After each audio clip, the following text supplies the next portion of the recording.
Oh. Best transition ever. But yeah, it does not really matter too much. Welcome back, everybody. Welcome back.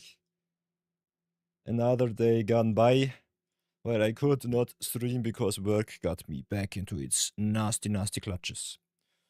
Nonetheless, as you can see, we had some rather devastating stuff going on when was it? Tuesday. It's Thursday already.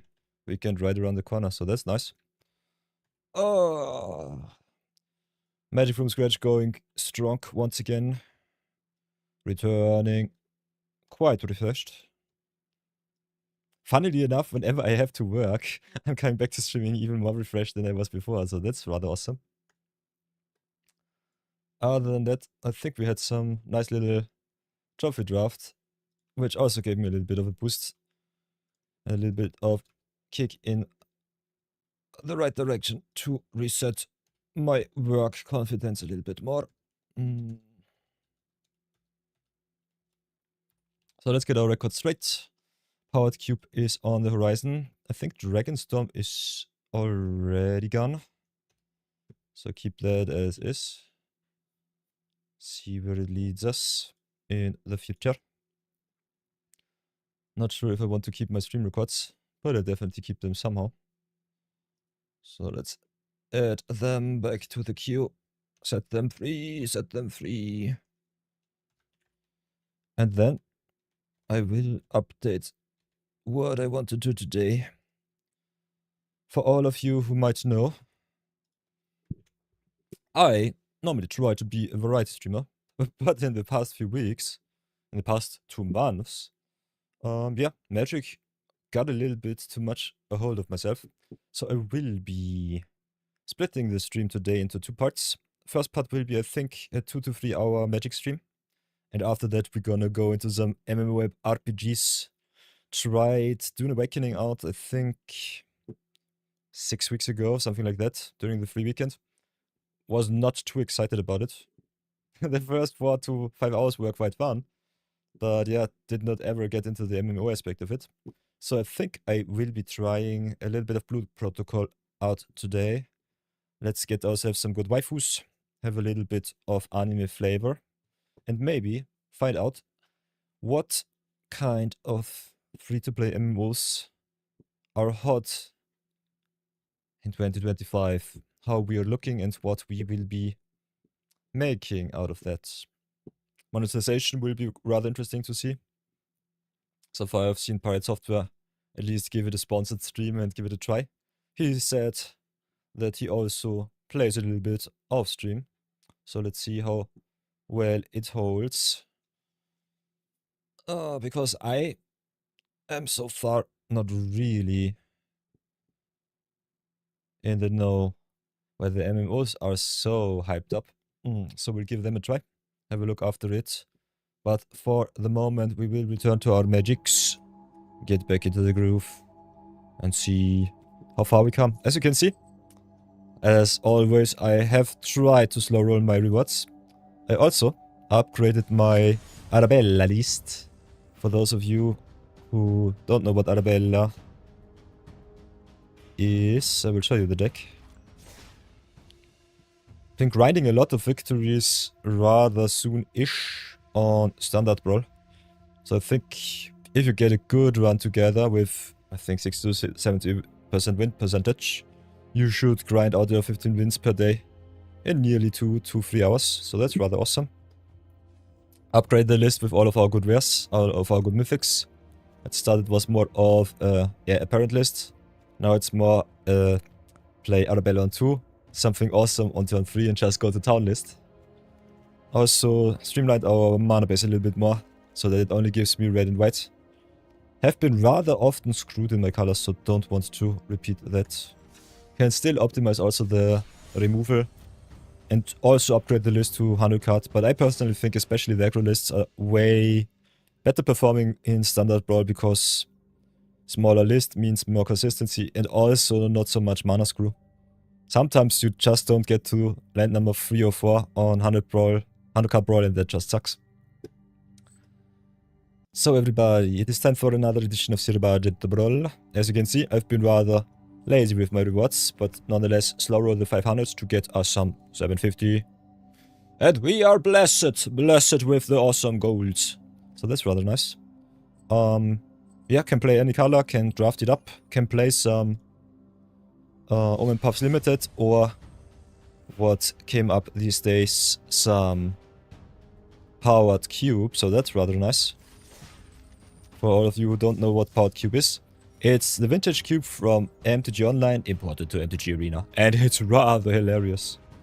I've seen some drafts of Numod the Nami, Doomwake, and also Crookies, and they rather awesomely slayed the queue, but also got wrecked by some really obnoxious top decks.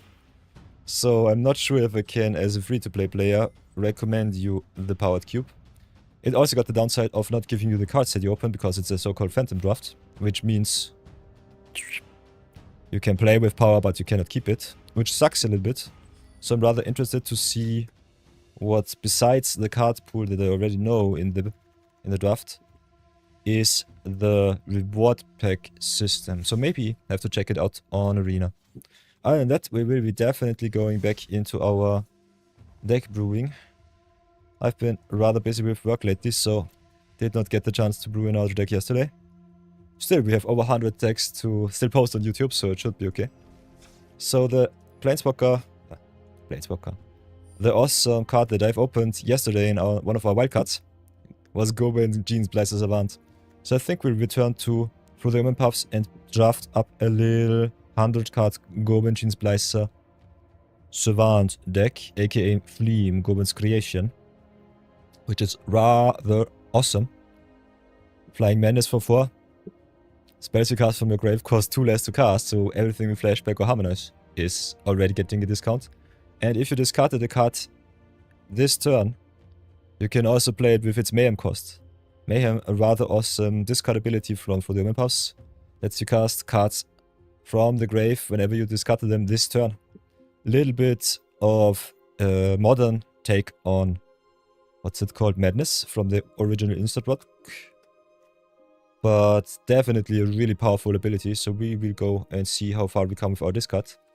So first things first, we'll have a look what flashback cards we might have fallback. What flashback cards we might want to play.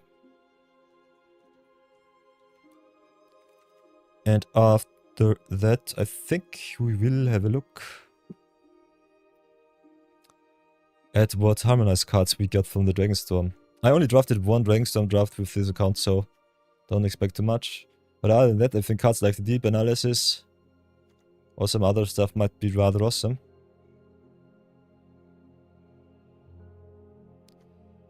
So you can definitely play a lot of Graveyard Synergies shenanigans, which is quite nice.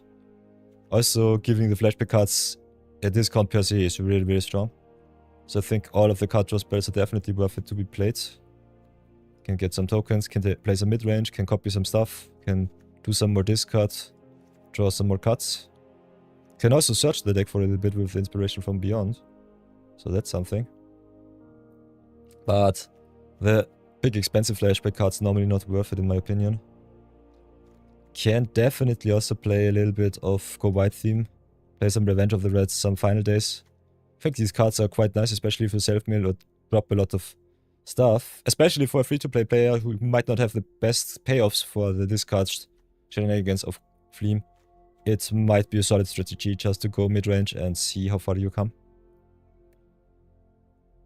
So, what else do we want to look at? Harmonize definitely also rather good. Also all of the graveyard shenanigans, so I think cards like the Shui Feet and the Abyssal Harvester will be coming in. They are my mainstays and they are really, really strong. So that might be quite nice. Some alchemy cards like the Uranus Council might be also good if you play a solid amount of dragons. I think to play Uranus Council effectively you just have to play between 6 to 8 dragons and it should be good enough. And that I think I'll definitely play some cards like the Glacial Dragon Hunt. Go to town, play the Abyssal Harvester. Because Fleam is more of a value-based strategy, I will try to get as much discard payoffs as I can in my deck. Also maybe some enabling. So I think cards like the Strix Lookout or like the Mechan Navigator, which can innately discard your hand, are rather awesome. Chatukos, definitely a good draw spell. Other than that, I kinda like me having the creatures giving me the abilities.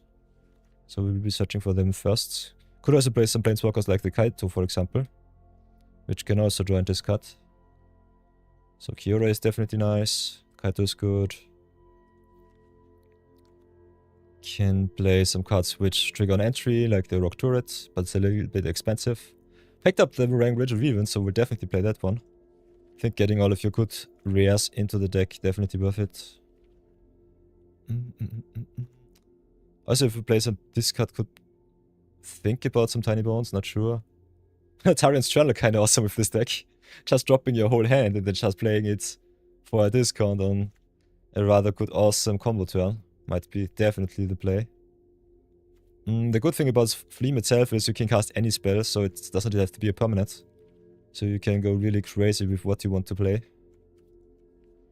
Could also, for example, just cycle a card, get yourself some land, and then just play the card for a discount from the grave. For example, Malboro. Discard it for 2, get the swamp, maybe hit your 6 land, and then just play it for 4. And discard your opponent even more is quite nice. So I think I'll try some cyclers out too. The Marauding Maker might be nice. Some cards like the Skittering Kitten, sacrificing, discarding, drawing. Definitely play some payoffs like the Cayman Ferric, which grow with each of your discards. Party Thrasher enables us at the start of combat, which is good.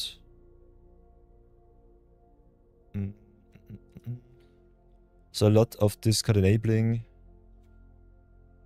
Cards like the Magmakin Artillerist could also be kinda interesting to see. Just burning the opponent out of the game is quite nice. So all of the discard cards are definitely worth considering. Like me some powerful cards like Psychic Frog. Likeness Looter will be good. The cards that cost to discard are maybe not good enough. Wrath of Inspiration could be kind of fun. Rather Crackling Wit, of course, is nice. I like me all of the Planeswalkers in the Fleam deck. I think playing a solid Grixis mid-range deck is normally the way to play Fleam. And that we have the Rusic from the Omen Puffs. Got also some payoffs for self-discard in the Monument to Endurance, which is an auto-include. Also Axava loses its downside in the Fleam deck, so I think the Alchemy cards also growing in value. Then Can have a look at our return cards. That's the next thing that you want to search for. Could play some cards like the Cadonian Nightmare. Sacrifices a creature, which is not so synergistic, but still rather good to recycle some cards that might enable on entry a little bit more discards. So I think the Nightmare might be a solid inclusion. Terminus, of course, is a good mana rock. Arcane's Charm is always a little bit too expensive with a 3 mana in black to cast it. Swift definitely coming in. I think Abyssal Harvester, exciting stuff, not so good, but still rather awesome, especially if you can snipe some cards from the opponent. 0-point Ballad, of course, we need all of our sweepers. Can also play some Recursion with our Lasher and with Desecrax. Even if we don't get our stuff back, we can still try and recoup it with some other cards, so that's okay. Then we have the exile effect of the Abyssal Harvester. Let's search for him, by the way. Can also play some annoying cards like Emperor of Bones or Deep Cavern Bats just to annoy the opponent a little bit more. I think Tiny Bones might have a place if I get me enough good discard spells and creatures. Not sure about it right now. Still rather happy. Definitely play some power and Abomination and Ranch. Sniping some cards from your opponent's deck is always kind of fun. I think Cavero also in a self-discard deck definitely grows in value. So the Cavero and the Skivix have a rather solid place. Laughing Jasper Flint might be nice. And I will definitely try out the dual spells and lands cards. I think they have a solid place. Can also play some recursion like Coldstock Gearhulk. So let's get all of the dual lands in. Let's have a look at our mana base. Don't want to play too many tap lands, but I think you can try them nonetheless. Especially in 100 card formats, it's sometimes a little bit tough. And in 3-color decks, even more than anywhere else. So we can add the tap lands, have a look at it. If you don't like what you see, you can always just cut them. Cutting cards in Commander is a little bit annoying, so I think having a solid plan from the start is way better. Other than that, as you can see, we still have solid 15 basic lands, which I think is a rather good sweet spot. If you don't play too many fetch lands, that is where you should end up. I think a solid 3/3 amount is normally also quite nice. Let's have a look at our search lands. Can definitely play all of the dual lands. I think they are good. The Modern Horizons duels are pretty solid. Can play some fetch lands like the Flooded Strand, like the Wooded Foothills, so that's good. And then we definitely need some interruption, that's for sure. Zero budget, infinite powered cube already over. Welcome back, Marathon, my trusty companion. No, my other account is still strong. I have 30,000 gems, so I think we can do some powered cube today too. But because all of the other streamers are playing powered cube, I'm not too hyped about it. Don't want to spread the audience too much. And I think there are way better cube drafters than me out there. So if you want to see me lose some gems, we can definitely play 1 or 2. Other than that, I think cube gets for me rather uninteresting. Uninteresting rather soon. That's what I wanted to say. So, yeah. Depending on my audience, we can definitely queue up some powered cube too.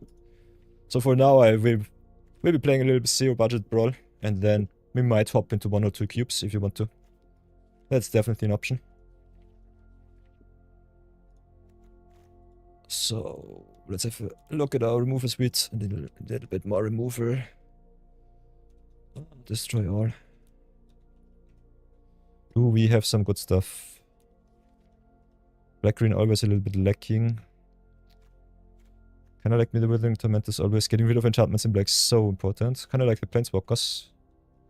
Will play the dual lands as much as I can to cut even more back on the not so good lands.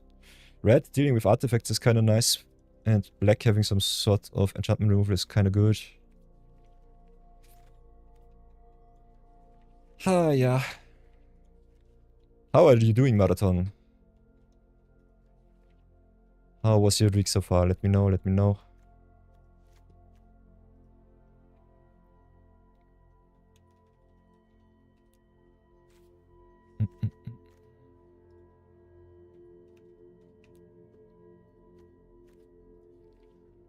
By the way, if the Audio is a little bit too loud. Definitely let me know too.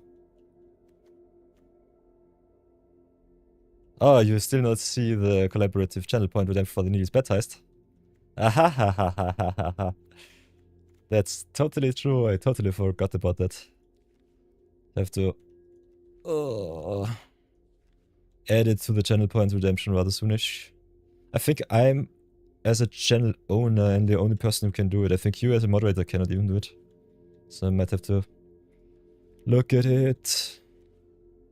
But I think I will do it after stream today. Concentration is not the best.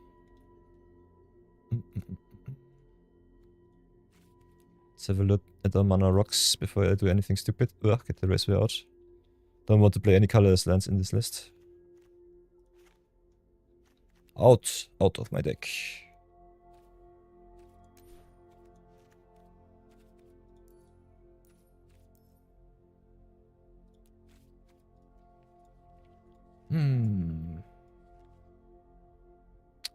Could play some powerful counter spells, but I want to play a little bit more interactive action removal.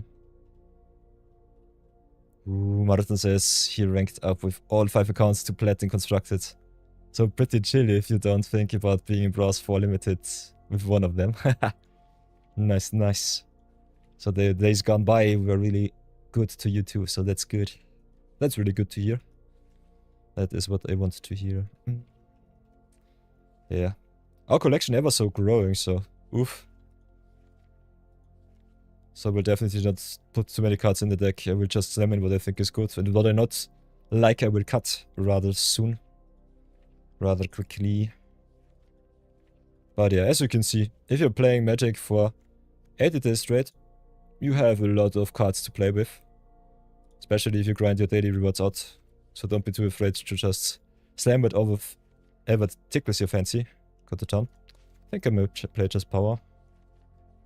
Maybe get some good cards in like Laser Scale and call it a day. And then that. I think we don't have... We have some mana rocks, don't really want to play them though. Want to play more of a discard themed deck. A little bit of fun. Got some planeswalkers, might have to add the Vraska too. So maybe cut some not so impactful cards like the Dreams of Laguna. So here we go, get the planeswalker in and just call it a day. How much removal do I really play? Last time we got really screwed with Imski because I did not include the removal, so I think I will have to maybe forgo the card draw here. Keep this card in the creature slot and just go to town with the non-creatures. Can still cut a lot of lands too because we've got one... I think the Clive might not be good enough.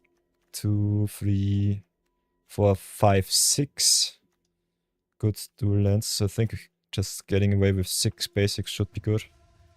Could play more lands, that's for sure, especially Control likes the lands, but I want to play a little bit more power, a little bit more curve out.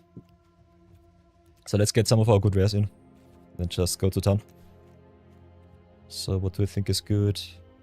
Kinda like me Amphibian Downpour, dealing with the opponent's board, getting rid of their abilities. Kinda like Geralt, just going a little bit wider. Goben itself can connive a lot, so it's also possible to just include a little bit of counter shenanigans. Don't really see too much value in that though. Ooh, by the way, it's Midweek Magic time once again, so I might have to do a Midweek Magic portion 2 today. So that's something that I definitely cannot forget. Kinda like the graph liner giving me perpetual lifelink. Having some lifelink in your list is so important. Also like the extra card draw with all of the other cards. So maybe add some cards like the Midnight Reaper. Like the Humancer. Cassie Revenant giving me flying is good. Wildcard Devotee kinda nice. But the Refrains of the Cantor cannot come back. Archaeology Acolyte going even wider. I think the Erix is also kinda hilarious. Massacre Worm is my beloved. Not sure if I really can play it, but I will try to push it in once more. Just because I am me. Maybe just get the Unholy Annex in and call it a day. Could also go for the Louis. Did not even have a look at our red. But I think staying more base blue. Blue-black might be better. Could also play some power like the Detective Phoenix. So many good cards, so little deck. It's a 100 card deck and it's already annoying me. But yeah, I think we'll do it like this. Don't think about it too much. Got all of the good dual lands, got all of the bad dual lands, so that's okay. Got some of the good discard planeswalkers too. So I think we're rather well set up. Can try and go for glory. And if we don't succeed, we still have some options to get our deck a little bit more streamlined, give a little bit more value.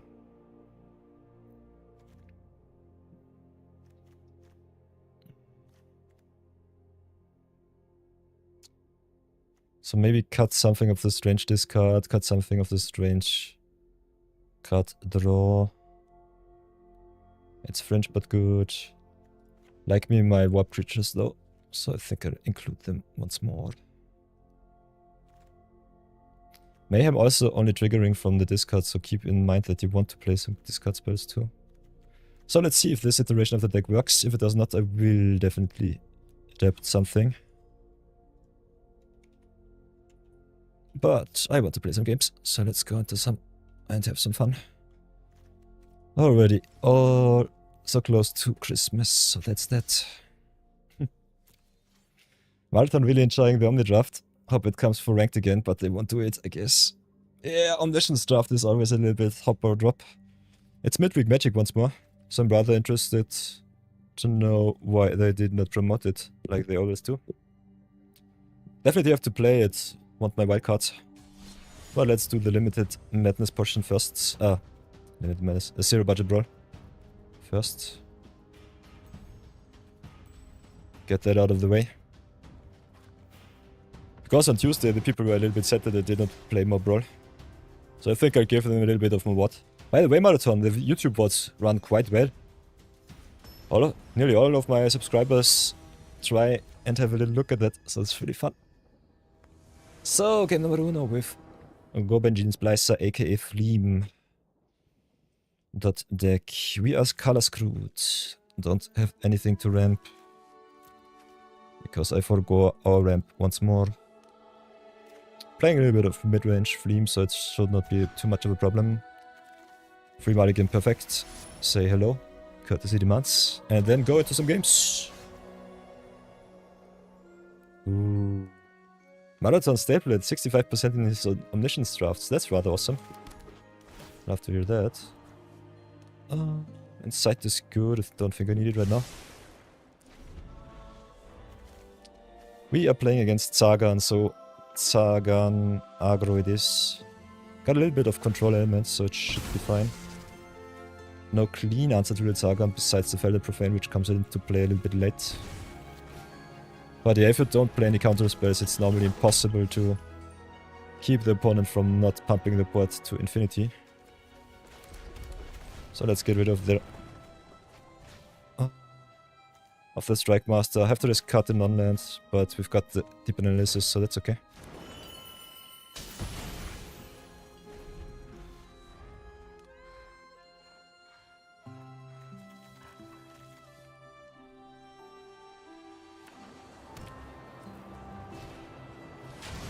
Yeah, Zagan comes down. I'm rather sadish. But I got the answer for him, so that's good. So he will stay off my back for at least a little bit of time. And we can just play it like ever we want. Do we need double black is the question. Kinda want to drop my black as soon as possible. So let's go for the Guildgate here and pass.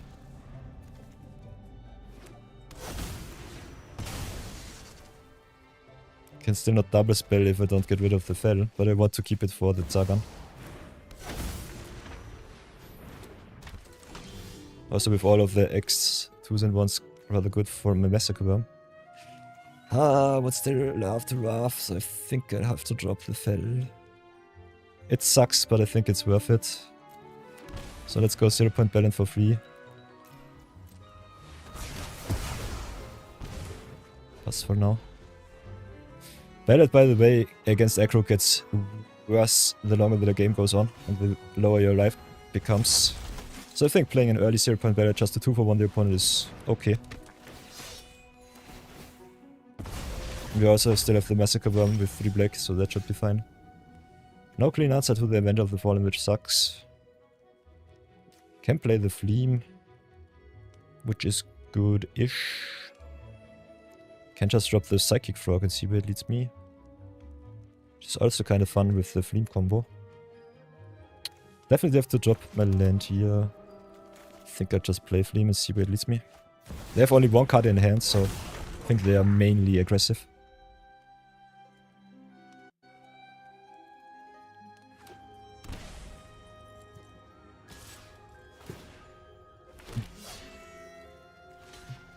We block. Don't want to lose too much life. They also have the Arashin to give them some more creatures. Ooh, and with the sacrifice shenanigans, that's good. Have to see that. Okay, Kemet Ferric is awesome, especially with Psychic Frog giving us a lot of a boost. I think we'll draw another 2 before we do anything else. See what we hit from the top.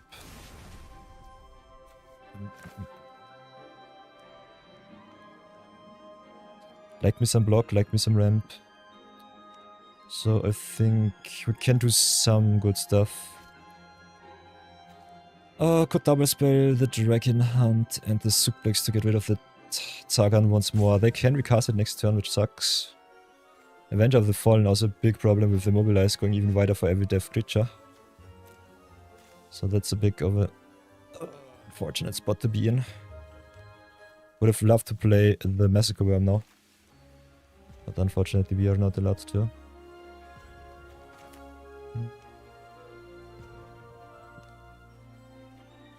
Don't have any untapped lands, which sucks. Got a lot of good options, none of them are too good though. We are already at 9, so we have to be very careful. We are on the defense. But the more we discard, the better it gets with the discard from the Fleam. So what I think is we can play the Dragon Hunt here, see what we draw. Can reduce the costs. Only by 3, so it costs 3. Oops. Okay, we'll wait too long, so that sucks. In phase 2. Oh yeah, let's just play the Simulacrum, ramp it up. I need a little bit more mana. Keeping the Zagan on board is really bad for us because it pumps all of their team for at least another 2. So I think we might be dead on board. Definitely should have double spelled some removal here.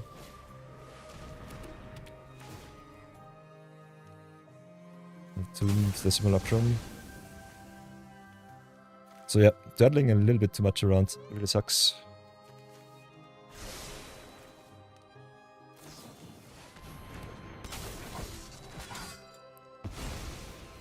I think we're just dead on board. Let's see how bad it will be.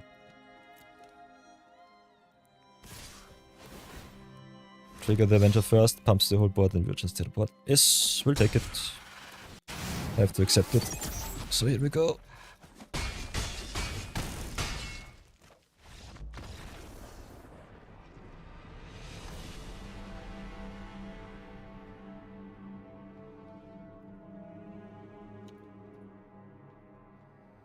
Oh, that's okay. Still trying to find out what's the best playstyle for this deck. I think Goben has a lot of potential, so let's go again.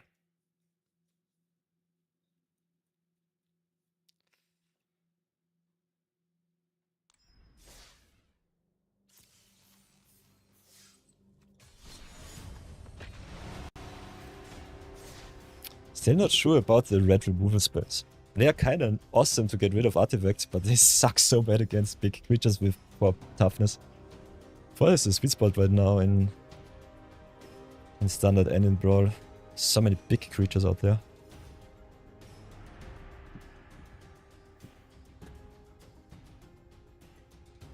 By the way, Avatar will drop in, I guess, 3 weeks, so that's rather awesome. That's pretty neat.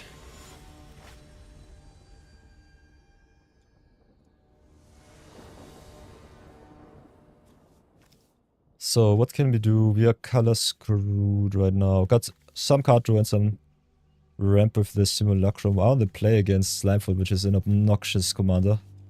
As soon as he hits the graveyard, you're just doomed because they reanimate him and some awesome stuff. So I don't know if we can get something good. Starting with that Lantern deck, but I think it's okay, especially yoinking the opponent's cards might be kind of fun. And we got all of the yoink. We've got the Axavar, the Range, and the Cribomination. So if we can get to the late game, it should be okay. But if you play against a green deck as a blue deck, you normally want to close out the game even. Before the opponent ramps it up. But I think we really not have the luxury to do so. So let's see how bad it will be. Gain some life, pass for now.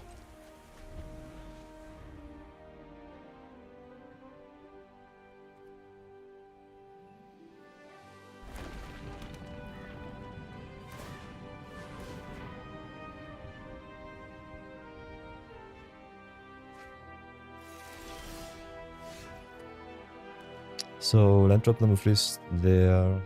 Could just play the Goben, go to town. Which might be better. Could also just play the Psychic Frog. Drop everything we have.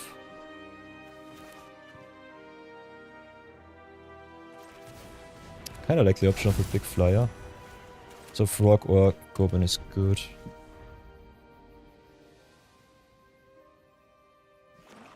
Next turn can double spell Frog and Quantum Riddler, or just play the Axavar.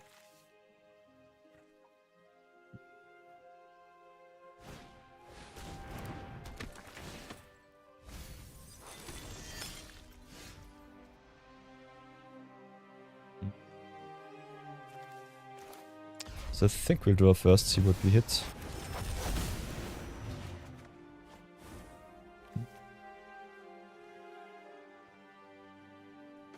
So,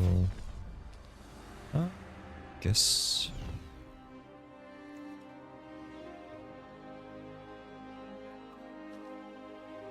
Might as well play the Axavar, get the Taplins out of the way. Set us up for next turn. The wind comes in. Got some sweepers, which is good, but I don't think it's good in this matchup. I think we have to overpower the opponent with their own cards. So let's try it like this. Guess we'll just discard the island. Want the rest of my cards to be played. Ashley's Altar is kind of nice. So I think it's either the Ornithopter or the Ashley's Altar. Both are good. I think we just snipe the Altar so that they cannot combo. Should be fine.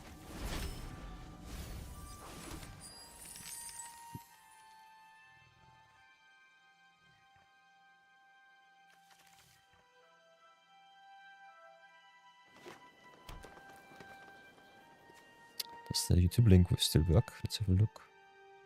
Ha! It still works, nice. The YouTube tag at the moment is Night of Your underscore, but it's still rather fun. That even the old tags work.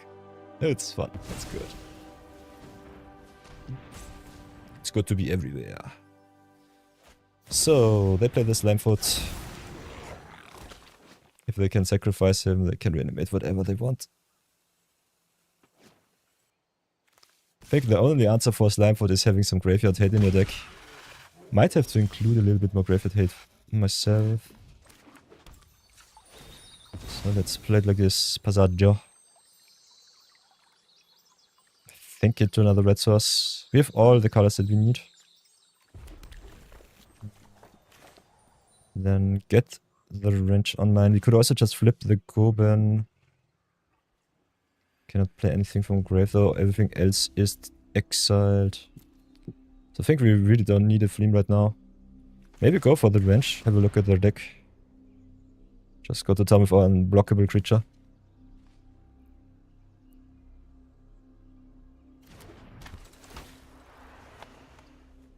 Could also have peeked at their hand to get a little bit of an idea what they want to play next.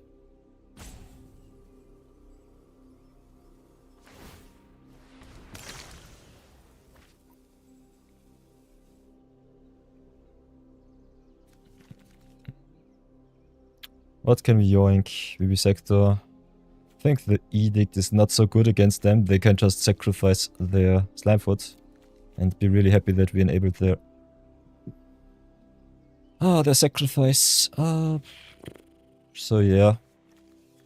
If we could just yoink some of their lands, be happy with that. Edict is still very versatile. Other than that, we can also just go for their mana fixing. Maybe yoink some Bloom Tender. Go a little bit wider. Bloom Tender is also kind of nice with what we have so far. Can tap Terran for 4 mana, so that's really awesome. So we can knife, we drop the reflection. Do it like this.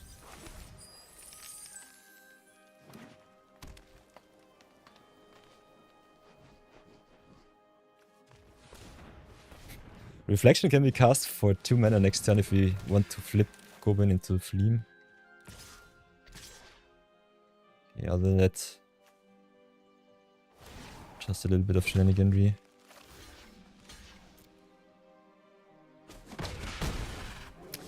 Edict also being able to snipe some planeswalkers is really good for us if they play a little bit more of a control game.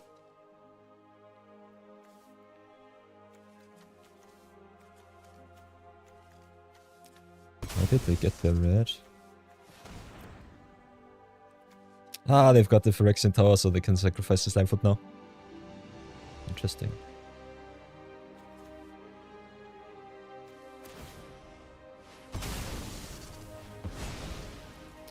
Okay. They're still missing the red.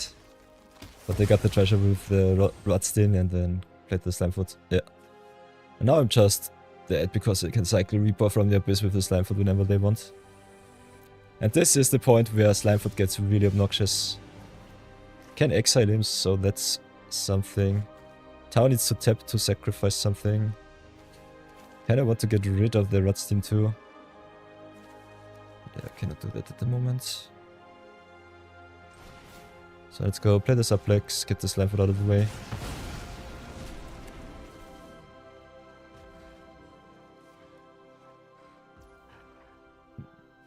Still need mana ourselves, so I think we'll have to play the Bloom Tender here and pass.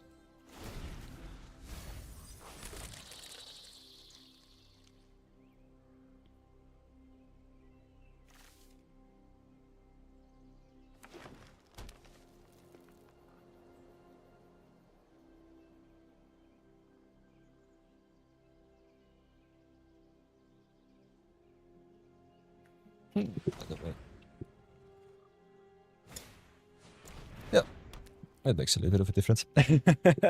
Let's keep the lights on. Wait, like this.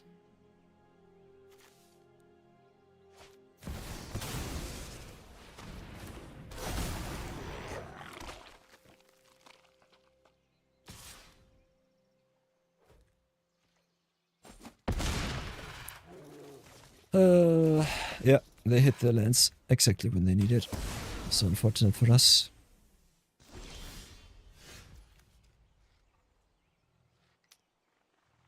So yeah, that sucks. That sucks pretty bad. Let's see if we can snipe something good from them. Other than that, I think we're just screwed.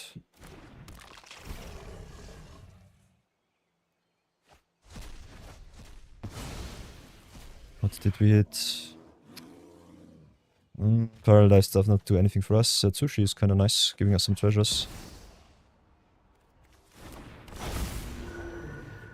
Yeah, other than that, if you don't have Graveyard Hate, you're just screwed against Slimefoot and Squee. So I think definitely add some cards like the Rest in Peace if you play some white. Or maybe some colorless Graveyard Hate if you play something other than white. Oh, I hate the Graveyard decks in Brawl. They are way too strong. We ourselves are a Graveyard deck, by the way. Or at least should be. But I'm not feeling the groove right now with the Fleam. Want a little bit of more mana, I'm really sure. They can destroy another card. They can still do it. So yeah, the Phyrexian Tower and the land's not enabling their morbid interaction with the Reaper from the Abyss just screws me every turn. So I guess we don't have too much choice. But cry a lot. Oh.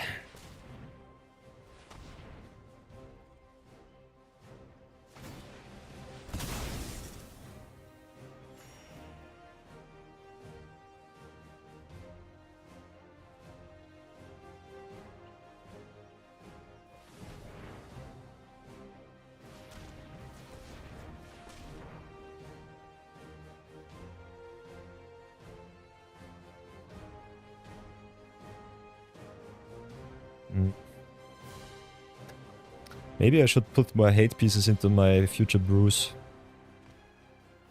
I think this list has a lot of awesome value, but it lacks the punch that it needs. Especially against the combo and synergy decks.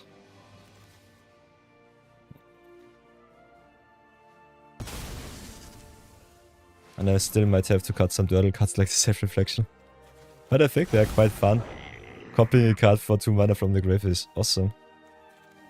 Also mitigates a little bit the downside of conniving and discarding your stuff.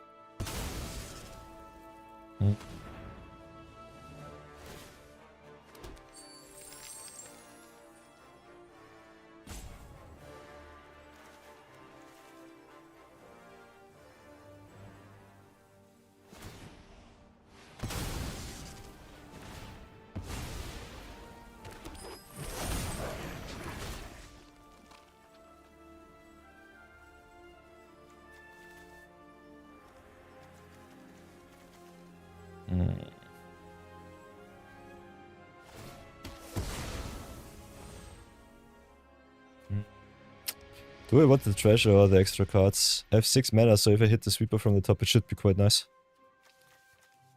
Ooh. Sinister Reflections is way better. You're definitely right, Marathon. Definitely right.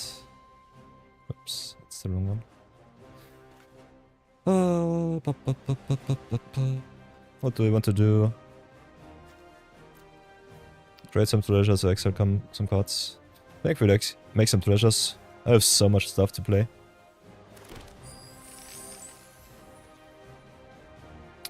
Let's see if I get to the good part. I think a sweeper is not even good. They can just sack another treasure thanks to the Radstein. They are so heavily screwed into green-black, but the Radstein fixes them so good. It's so unfun. But yeah, whatever can I do? So what do we do now? Can play the Goben. Flash something back. Those cards are exiled, so it doesn't matter too much. Can have a look at their hand. Not too much good stuff to play, that's for sure. Yeah, I think I'll start with the Quantum Riddler, see if I can draw something. Don't have enough mana to play it even. So I think I'm just... That. They also hit the land drops way better than me. We were both at 7, but they curved out perfectly and they've stumbled between 5 and 6, I think. Well, let's have a look at their hand. I think I'll concede after that. I think this is too much value. Cannot really play against it. Normally you play to your odds, but what are our odds? 0 point Ballot gets way worse, because they can just get their stuff back. They've got the Riven of the Wild, so they can even give their stuff haste, so and they got the murder for my bats next turn, so that doesn't even do it. Then that. We got the Regent, but don't have the mana. And I don't have any good sweepers like the Damnation, so that's a no-no. So I think I'll just concede here. Don't really want to waste our time. Slimefall is really obnoxious. Normally I dodge these matchups. Especially if you don't pack any graveyard hate. Sucks really bad. Maybe I have to put in more hate pieces. Let's have a look at our deck. Don't want to lose against too many bad graveyard decks anymore. Exile. We got the Ghost Vacuum, which is really awesome. Can also be quite nice with the Seps discard, so I think it's a good synergy piece too. Other than that, I think we're rather screwed. Kozilek's Command is a big no-no in a 3-color deck. Well, the Scrapbot might be still quite nice to fix us. Soul-Guide Lantern is only good if you recur it. And that is too bad. So I think our only two good graveyard hate pieces in colorless are the Ghost Vacuum and the Scrapbot. May got something good in black. Have a look there. We have the Emperor of Bones, so that's just once per combat, which is good.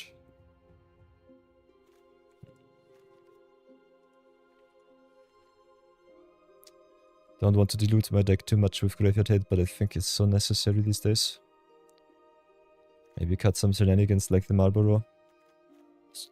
Was just a little bit of experimentation here. Other than that... Yeah, we don't really have too much good Graveyard Exile-based effects. So that's something. I think the inside is a little bit dubious.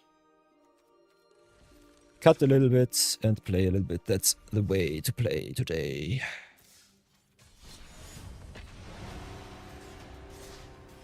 Oh, so far I've been only playing 2 games with Goben and I'm already tired.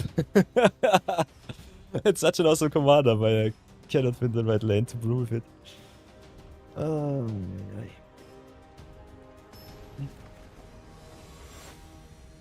yeah.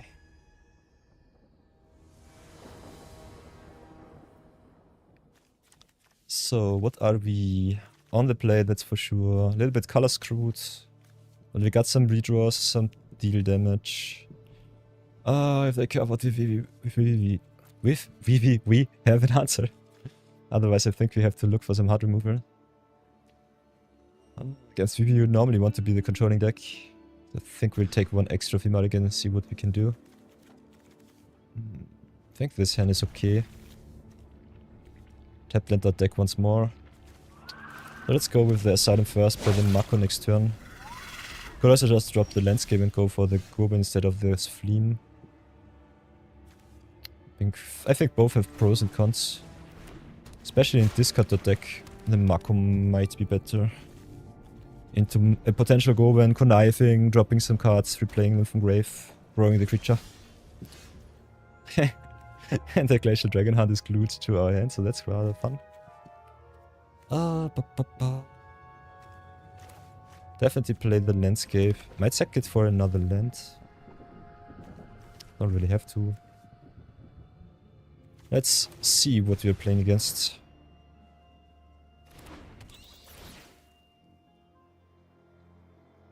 What does my opponent have? Okay, they are screwed into mono red right now, which is rather funny to see. Other than that, we have some cheap counter spells, some cantrips, some bounce. Especially the Floodmore, quite good for them, but I definitely give not up my pressure, so I think I'll go for the Burgie first. They don't have anything to play. But our pressure is quite weak. So pass turn for now. Hey Monomusa, welcome back. Salutations. Salutations to you. Okay, they draw like champions. We don't have any removal. Besides the Dragon Hunt. But I think I will still fix my mana a little bit more. Might search for another blue or red source. Go for the blue here. Might need it. John is good. Play the Dragon Hunt for sure. Keep the land, and I think we'll drop the Massacre here. Yoinking Vivi is kind of fun. But I think destroying him is even better. Yeah, Vivi is such a stupid card. The next ban list comes sooner than later, it will be here, and we will be free of the Vivi terror in Standard. Which will be awesome, which will be really nice. Other than that, he's awesome if you play him, he's obnoxious if you play against him. So that's something. Oh, by the way, everybody, we have so much to do. Marathon reminded me that it's Midweek Magic once more, so I think we'll have to queue up an Omniscience draft. Also want to play some Blue Protocol after the Magic portion. So Magic might be a little bit shorter today. But we'll definitely finish at least our Zero budget brawl and play some midweek magic, so that's for sure. So what do we have here? Can play the Dragon Hunt, get rid of the Birdie. Could just double spell once more and have another look at their hands. Definitely have to remove the Birdie, don't want to give them any mana. This is my answer to their Vivi. But yeah, I don't have too much time. Have to pressure them as much as possible. Take the sink. Keep them off some mana.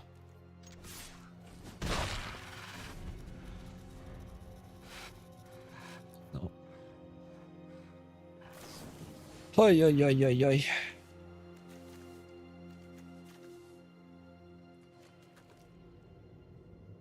Yeah, Birdie is so good for Storm, that's for sure.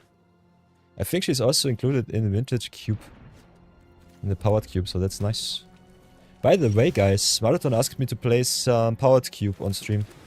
If you want to see that too, definitely let me know in chat. I've got on my other account a lot of gem and gold to splurge.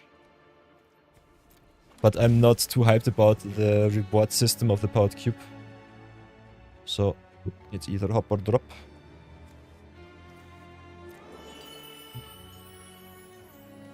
So what now? They only have this stuff. I could play the Tyrant's Channel, just drop my hand. Which is way better with the Fleam. I'm really honest. So yeah, we've got some options here. Both of them are good. Kinda like playing the channel here. And then dropping my hand, drawing another 2, drawing the Mako. Could also just... yeah. Don't have the extra red, unfortunately. So that sucks. So let's redraw, draw another 2. Draw the Mako. There's our second red, so that's good for next turn. And I think we just go in and attack. Punish the opponent for not hitting their cards better. And I think I'll pass for now.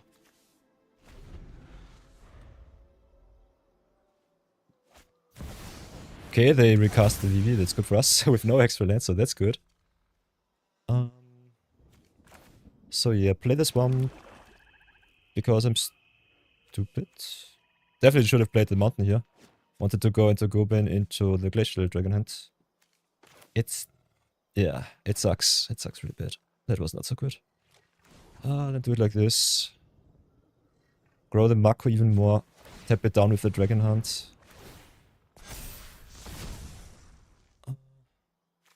We can only get rid of the VV if I hit a non-land from deck, so that sucks. A little bit of a no-no here. So let's see if I cannot raise the opponent maybe. Maybe just play the Fleam. Could also go fancy. Oh, so that was a little bit of a no-no. Let's just play Fleam, go attacking and see if we can get it through. Ever so close to greatness. Yeah, I should have definitely played the second red source here, so that's a punt. Punt count goes up to 1.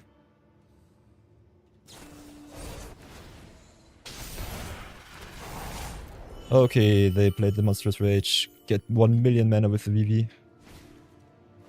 Think we should have pulled the trigger with the Dragon Hunt. And try out our luck.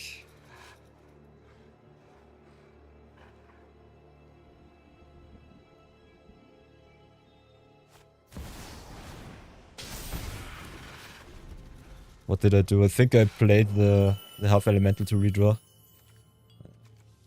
Doesn't matter anymore. What's done is done. Let's see if I lose the game because of this. Might as well. Yes, they still have so much mana. Letting Vivi live is an absolute no-no. So snooze the heads here.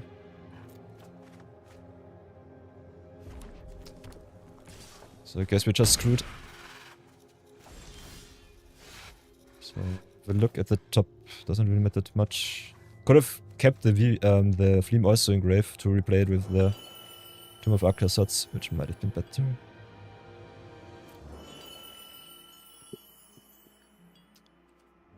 So a lot of misplays, a lot of not so great plays. So what can we do? Can play the Fleam for 6. Still have 1 mana left. Cannot play anything else, which sucks. Don't have the red for the Dragon Hound with the Elemental. So have a look at the top before anything else. Signet would be good. Would have been good also before. I think we just tried to race. Huh? Submit 0, just pay the max. Drop the Signet, deal the free. Don't let them redraw. Draw a Mako. Hit them for 7 and maybe live. Live and laugh.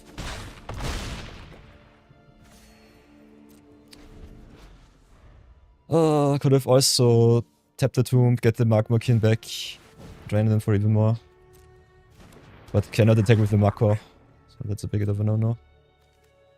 Offer you can refuse targets non-creature spells, so I think we can cast the Magma-Kin next turn if you want to.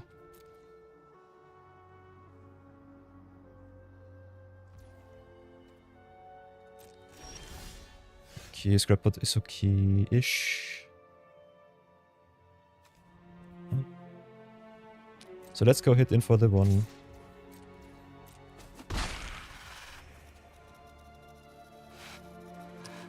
Can replay the Magma-Kin for free. Still have 4 left. Can play the half elemental too. Could just play the Goben here. I think Goben might be a win condition. So let's play it like this. Play the Goben for 4. They still have the counter spell, so I'm stupid. Cross over so the VV. Got the snipe. Pings me for another 2. Have to be rather careful because the VV has trample. So keep the Goben in grave. We can still cast him, so it doesn't matter too much. So play him like this. I think we pass for now. We have 2 lethal creatures, so if they don't draw anything that draws them a million cards, we should win. But yeah. Fudge my life. Stock up. Getting ever so punished. This sucks. Come on, no burn spells. No card draw. No touchy. No touchy. Okay, turns inside out. That's fine. I can jump block with the Marauder and win. So that's good. That's nice.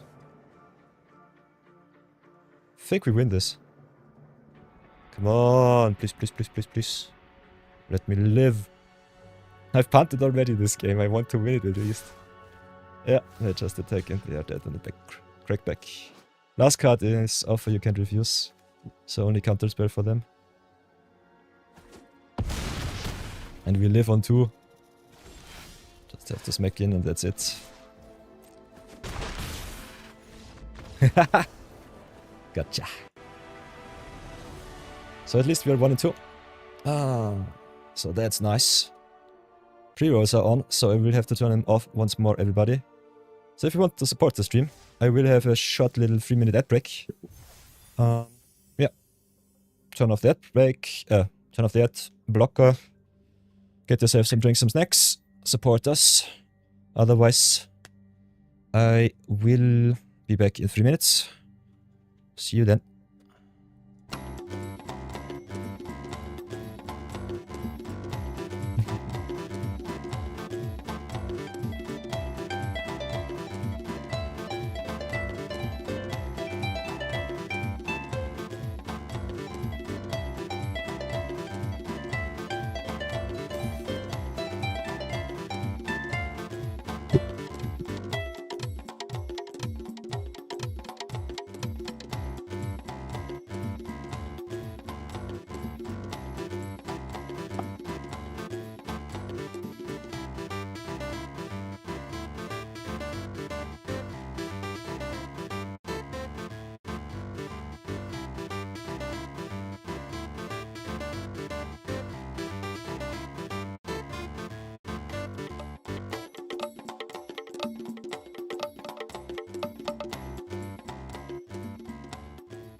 Hurrah! It's over, I am back!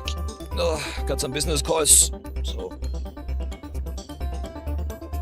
That's that. Marathon enjoys the music, so that's nice. For everyone not knowing, this is the OST from Heartbound. A rather awesome point-and-click adventure. For a few bucks you can play it on Steam, so that's rather nice. Other than that... Return my awesome magic. And let's continue. Still have to play a little bit of Fleam. And I want some wins, that's for sure. So let's go queue it up, brew it up. Maybe smash more awesome decks.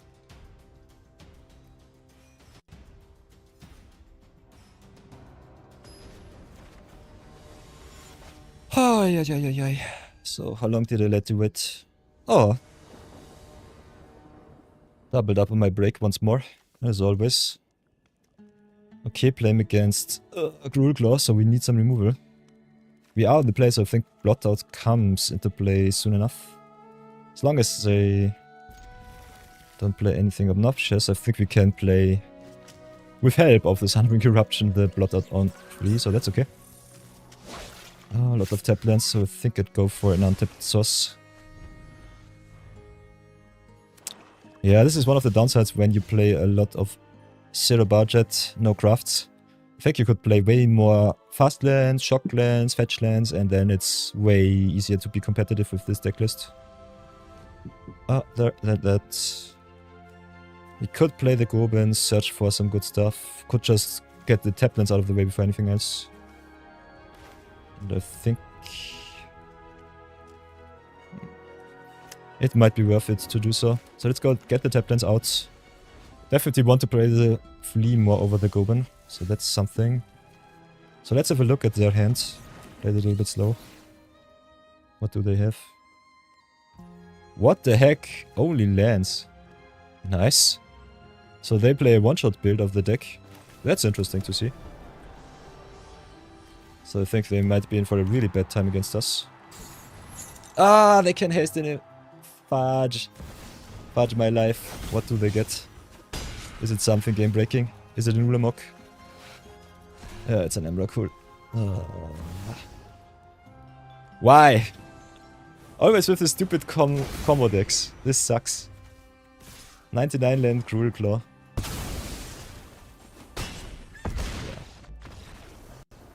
I hate my life. They haste in Emrakul and we're just down. Love to see it. They had the answer in hand. But them having exactly the Arena of Glory wrecked us. Hey, Bambit, welcome. Welcome.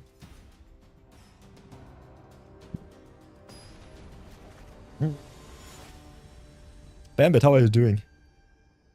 How is it in Australia these days? I think we have winter on the northern hemisphere. So it should be summer on your side. Should be quite hot. Hope you're doing fine. Okay, what can we do playing against Ren 6 landfall deck? Got some good stuff, but no blacks. I think we'll take the mulligan here. You're good. Still riding kangaroos into battle. Nice. Very good.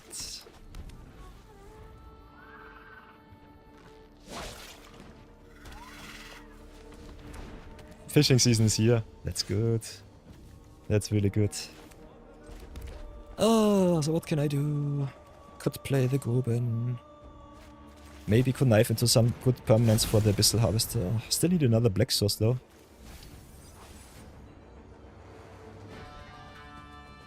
Cranberra. Marathon, you troll.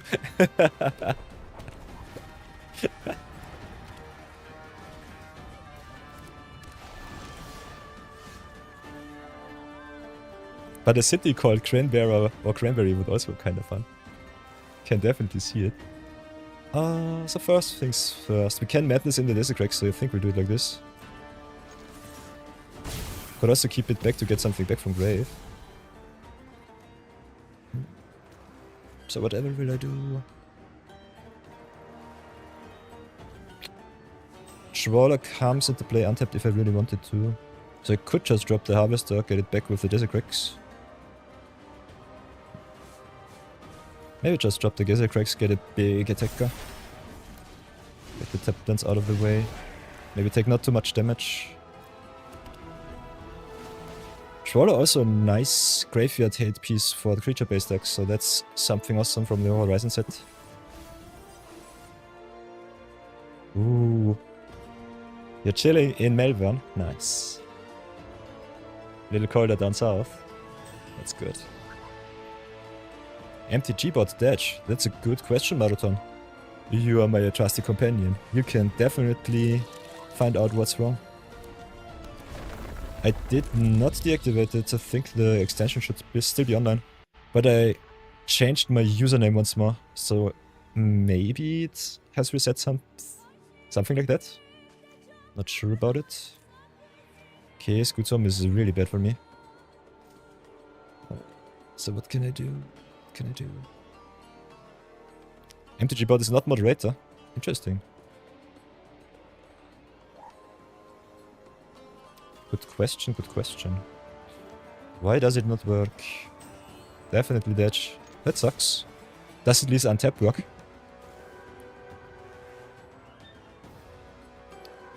Does at least the untap work?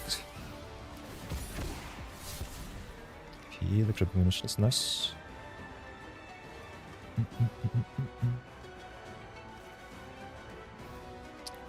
Maybe drop the Nightmare.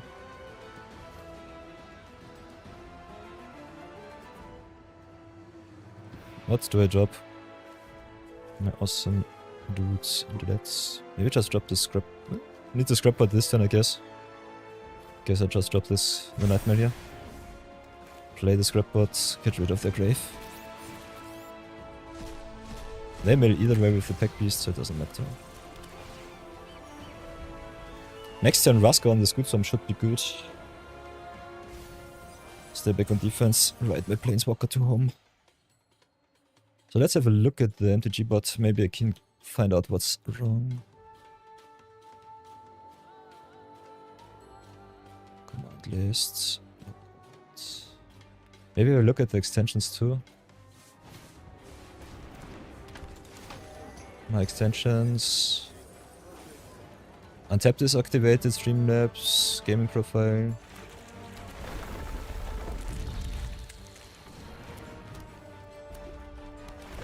Nope. MTG bot is not on Twitch, at least I cannot find it. How did this work? How did this work? Okay, they smack in with a token, that's fine. Aha, already at 5, so I have to play the Raska right now. Raska, save me! Save me from all harm. Oh, swamp shenanigans. Can hit in with the Goben. Can also force him to attack with a lot of stuff. I think I'll keep back for now.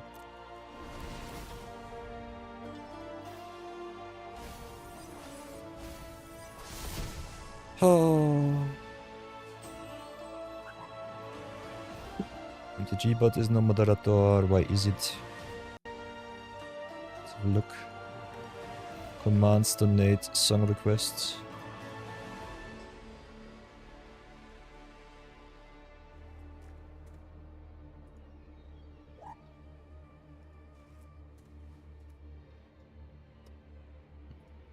Marathon, how did we do it with the MTG bot the first time?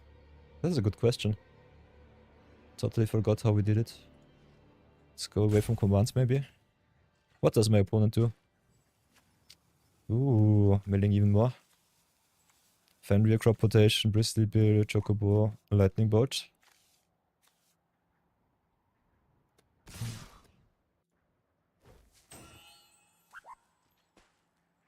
Okay, they trade with a lot of stuff. We'll eat their tokens. Can I save my Raska? Not really. Can I trade with some obnoxious cards?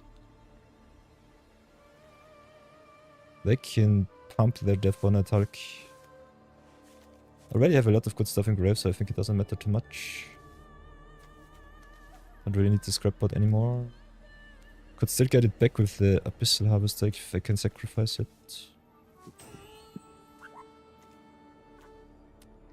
I think I'd trade with the Death Bonnet, eat the rest. Could also just trade with the Petric Beastie, but I want some bot presence. I think we'll do it like this. Trade and double eat.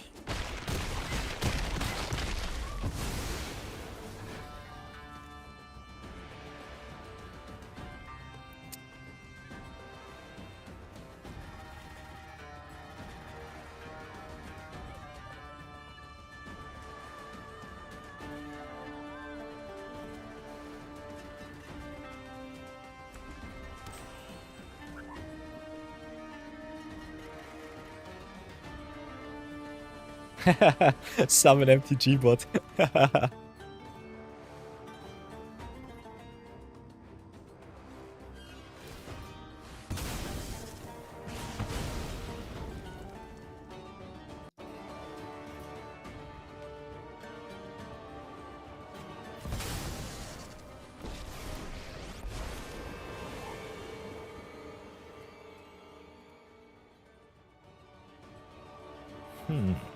Crazy, crazy, crazy.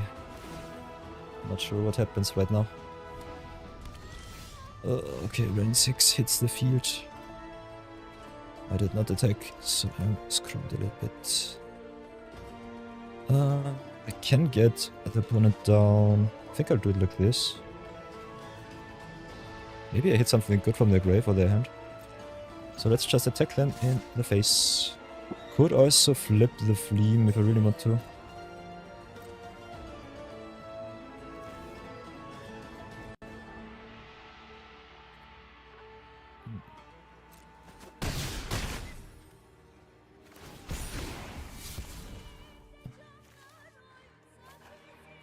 Guess we just drop the Journal here or the Harvester. Card, Knight of Yore. Yeah, I guess we just drop the Journal here. And then play the Razor Job Gorge untapped. Could destroy the Ren 6 if I really want to. I think the loot is the problem card.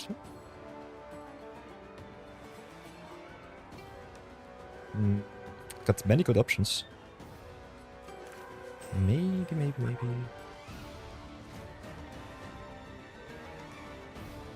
Could also just River Regent Bounce. I cannot Crimp Abomination because I'm stupid, we only have 5 mana. Oh, this sucks. So I think we'll just flip the Goben here into the Fleam and replay the Tyrant's Journal. Do it like this. Get some awesome fly and pass for now. Fly to victory! My goblin human villain. Fly to victory.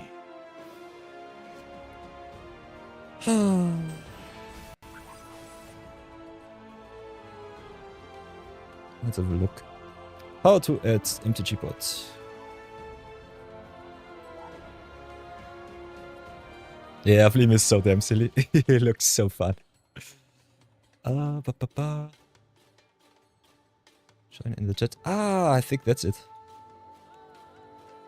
MTG bot. This should have been it.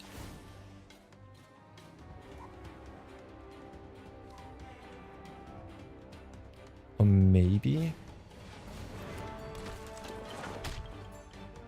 Let's have a look. Moderation.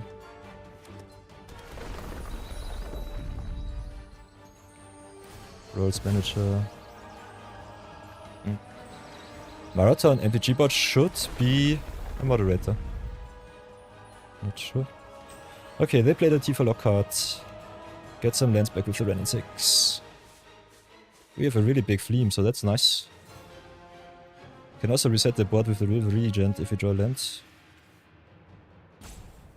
Can also sacrifice the Tyrant's Journal for the Crab Abomination if they emerge, so that's good.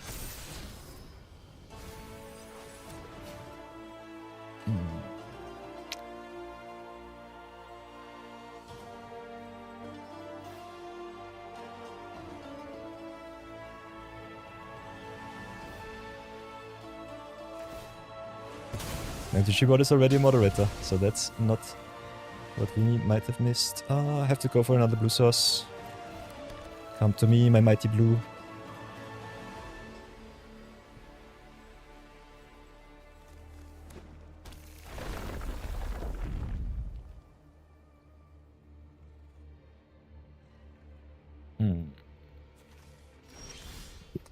So yeah, a lot of strange stuff happening. A lot of strange stuff. What can I do? Can play the caves, that's for sure. Can drop my stuff, play it for cheap, which could be the way to victory.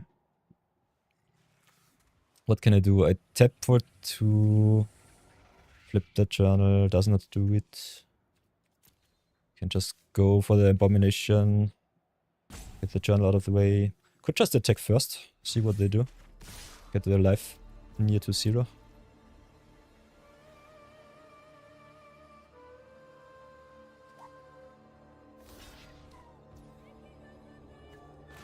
Okay, they did not fall for the trap. I can play the Meringue River Regent for free next turn, so that's good. So discard the Regent, get rid of the beastie, I would say.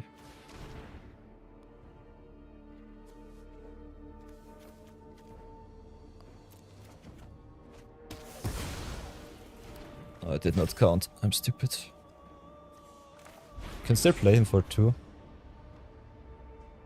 Maybe draw into an untapped land from the top. Would be awesome.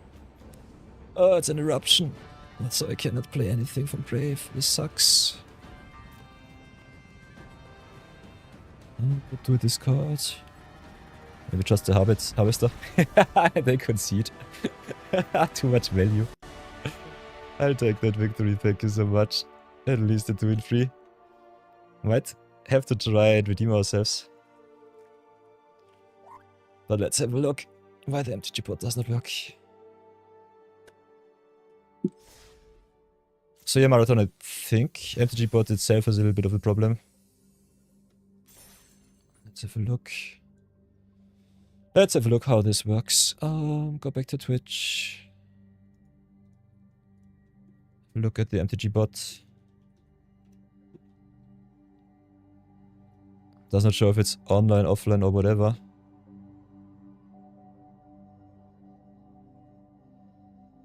Let's have a look. FAQ. Nope. So it seems the bot is down.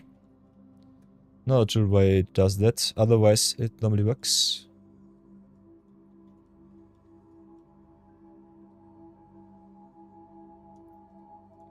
So I think we have to keep playing without the bot, at least for now. I would say we go for 1 extra Fleam game and then just pack it up. Maybe get the redemption or not. And then we play some midweek magic. Okay, Herfall the World Seed, here we go. Another broken land deck. We are on the play once more with tapped land dot deck. Got some rather good top end. I personally want a little bit more non-tapped lands at the curve. Just playing on turn 3 sucks. At Rashid the bot works. Ah, that's strange. Yeah, I will have to look at it after stream, I guess. I think now we would be searching in the dark. Is this hand okay for me? I don't know. It's still tapped land deck. I keep it. We've got the braid for the Herfall, which should be good enough. So drop the Temple of Deceit, maybe play the Goben on turn 2. I guess we have to play on turn 3. Especially the Monument of Endurance, one of the best value pieces in our deck, so I think we'll have to keep it. And go for the double black if we need the Scavenger. And just curve out with our good stuff.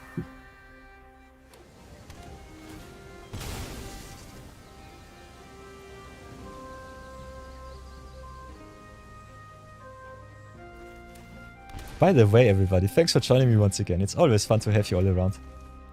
I love the energy. It's so good. So what now? Can play the Goben, can go for the Graveyard Shenaniganry. Could also just go a Leisure and maybe discard, get something back next turn. Could be interesting.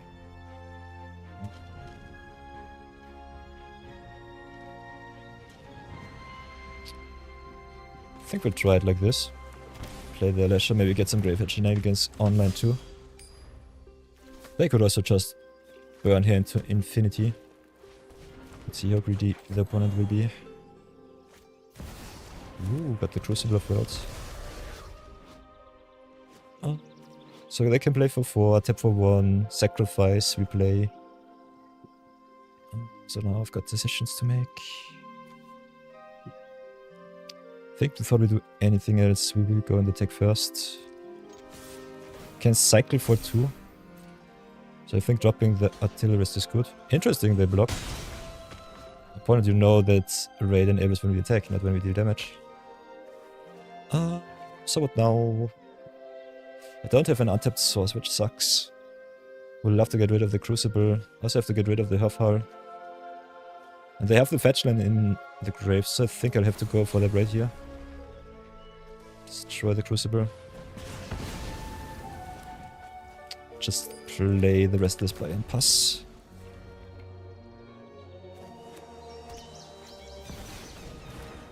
They get the Huffhull, which sucks. But yeah, it is what it is. I think we just double spell. Drop the artillerist. Draw another card. E1. Play the Guild Gate. Attack for 4. Get back the artillerist. But Huffhull gets big so fast.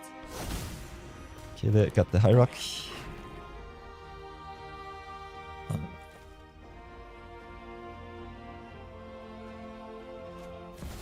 And the tutor too, yikes.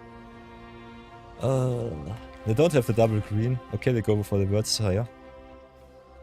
Can play it next turn 1, 2, 3, 4, 5, 6, 7, 8 with the Hierarch. I could try and keep them off the extra land. Yeah, it's bad either way. Yeah, we definitely have to tempo, so I think the start looks at least promising. Might have to play the Goben next turn. Otherwise the flyers could also be quite nice. Wildcard itself does not have reach, so that's okay.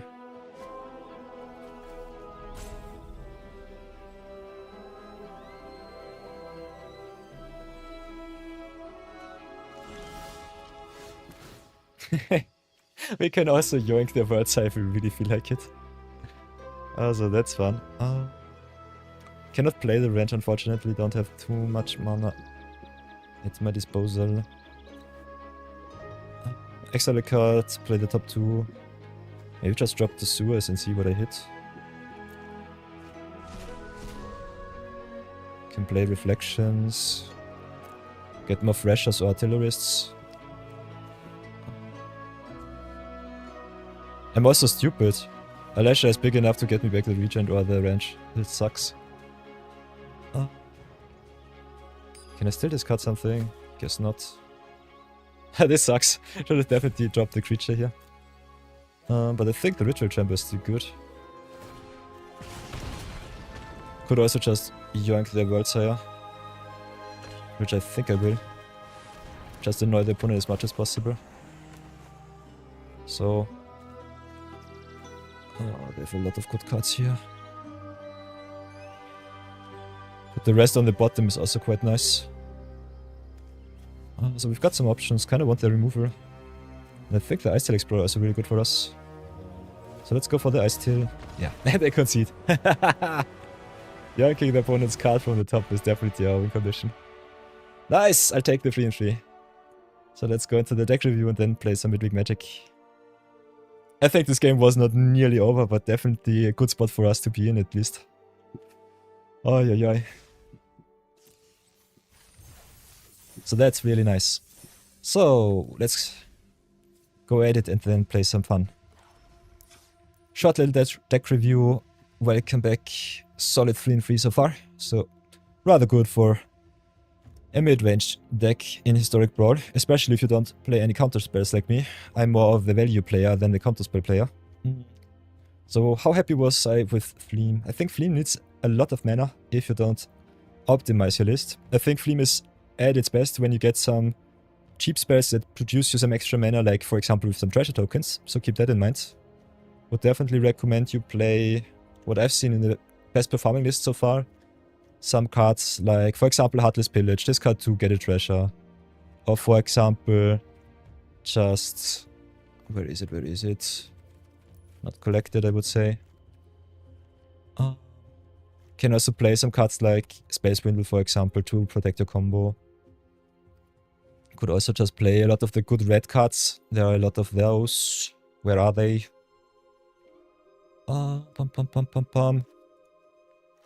Everything like the Ancestor's Aid, giving you a treasure, can be cast for 1 from the grave. Can also play some creature spells, which when they come into play give you some treasures. So everything that replenishes your mana and lets you just wheel into a lot of good stuff. Yeah, Marathon typing Fire Painting in the MTG bot. That will be coming with Avatar, so that will be also an awesome addition. A lot of good upgrade potential there. Other than that, you can also play a lot of discount cards, like for example the medallions. The Jet Medallion, the Ruby Medallion, the Sapphire Medallion. They are 0 cost, thanks to the Fleam. If you discard them and can just replay them for 0, it's rather nice. So you could play Fleam also as a Storm Commander. Maybe go to town with some cards like the Tendrils of Agony if you want to play a more combo-oriented Fleam list. Other than that, I think you can just play also with a lot of mana rocks that just add a lot of mana. For example, you've got the Moxen, you've got the Chromatic Star, Springleaf Drums, so a lot of cheap stuff. Can just go to town, ramp it up like a champion and just play 1 or 2 big spells and just win the game. Other than that, the most oppressive list that I've been seeing so far was Fleam Control. Just get Fleam out, give you a lot of awesome auras or enchantments or equipments that give you max proof. And then just cheat out your whole graveyard, get some card advantage going with some cards that can trip through your deck, like the Kyura Rising Tide, for example. And just go to town with a lot of value and beat the opponent to death. So can also, as I said before, infinite combo or definitely value play with Magma King Artillerist and other discard payoffs. So keep that in mind. My favorite budget option is definitely the Artillerist for a common, the Kamen Ferric from Omen Paths as an uncommon, and also cards like the Marauding Mako, which grow even bigger and faster with all of the cards that you discard. So that's really, really awesome. Other than that, we just played a solid mid-range list. I think the 3-3 is well deserved. And I would definitely recommend you all play to your outs, play a lot of value pieces. I think the 2-for-1s are important. And also get more lose all abilities cards into the deck. I think those are the you win the game cards, especially against creature decks. And you can still play them with, for example, Imprisoned in the Moon. Which I already have, which is nice. And get even rid of Planeswalkers. So keep that in mind. Blue is really strong in the removal suite in Brawl. And other than that, just go to town with your most prized and most fun cards and have some awesome games. So thank you for the games, Fleam. See you soon. And all my YouTubers who watch the video, I will see you in the next one. Let's go play some Midweek Magic. Recording stop. Techo done. And let's go play some Omniscience Draft. Marathon said Midweek Magic is still online. I hope so, at least. I might be a little bit too late. Still goes for 8 hours, so if you did not do already, redeem your free rares. Maybe stream snipe me and play some awesome Omniscience Draft with me. Than that. Midweek Magic Omniscience Draft. Think we are quite good where we are. Boink boink. So everybody, let's queue up for some awesome Through the Omen Paths Omniscience Draft. The pick 2 draft was rather strange to see. Let's see how far we come with the Omniscience. For those of you who do not know what Omniscience Draft is, you can play all of your cards for free, so everything that draws your cards is a definite high pick. Other than that, value pieces are also quite nice.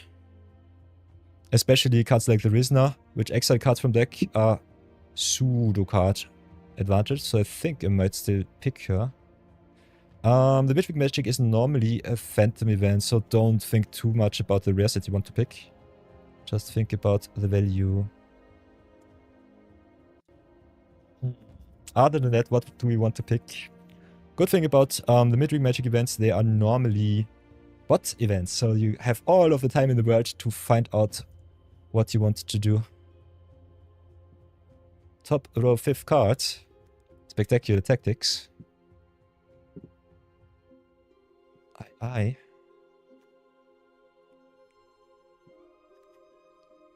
But what do we get here? You've got the Connive, you can cycle through your deck quite fast, which is also quite good. Could also be kind of fun because the Omniscience Draft also gives you 5 mana of any color. I think Uborg, if I remember correctly. So I think all of the graveyard cards might also be a little bit better than normal. Rest the bounce and draw.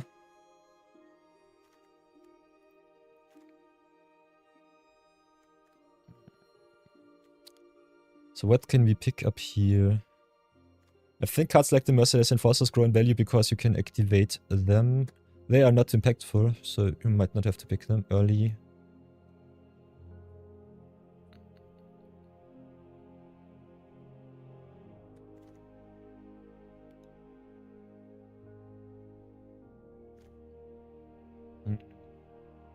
Marathon says, this is all in all a bad pack. Tactics is the only one to stop their draw. Destroy target creature with power 4 or greater. Target creature gains hexproof. I think removal spells definitely okay. Normally you want way more value and just overpower the opponent. I think the 1-for-1s are not good enough. And that the pack is really weak. You're totally right, Marathon. And especially Omniscience Draft through the Emerald Paths is a little bit crazy. Kinda like the Risner though. If we get some spiders going, it should be kind of fun. And Web could be interesting, but I think we will never get the mana, so that's something. Could still get enough spiders to go to town. So I think... Oh, we can only pick one card. I can't play from exile.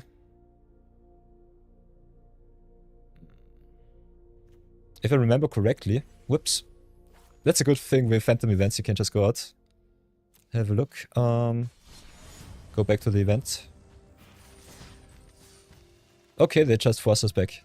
So forget what I said. I cannot play from exile. You have any Uberg to cast from exile? Yeah, and it's normally good enough, I think. I will try it out, because it's a Phantom event, I'm not too sad. And I think the only value card in the deck is Risner, so if I will try with her. Otherwise I would maybe first pick the Telfax or the Scorpius Aims to have some, at least some defense. Also Telfax is just a big death touchy creature, which is good. Which gives you some value even from Brave. So I think the second best card in the pack, definitely the Telfax for the Omniscience Draft. We'll try to go to town with maybe some spiders. Also we've got the last two giving us some treasures. Creatures are not good. You're totally right. Card draw is normally king, so some cards like the Clandestine work, giving you extra card draw, normally way better than just picking up removal or stuff. Could also recur some cards from the grave with the Referee, which is a good alternative. Work is a top 3 card. Yeah. So I think it's either the Laszlo here or the Clandestine work. Laszlo being able to give you menace, go through the opponent's blocks is good. Snatchback also kind of nice, but you don't get the double blue, so you cannot kick it, which sucks. So yeah, the double costed cards a little bit unfortunate here. Could still fix your mana with the other Acknowledgist and other mana rocks. But yeah, we'll go for the card draw here. Snatchback would be a second pick for you. Yeah, I see it. Now we've got the value pieces. Cards that search the deck are also kind of nice in Omniscience Draft, so I think the Serena Bargain Spin is definitely good. Other than that, we have some good removal spells in Coop and in Caress. Gravestone is busted. Ooh, also Gravestone draws you another card and you can mill and put the creature card in your hand. So I think the choice is either the Serena or the Gravestone in Totally Red Marathon. I think both are really, really strong. And because Omniscience lets you cast cards for any... for 0, you don't even have to consider the colors. You can just go gem whatever you want to. So yeah, maybe go for the Gravestone over the Serena. Although I like me the option to gain some removal and just get over the opponent's top. So either way it's a 2-for-1. But Gravestone is also a rather good option to give us back our best cards. So I think Gravestone might be a good better pick, you're totally right. So would also love me one of the draw 3 cards in blue. Other than that, we have the New Insumi. You draw a card for each card you've discarded this turn, which could be kinda nice. We've got the Perfected Pastry, which is a redraw. Interception for some tempo. I think all of the Mayhem cards are also quite nice. You can discard, draw. But I think this time it will be the New Insumi. So what else do we have? Another Clandestine Work is awesome. I think it's better than the Romantic Rendezvous, even though it loses User Knife. Other than that, there is nothing too good to get. Work then counter. Yeah, counter spells are also quite nice. 3 counter spells are always quite strong. Now, what do we have here? Got the Clandestine Work or the Romantic Rendezvous. Also the Principal Referee. I think getting back a 2-drop is rather solid. I think having the redraw though could be better. What would you pick, Marathon? Referee or the Rendezvous? Easy Rendezvous. And then hide. Okay, I'll go for the Rendezvous here. Let my chat pull the strings this time. Okay, we've got the Scout the City, milling us more, giving us a permanent back. Oh, got the Tricks Interception once more. Got the Referee. You need at least 3 counters. I think counter being a tempo piece is quite nice. But otherwise it's just a 1-for-1. I'm normally not so high on counter spells in Omniscience draft. They might still be necessary. And Interception is also still a rather good top deck because you can tempo with the tap down ability. On the draw it's a win, on the lose. On the draw it's win or lose. I thought that right. So maybe go for the Tricks Interception over the Referee. I trust my companion Marathon, showing me the way. So what else do we have? Got the Experiment, which draws us another card. Also the Referee giving us something back. Yeah, Experiment is good. Tefex came back. I think I'll go for the Tefex here. I think the rest is just mediocre. Eternity can be kinda nice to save your stuff, but otherwise you want some juice on the board. Alley Lurkers, interesting. Alley Lurkers cycles you through your deck, also with the Mayhem. You're totally right. Alley Lurkers might have been better. So what do we have here? Snatchback. I cannot kick... still. I'm stupid, I can kick it. Because you can cast it for 0 and then just pay the 2. So Snatchback is really good. I think the Mayhem cards might still have some good capabilities. Maybe the String Puller over the Lookout. You like yourself the Connive cards, am I right, Marathon? Lookout or Scrubber?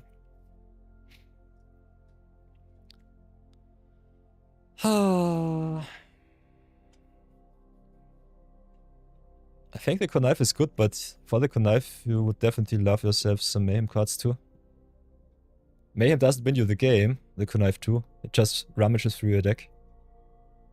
Also gets us stuff into graveyard for cards like the Gravestone. So you might be right.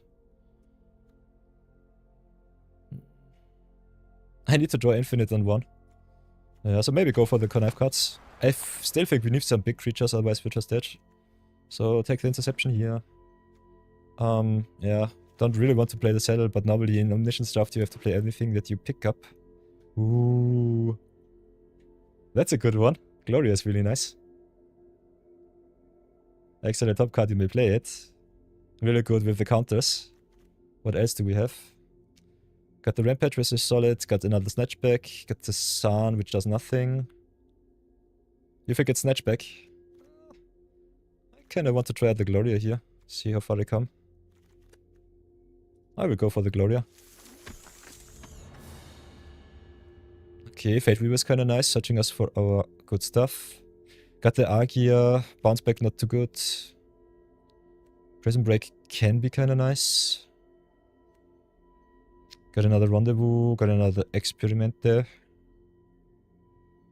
Yeah, I think their experiment better than the Rendezvous. If you have an empty hand, Rendezvous is a dead draw.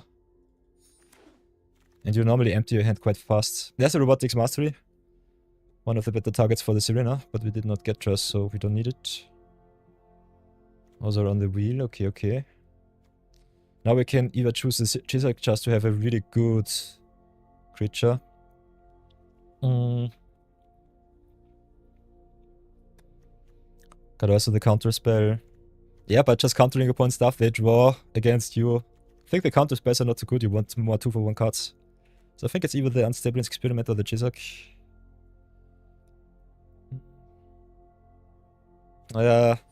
Problem is if you don't have any creatures and just draw all of your experiments, it sucks. Still okay. So what else do we have? Risha is just a big fly, which is awesome. Pardon me, I'm a little bit dry. So remember to replenish yourself. What does Marathon say? Citizen.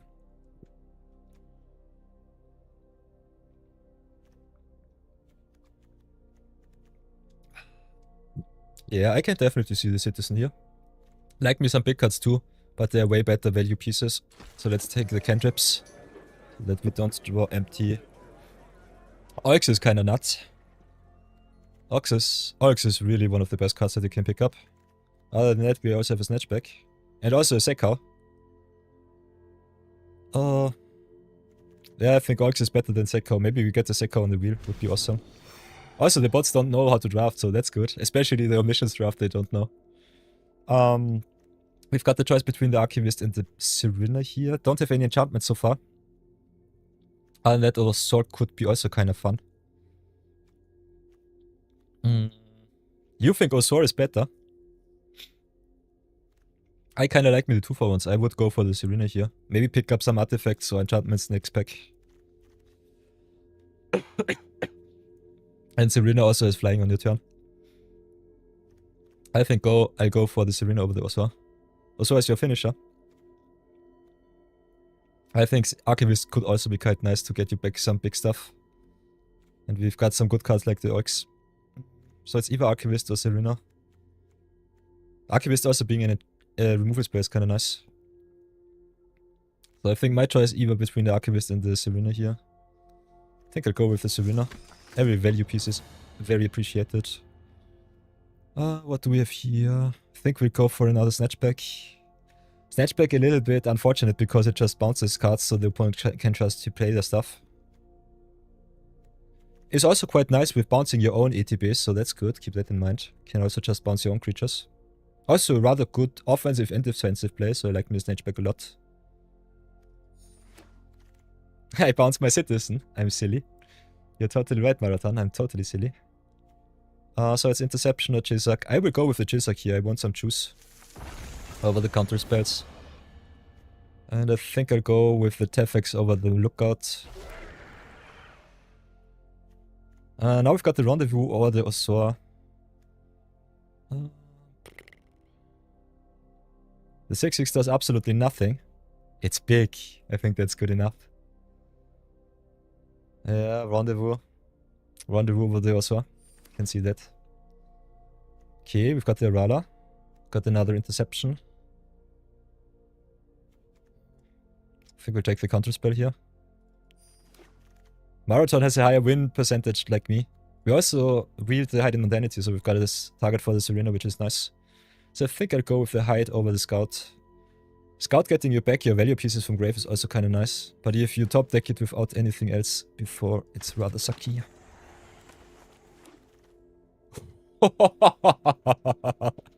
Marathon, I think we have ourselves a rather awesome deck. Range. I think easy range. What would you say? Outsmart. Outsmart over the range. Can I play the cards only from hand for 0 mana? That's the question. What does Omniscience say? Let's have a look. Me playing Magic for 20 years and I'm forgetting what Omniscience does. What does Omniscience say? You may cast on a card from your hand without paying the mana cost. Okay, so you still have to pay the mana. Trophy is the best card in the Sad. Yeah, but Ranch is also so good. But she exiles, so that's that. Yeah, let's go for the Outsmart. Outsmart in a tiny bit better. You're totally right. Oh, what now?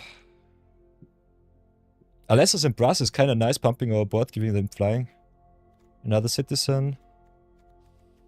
Yeah, I think we go for the draw.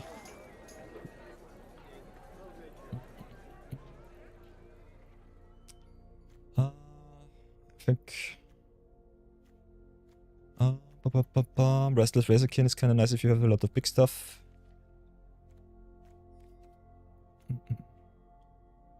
Snatch Citizen combo. Snatch Citizen is definitely a nice combo. Razorkin is still quite nice. So it's either the Razorkin or the Snatch. Razorkin can be enabled more often, I would say.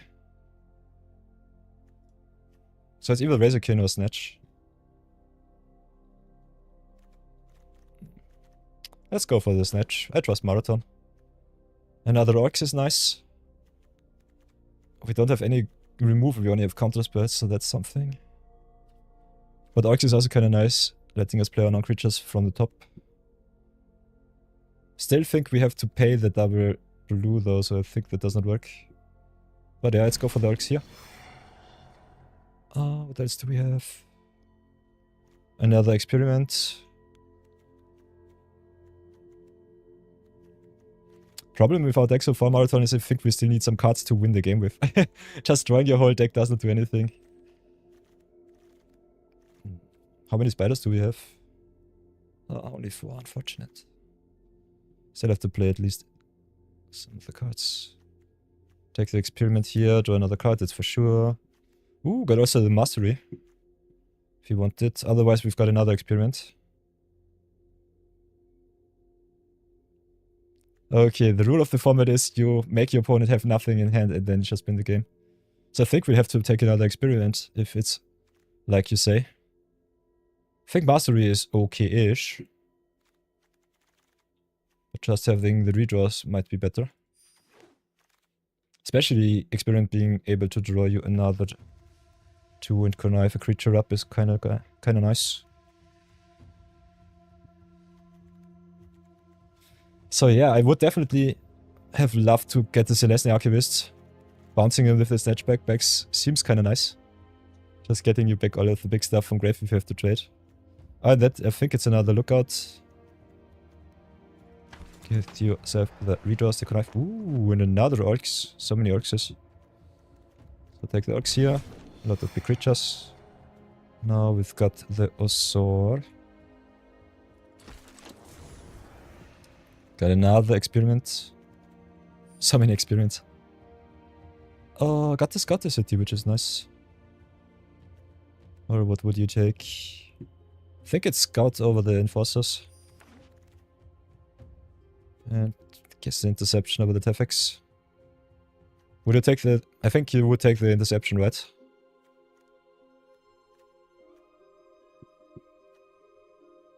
Interception or Tefex. How many big creatures do we have? Counter any day. Yeah, we have a solid 16 creatures, so it should be fine. Take the Deception here and be happy with that.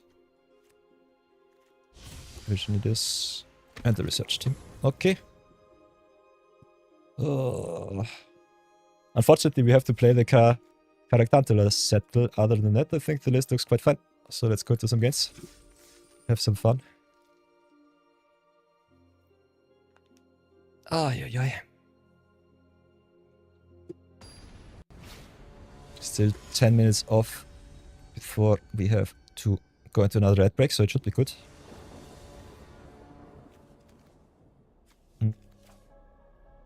Opponent kept the 3. I will definitely don't go down to 2. Got the Deception, which is nice. So I think we just keep them off their redraw. No card advantage for you. Do they have the counter spell too? That would be hilarious. Ah, they've got the outsmart. Counter draw. Yeah, Marathon, you're totally right. Counter draw is really busted. What the heck?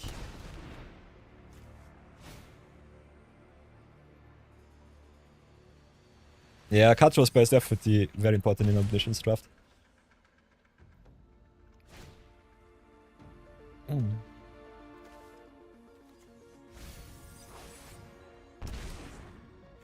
Rather fun to see the people staying for the draft and then just going their own way. Ugh. Yeah, outsmart is really obnoxious. I could just dodge. Could still play big stuff. Oi oi oi. Lost.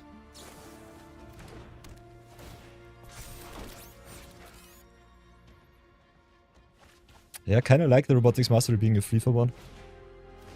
But other than that, I think there are definitely some wombo combo infinite combos. I'm personally not a big fan of Omniscience Draft. I think it's way too busted. Way too swingy. But especially as a Phantom event on Midweek Magic is still okay. So that's fine.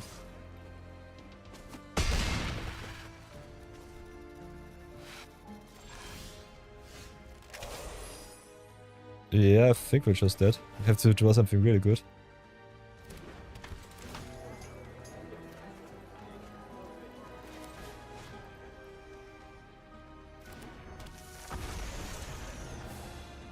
Let's see how long we can live. As for now. Yeah, the 6-6 sucks. I think it's still okay. It's a solid blocker. It's fine. But other than that, you're totally right. You can enable Ursua quite well. That's way better. Totally right. So yeah, listen to your moderators. That's for sure. By the way, funky skull that you have there. Fright Fest. How did you get that one, Marathon? I want that emote. I want it so bad.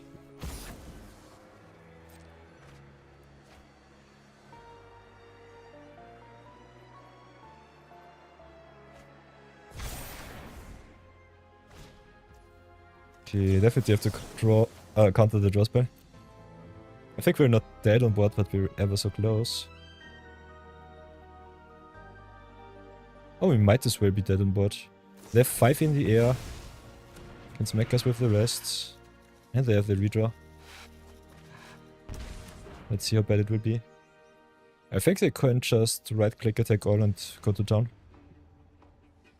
They have so many redraws.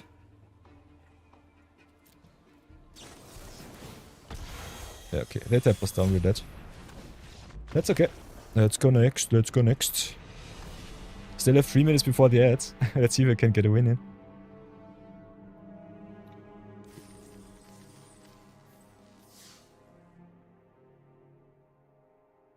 You made a scary clip. Ah, I have to do that too. Good to know, good to know. Yeah, I think before we go into more infinite decks and games, we'll take another ad break. Have to get myself a snack. I'm a little bit starved. So see you all in 3. And then I think we rather quickly get rid of the Midweek Magics and then play some other fun. Maybe some Pout Cube if you want to see them. I think I can play 1 or 2 cubes. So here we go. See you all in 3 minutes.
I'm shiny and I'm back. Only 20 seconds left. And I think we can return to the games.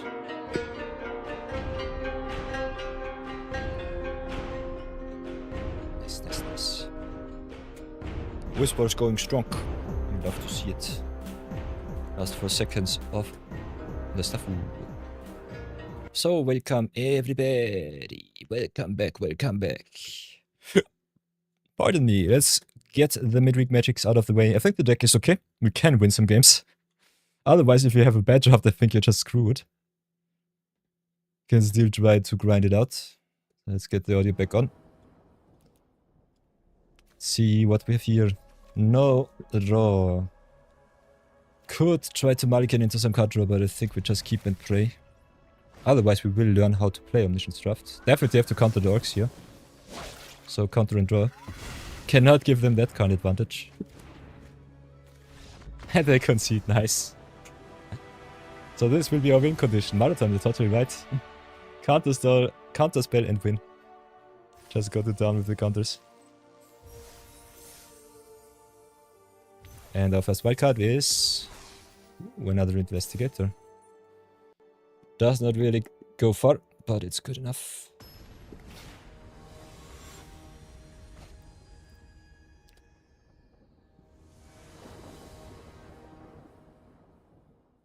Ooh, works of our own, so that's good. Got our one that in the deck.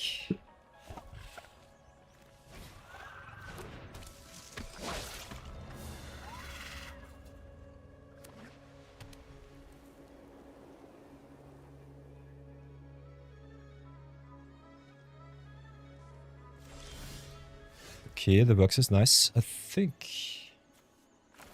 Let's try to get the orcs out first. They have the counter spell, we still have the redraw, so that's okay. And we have 2 separate extra orcs in the deck. So even if they counter her, it's not too bad. And also with the look at the top, we know what we can do and we cannot do. So let's go play the work. See what else they have. Could drop out 2 cards, draw another 2. Kinda like the citizen, that's for sure. Don't need the connive. Okay, got the Chisok. Cannot play it because we don't have the 6. So that's a little bit of a no-no. So go for the citizen. Another redraw, another good spell.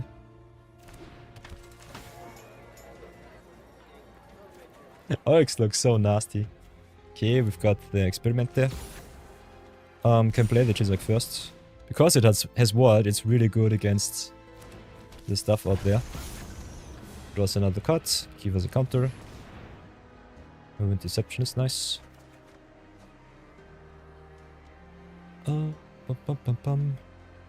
Discard another card, I think we'll drop the research team. Cannot do anything with that. Play the gravestone for 2. Also draw some cards with the new Insumi, so that's good.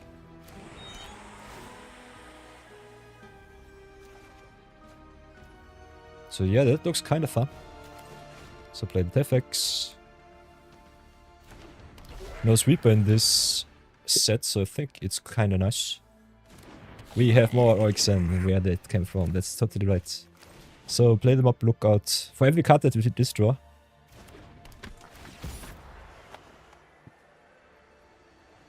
Oh! Unfortunate. I'm stupid. I think I'll give another counter to me here. Draw and discard the Caldea Brawlers.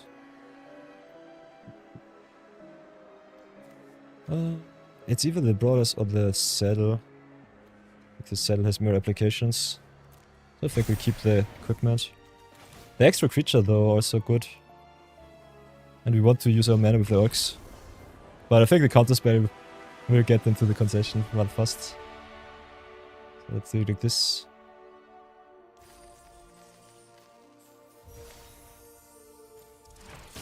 Ooh, Hardfire Hero, that's a nice one.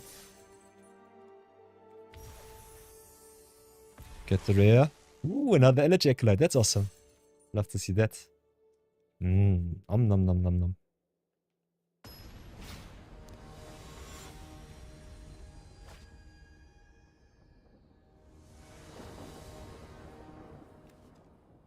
Okay, this hand looks good. No counter spells, but otherwise we've got the value. Wow, opponent with the orcs of their own. She is good, but not busted good. Still can draw at least 1 or 2 extra cards per turn. So I think having the Serena with the hiding identity is quite nice.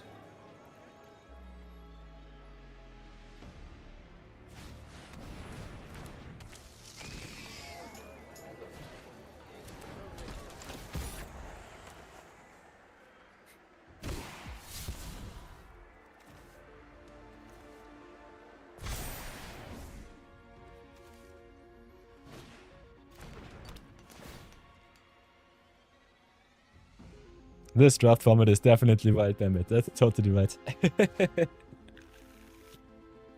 I think every set that is not designed for Omniscience draft definitely rather interesting to see. And especially Omen Puffs has a lot of card draw spells, so infinite combo shenanigans are definitely on the table. Yeah, but we only need 3 wins and then we can get out. I think you can also just skip after 2 wins, just get your wildcards if you don't care for the cosmetics.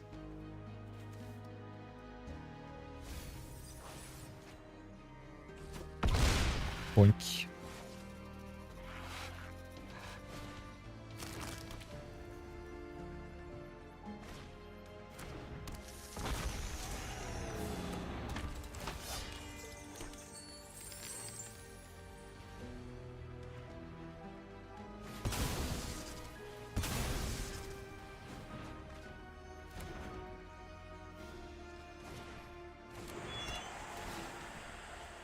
Yeah. We had the draft portion a little bit earlier. Marathon gave me a little bit of a refresher what is important for the Omniscience draft. What you normally pick high are definitely pieces that either cheat you something from the deck or especially a lot of card draw spells. So pick the card draw over anything and pick the big cards that don't do anything whenever you don't have card draw or counter spells to pick. Card draw and counter spells is the way to win in this format, because you only start with 3 cards in hand. If you counter the opponent's value piece or their card draw, they normally concede. So you can force the concessions quite fast. Other than that, you can also just chain a lot of card draw to outvalue the opponent. Does not always work, but rather often. And unfortunately, there are no board wipes that I can think of in Omen Puffs. I think there's might only be one in white. Let's have a look. Board wipes Omen Puffs. Board wipes Omen Puff.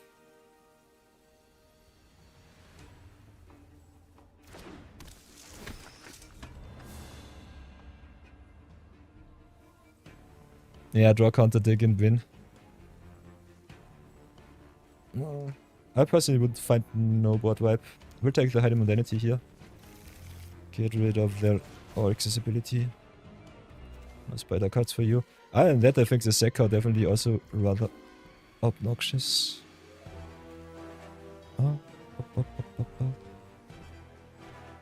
So let's go and try to redraw.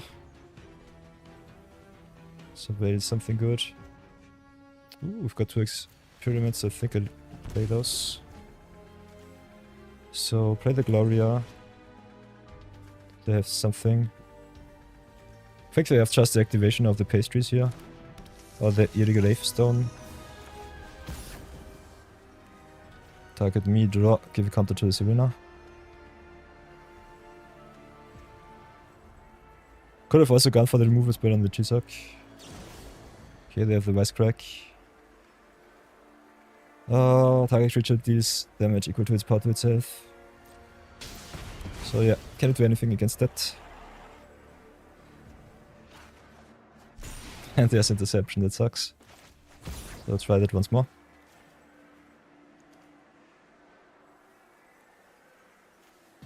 And Marathon is also right. Playing cards from exile costs you mana, so keep that in mind. Discard a card, I guess the Caldea Brawlers will be the ones we drop. Let's go for the citizens first. And can play the gravestone, which is nice. Ooh, Outsmart is also good. So play the gravestone. Question is, do we want to keep the Outsmart to counter draw? But I think I'll have to draw 3. Don't really have a choice here.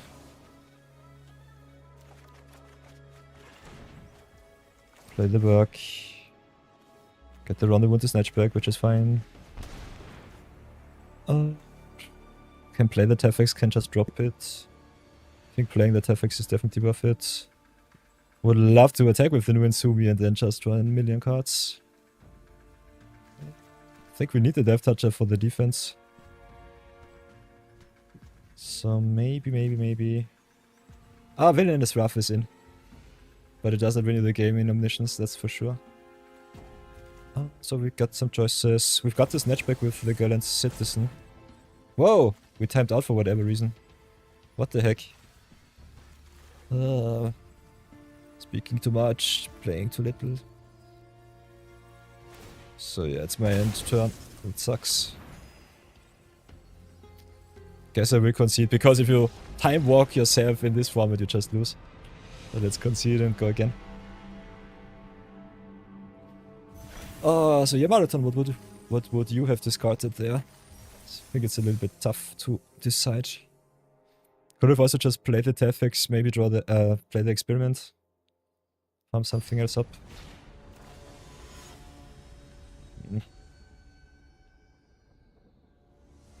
Yeah, they did not pay attention.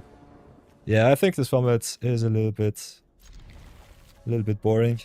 I'll get the wins and then I get out, play something else. Learning it is definitely not easy, that's for sure. So let's see, try with the Serena first. Get us the Hiding Mundanity. Then snatch back the Serena. Draw another card. Draw all of the bad cards. So draw the saddle. Play the saddle, the team, the vision. Pray that it's at least some form of defense. Can pump up the vision, which is okay. Pass for now.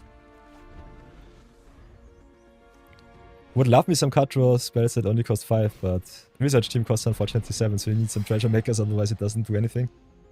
Just a dead card. Oh.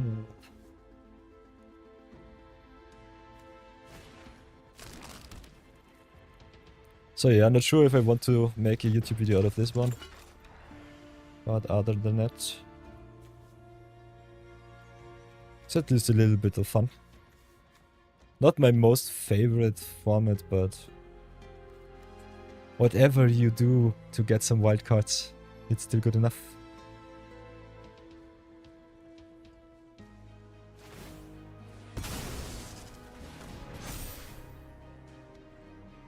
Ha! It's a breakdown of MTG, gamble on the coin flip, draw a decent hand and don't rip on your draws. Exactly what MTG does, but fast. That's totally right. Sounds a little bit like Yu-Gi-Oh! Better have the out. Otherwise you're just dead.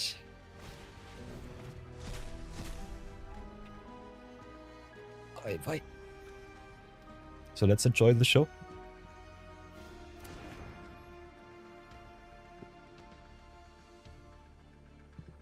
Cheers.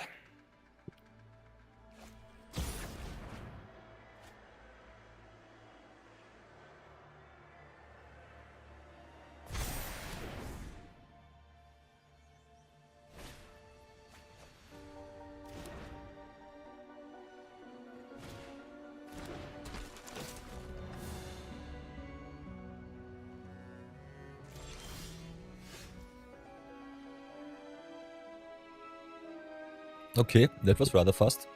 What can we do? Can mill with the vision, which is kind of nice. Let's play the orcs first. We need to play the Hiding Mundanity either on the wrist side to get through, or at least attack to not get sacked. Other than that, I think getting rid of the orcs is definitely worth it. Ah, we have no good bounce target for us, which sucks.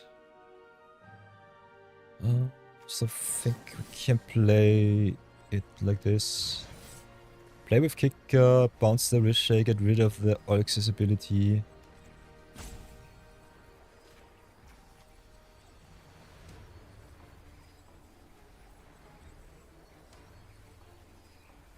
Whoa, am I stupid? Ah, I have to play it from deck, so I can't even redraw.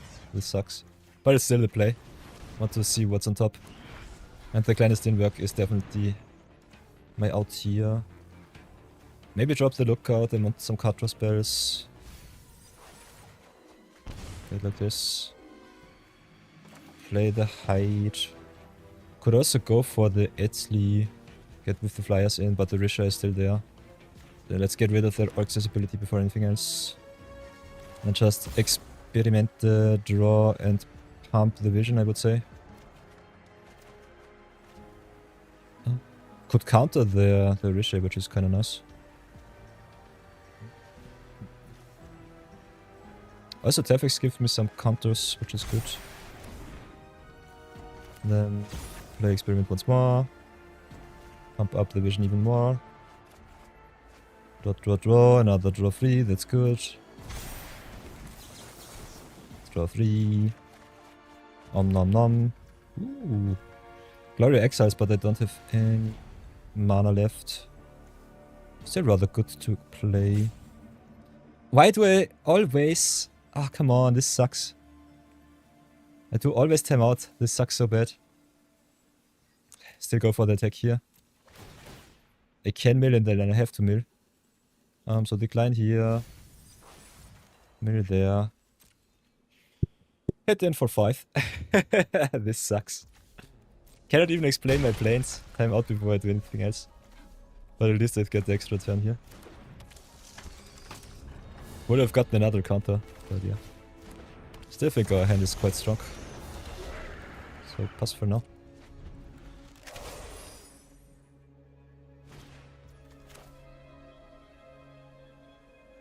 Don't have to counter the Risha, I can still bounce him.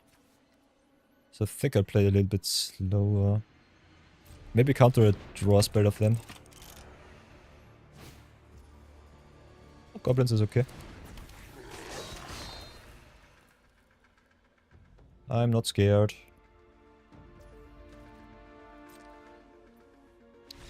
They concede, nice.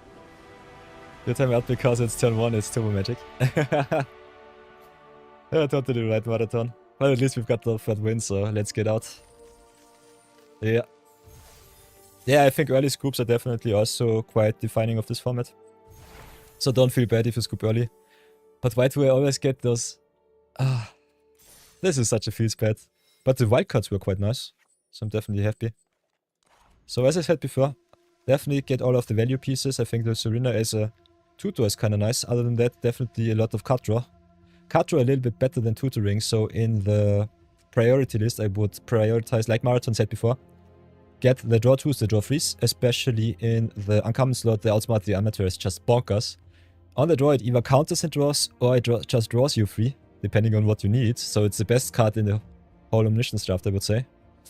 The Osor gets really big, really fast if you chain a lot of card draw spells. So definitely one of the best top-end cards to block the opponent's creatures, but also to close out the game with damage. Cards that exile are not so good, so the Oryx-Mouth to Manis and the Gloria or the Risen are not really good. I think they are mid, but they're not game-breaking. And cards like the Unstable Experiment definitely really good because you see at least 2 cards, can pump up your creatures, and also enable maybe some mayhem, so you don't lose anything out.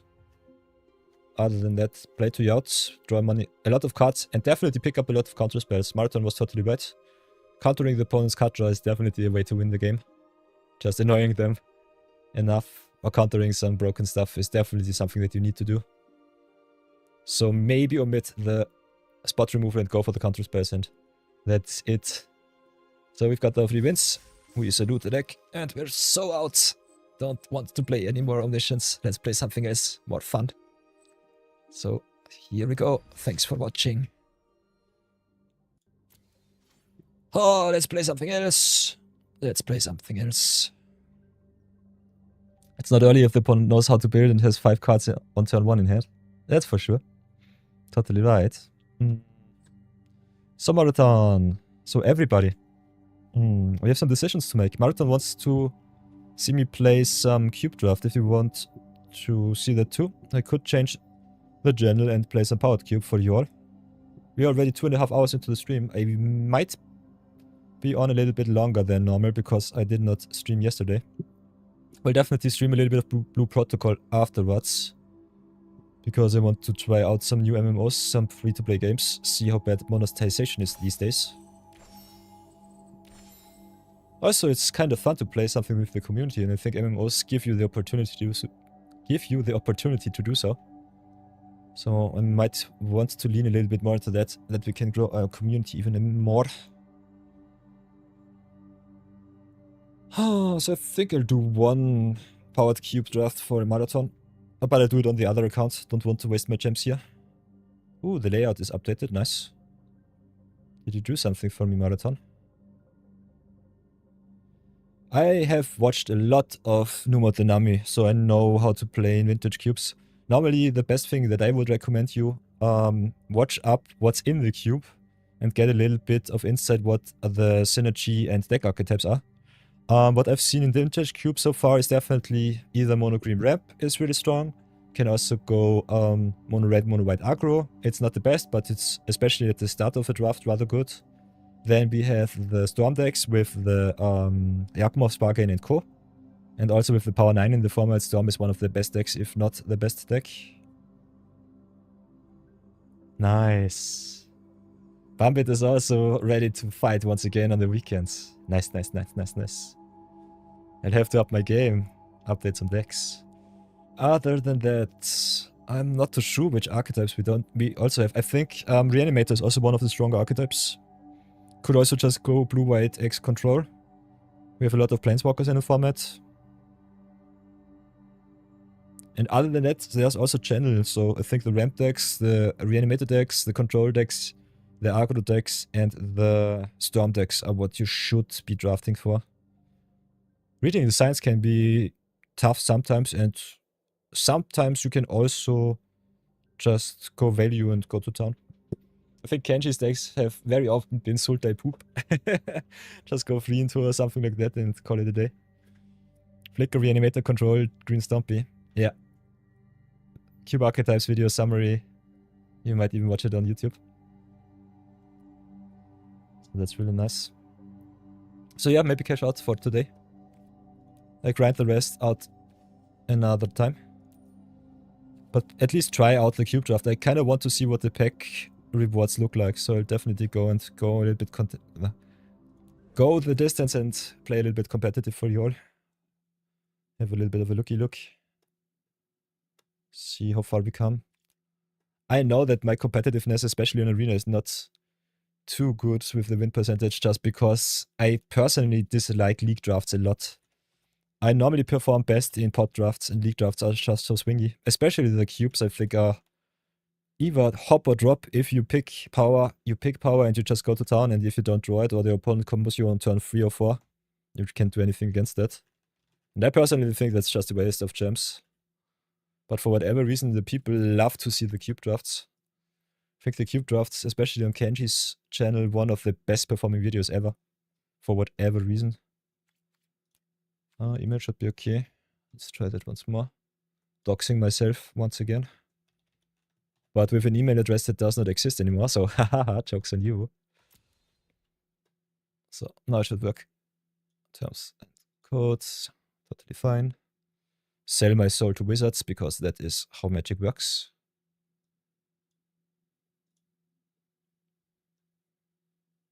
Yeah, you need 5 wins for the Q packs, so yeah. That's a little bit tough.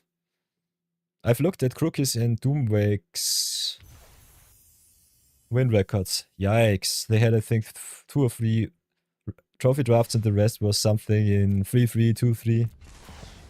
Okay, Vivi is finally banned. You love to see it. Or at least they've given him a little bit of a downgrade. Add mana in combination of Vivi's power. Put the counter on him, this to each opponent. Okay, how did they change him? What the heck? Did they keep him as is in Alchemy?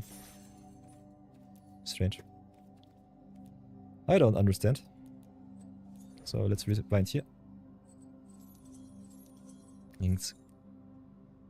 Oh, so everybody, it is time for some cube drafts. Marathon42 challenged me to play some powered cube, and I humbly oblige, at least for 1 or 2 drafties. So let's go into the powered cube draft and see how far we come. We've got a lot of golden gems to splurge, so it should be fine.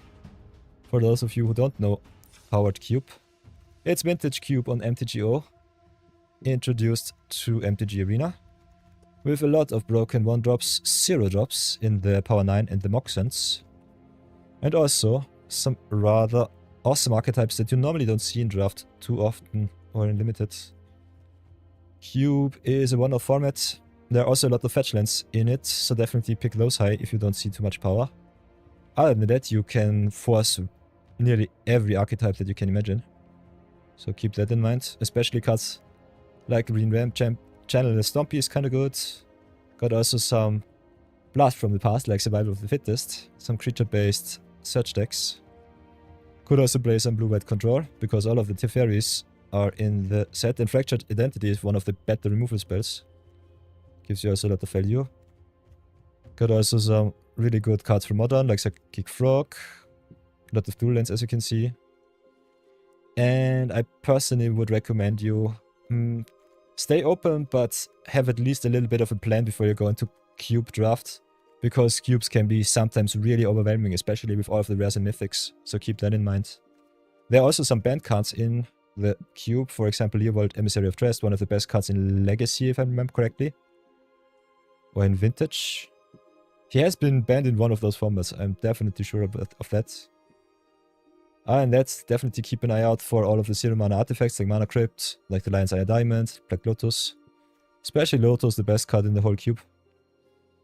You can play some artifact-themed decks, so that's something. You can definitely play some Reanimator decks with some big Eldrazi or other spells. Can also cheat them into play with some cards like, for example, Through the Breach or Sneak Attack. You also have some really broken lands like the Gaia's Cradle and the Tolarian Academy. And other than that, if you just want to turn off your brain, normally you can just force mono red. One player in the draft queue normally forces mono red and just goes to town with the aggro. The go big decks normally take some cards like Sneak Attack, especially the ramp decks. Other than that, I think the value decks, especially the blue-white, the blue-black control decks, are rather good. So a lot of power, a lot of synergy. Best deck in the format, in my opinion, is Storm. So if you got cards like the Tendrils of Agony in black, you can definitely pick them early or just try to wheel them. Other than that, just go to town, have a lot of fun. Let's see if we pick some power and if we get lucky. Also keep in mind this is a Phantom event, so you don't keep the cards. Which is rather good, you don't have to rare draft. There are only rares and mythics and some broken commons and uncommons in the cube. And you get rewarded with some cube packs, which is rather interesting to find out what those include. Might be any card on Arena, so I'm not sure if the value is really that good. Numot the Nami said he's not too happy with the payout structure. Let's see if this is the case. Ooh, and we get rewarded with an awesome Cosmo card sleeve. So that's nice. As you can see, the queue up is rather fast because the cube draft's normally high in demand. I personally don't draft them too much because I dislike formats where you have way too high power and also where you don't keep the cards. So a little bit of a downgrade for me. So what can we do? Pick one, pack one.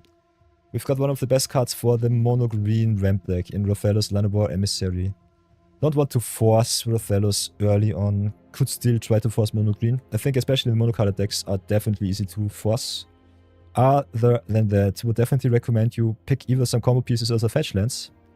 So you could go, if you want to play control, first pick Cryptic Command. If you want to go mono green Stomp, you can pick the Rothalos first pick. Otherwise, I would definitely pick the Bolas the Citadel and just go to town with either artifacts, because Tinker is also in the format, which cheats you out an artifact on turn 3 at the latest. Other than that, also the 3 counter spells are quite nice. So Force of Negation, also rather solid first pick. So my decision is between the Force, the Cryptic Command, the Raphaelos, and the Bolus of Citadel. Citadel only good if you get the Tinker, otherwise it's just a little bit too expensive. So I think this easy first picks would be definitely the Cryptic, the Force, or the Raphaelos. You can pick either. Raphaelos will get way worse the less forests you have. So maybe just take the Force of Negation and go to town with that. It's Polar Citadel normally wheels if you don't get the Tinker first pick. Force pushes us into blue, but still good. Also rather good for Storm. So now we have the Dark Ritual in black, which is really awesome. Love me some mana cheat. Other than that, we've got the Inquisition of Kolossilek, which is really good. This cube a little bit more high powered with the converted mana cost. Inquisition still rather good. Very good card to get the power cards like the Dark Ritual or the Entomb out of the opponent's hand. Yeah, and you also lose against the combo deck. So Marathon says, even if you pick the Raphaelos and go green, normally you lose to the combo decks rather easy. Especially Storm does not care if you have some big board state. They just drain you out with the 10 Wreaths of Agony or just mill you out with a Brain Freeze. So keep that in mind. I think Grapeshot is also in the format so they can burn you too. We'll definitely take the Dark Ritual here. See what we can cheat out. Now we've got the Phyrexian Metamorph, which is rather awesome, especially if you don't know what you're playing against. Otherwise, we've got also the Wasteland, which is kind of good. Can wreck the opponent's mana. So I think the pick here is between the Metamorph and the Wasteland. I'm in for the Metamorph here. Could also take the Sargoth Triumph, just fixing our mana. So it's either the Metamorph or the Triumph. Triumph especially good with fetch lands. So that's something.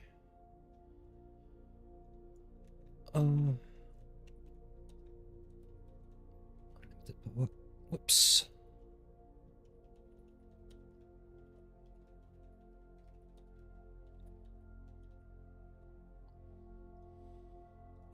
Yeah. So it's either the Triumph or the Metamorph. Other than that, I think not too many good cards. Hellrider really good in mono red. I think the Wasteland a rather solid card. But especially good in some lands. Shells that play green and recur your lands so that you can just rough the opponent's land slots whenever you want. What else do we have here? For the Reanimator we have the Grizzlebrand. For the Storm decks we have the Seething Song. Got also the Sacred Foundry or the Parlor to search with some fetches. Exploration is really good if you have a lot of good card draw. Can also just pick the Talisman of Creativity if you want to go into Storm. It's also a rather solid fixing and also mana ramp card.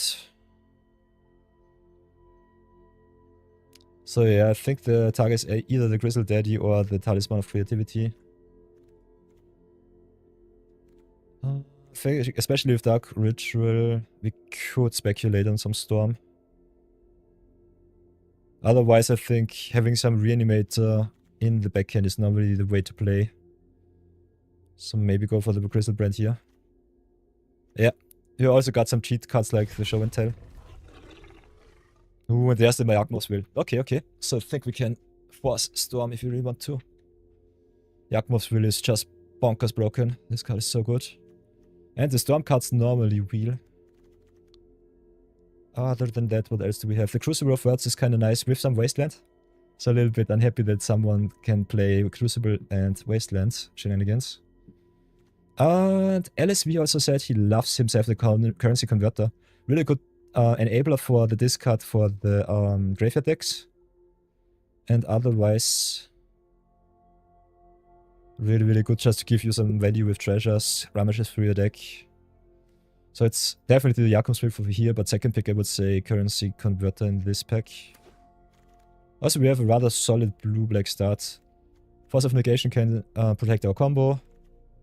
Jakob's Will is just awesome. What else do we have?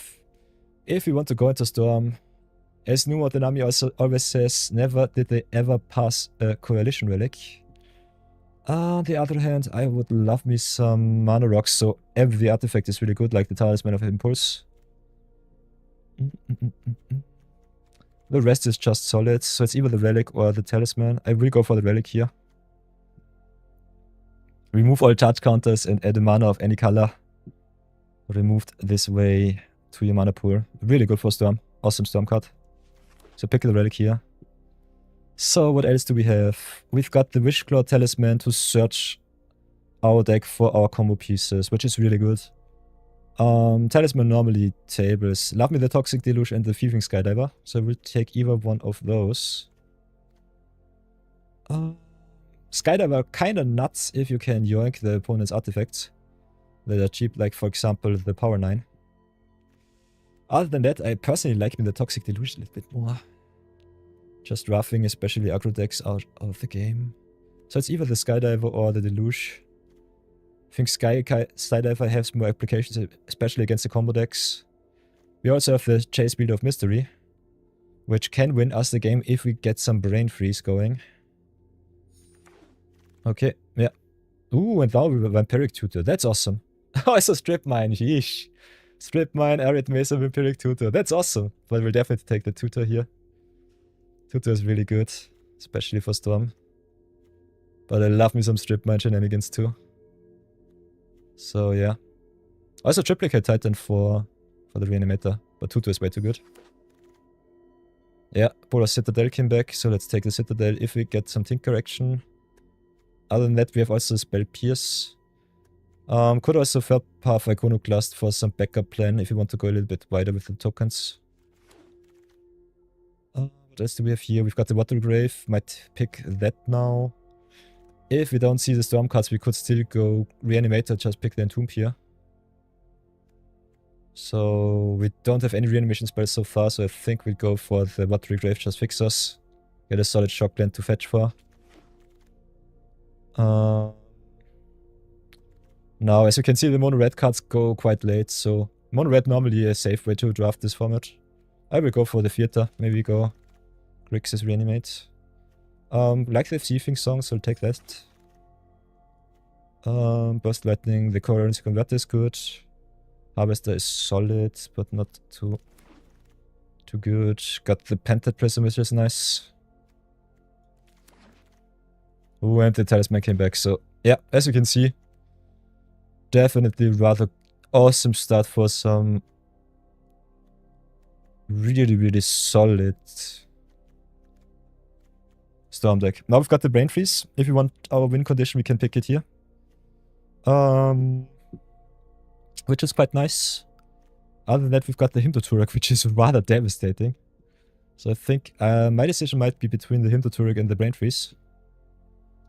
I'm not sure how surely we wheel our win conditions. So I'm inclined to pick the Brain Freeze. Normally I would say try and table it in a pot draft. Other than that, I think the Hymn to Turok is way better, and also we've got the Werncan that comes to fetch ourselves some stuff. So if you feel risky, you can just wheel. But I try to just pick our strategy as much as possible, so I think I'll go for the Brain Freeze. Normally, no one else is really interested in this card. And I think we are the only Storm drafter. I could try and wheel it.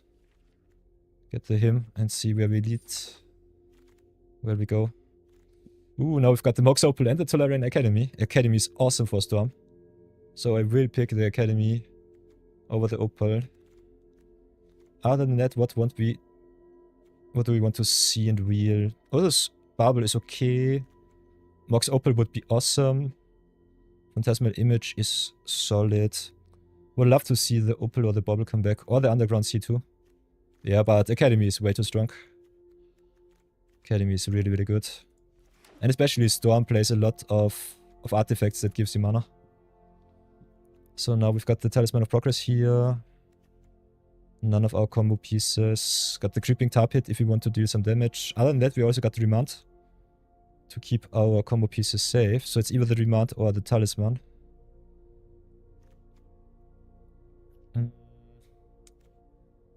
So yeah, it's a choice of preference.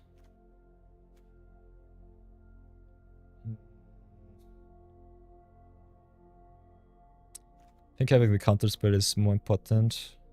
Although I love me the vamp.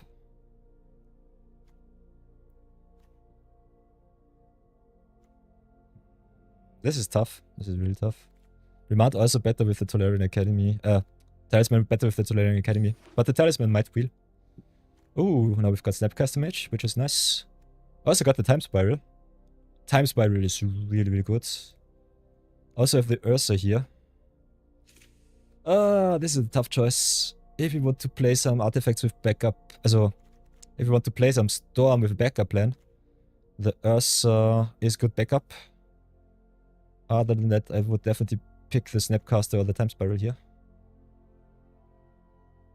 And I think especially for Storm, the Time Spiral is more important. So let's pick the Time Spiral over the Snappy. Spiral still might come back. Maybe go for the Snapcaster and try to wheel something.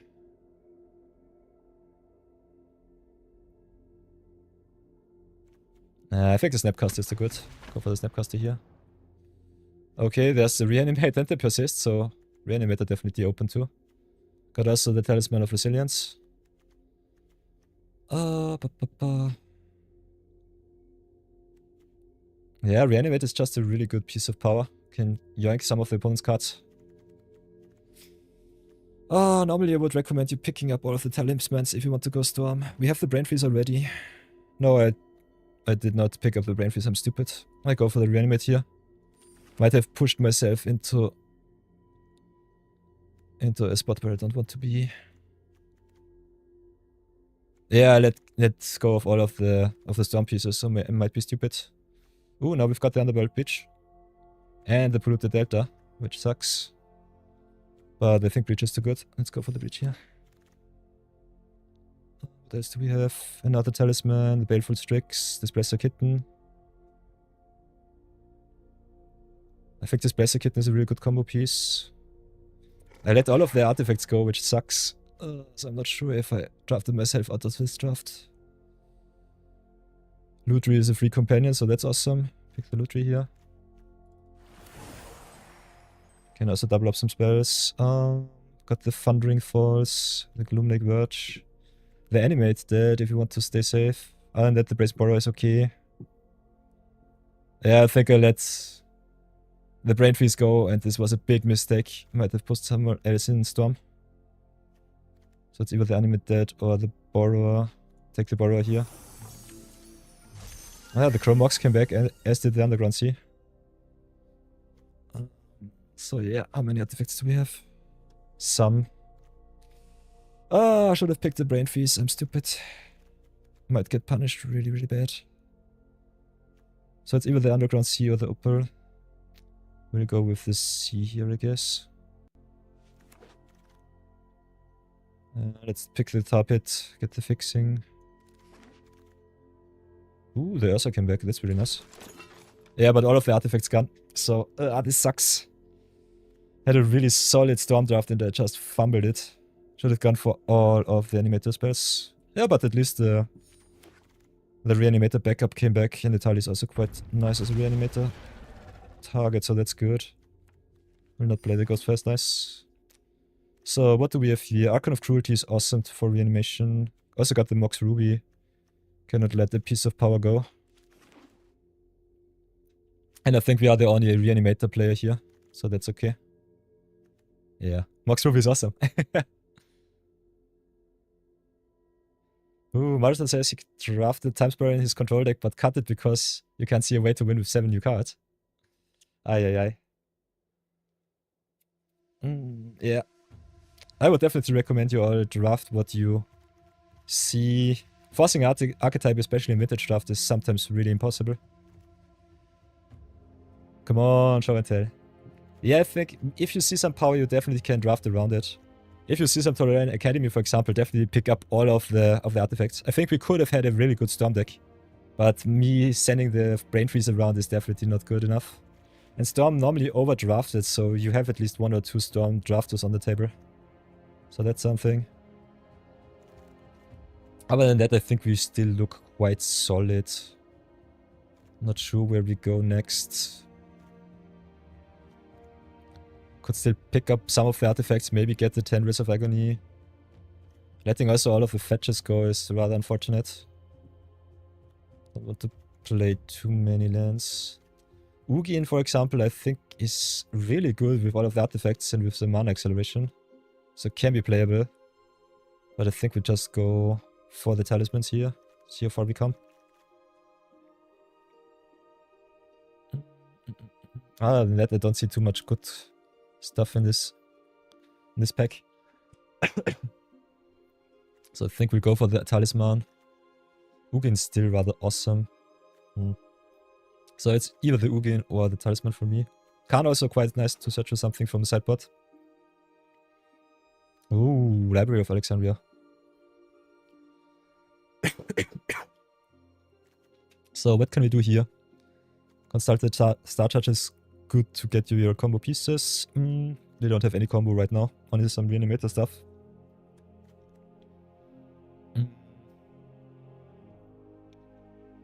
Your Vault also really good with all of the other wheel effects. So I think it's either the library or the Leo Vault. Don't have any fixing so far into green. So I think I go with the library here. Sunring Titan kinda nice. Good reanimation target. Other than that, what else do we have? Coveted Jewel is a little bit expensive. Still rather good in Storm 2. We will not play Storm. I don't think there will be any Storm card that comes back our way. Especially if we have some experienced drafters. So we can either go for the Mastermind, maybe draw more cards. Also, I still Explorer in the format. Maybe go for the Sea Shark. Sea Shark is awesome with all of the cantrips. I think I'll go for the Sea Shark here.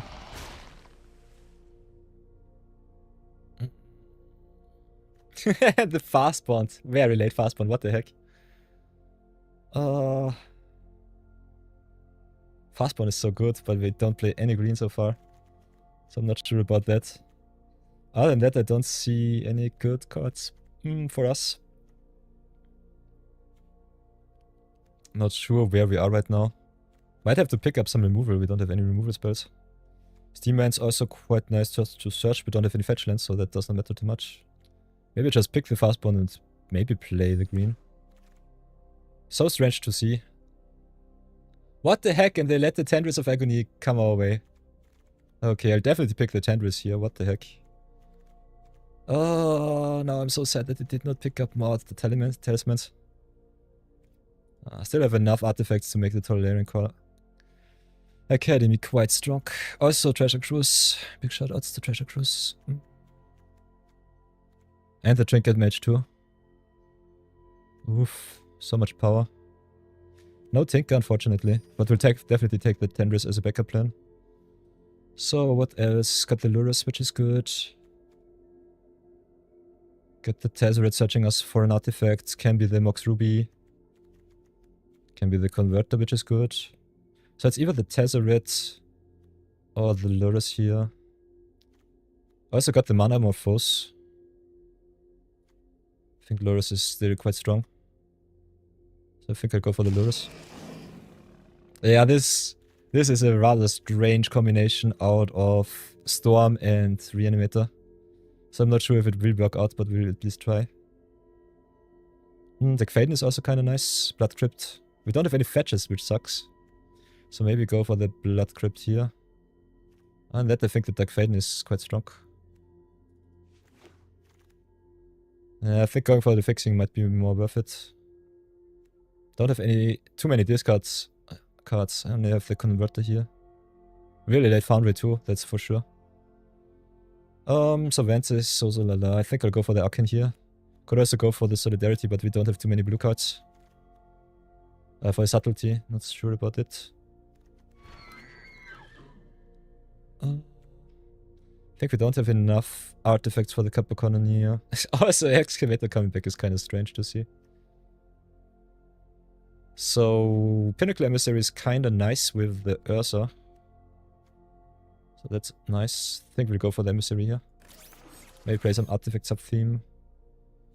Bone Shards is quite nice, discarding some stuff. Other than that, the expressive iteration is really good. So it's either the shards or the iteration. I think I'll go with the iteration here. Mightstone is okay. Ooh, Steam Vents came back. What the heck? And the Trinket Mage too. Oh, okay. So what can we do with this pile? Yeah, Cruise and Breaches. So strange. Oh, yeah. So, welcome back to the deck building portion. As you can see, we have a lot of cards to cut. A rather strange deck list at that.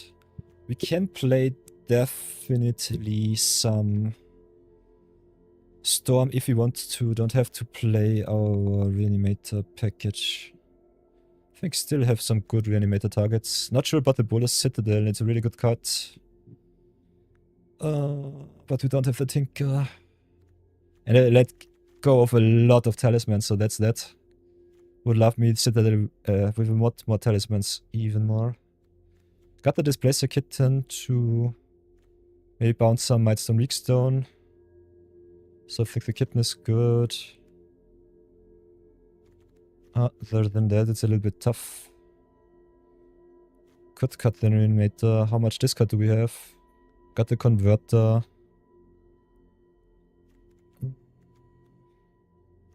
Wish Claw searching us for good stuff. Duration. Duration might not be at its best. Without fetches, I think we'll have to play all of the lands.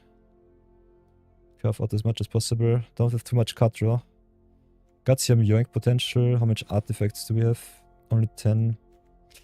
Emissary is kinda nice with all of the talismans if you pick them and with the Ursa. Lurus with the double black a little bit awkward, so not sure about that. So I think we don't have enough discard to make the Reanimator package work. Get that out. Other than that, what else can we do? The strange thing, Vintage Cube normally is a best of 3 cube. And this is just best of 1. Which also annoys me a little bit. So I'm not too sure about how to go with this format. I think Snappy might be a little bit strange. How many instant sorcerers do we play? Some. Got some good cards. We've got the Dark Richer, the Reanimates. Did not pick up too much discards, I think, the Reanimate's still good if you snipe some of the opponent's cards, so don't sleep over that. Not sure about the Citadel. We have some ramp, not too much. I think the Borrower is good, but not too good. Negation, Thieving Song, the Lurus.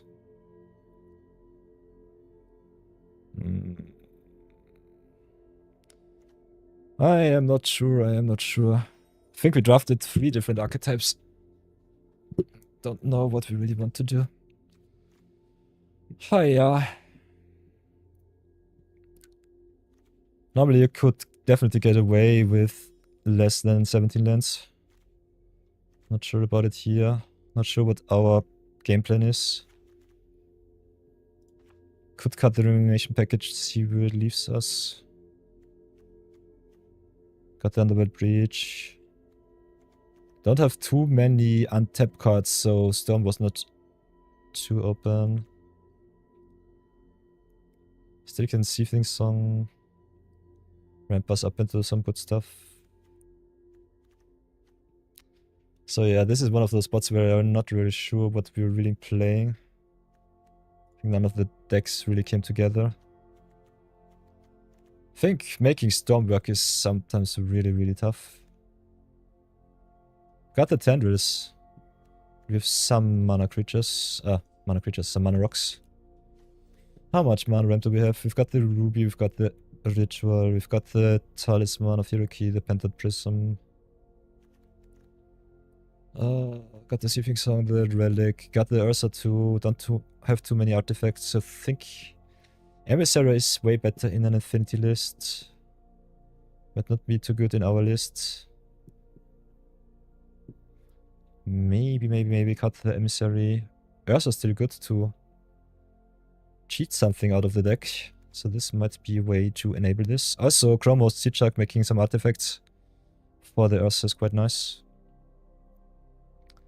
So maybe cut the Tendrils of Agony, cut the Underworld Breach, cut all of the Storm cards. I think this is no Storm deck, this will be more of a Reanimator value pile. Can cut the Wishclaw Talisman. Vampiric Tutor is still really good. Cut the Yawgmoth's Will. Cut maybe the Pinnacle Emissary. How many artifacts do we really have? 9. 9 is still okay-ish, I would say. This is really tough. This is really tough. Can definitely cut some lands if you really want to. Other than that, I would definitely recommend us just play the Reanimator package. See where it leaves us. Get the Cruelty, get the Grizzle Daddy, get the Italy in. We've got the Trinket Mage to search out the Currency Converter, so we have the discard. We've got the Lutri to copy some stuff. How much mana do we really need?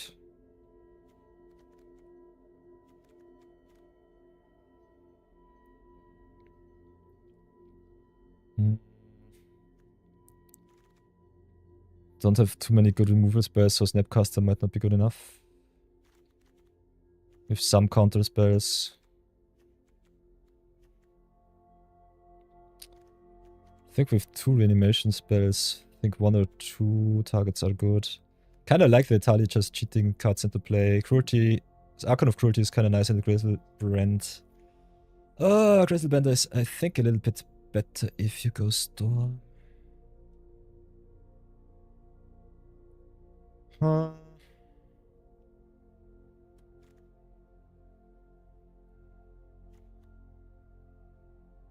So maybe cut Iteration. Kinda like the Dark Faden still. Maybe cut the Emissary. I think the Siege is good. Might still need the Force and the Remand. Cut the Seething Song, that's for sure.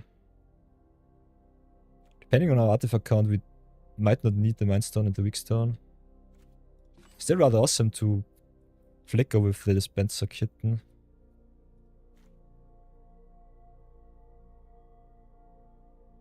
Italy with Kitty is past that. Yeah. Not sure what the last 3 cards will be, Marathon. What do you say? I think we have to play 17 lands. We have some card draw, so it should be still okay. I think Mightstone and Weakstone might be the cut here. We don't play too many artifacts. Ursa still gets better with all of the artifacts in play, that's for sure.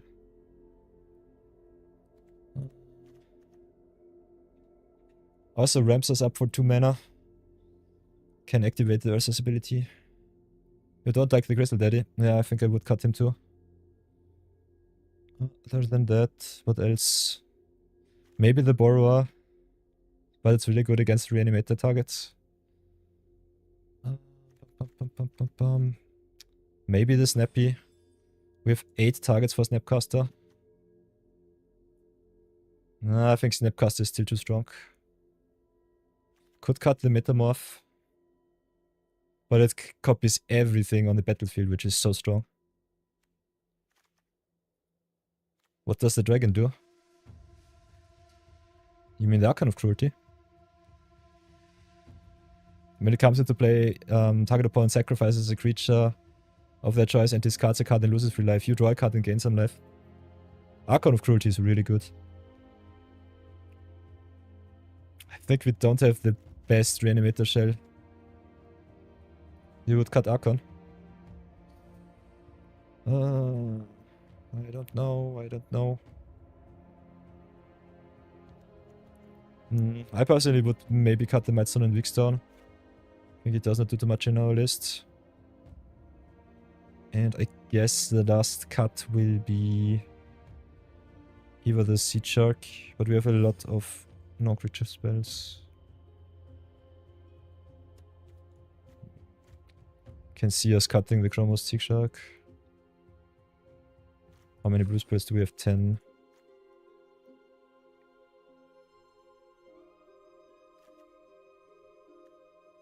Maybe Toxic or Lurus. Maybe Lurus is the cut. I think I'll keep it as this. We have a little ad break. So I'll see you all in 3 minutes.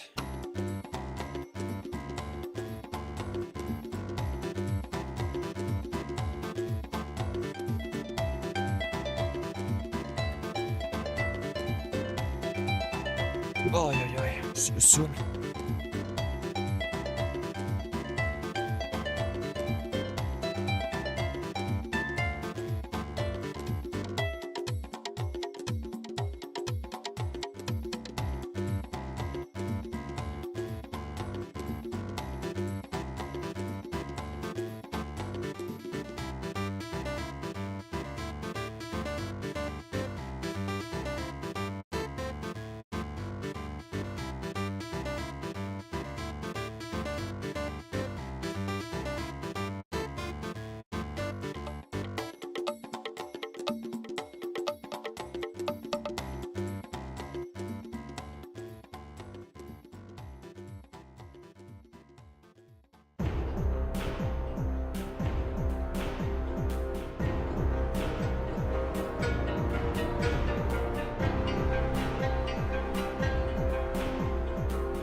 So, welcome back everybody.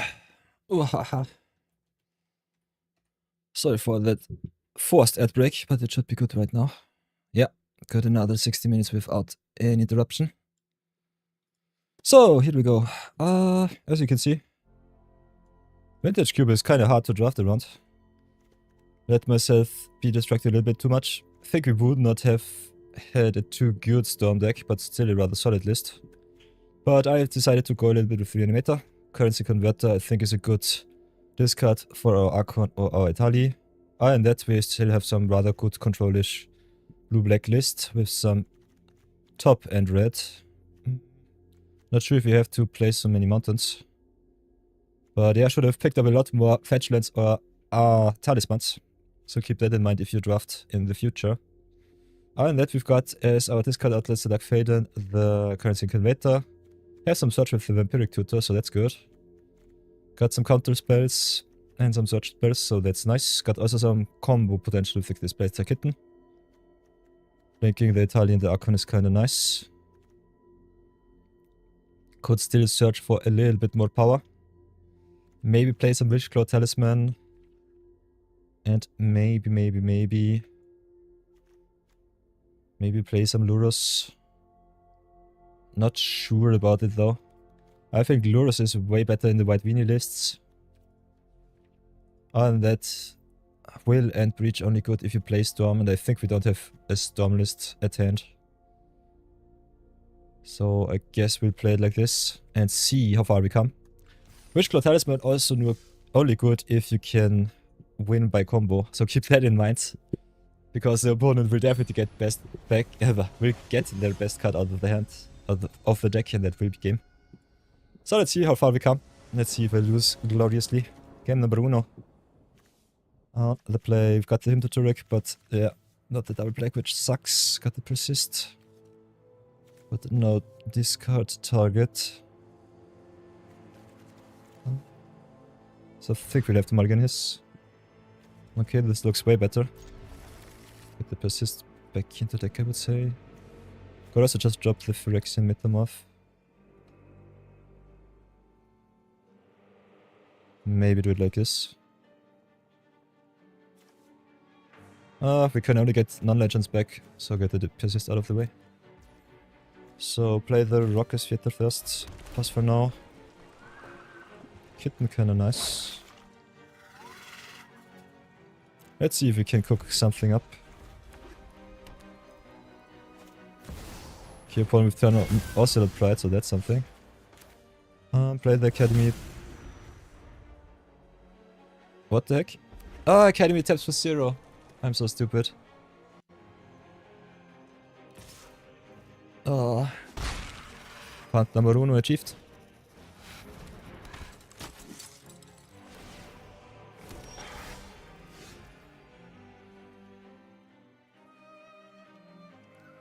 Playing powered cube draft against white red weenie and we get smacked because I'm stupid. This sucks really bad. Yeah, what can I do? Academy tapping for nothing really sucks here. I have to play the swamp. Play the prison. Pray that it's good enough.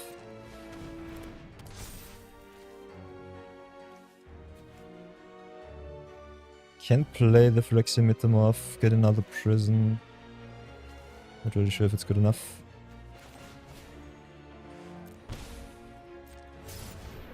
Could also just copy the Osella Pride and pray that it lives to have some defense.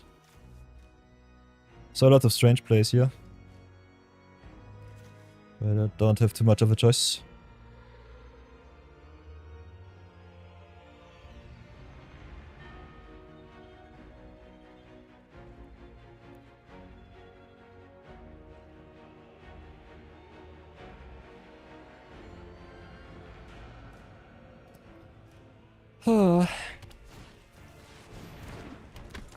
Okay, lead Spellbinder is not so nice.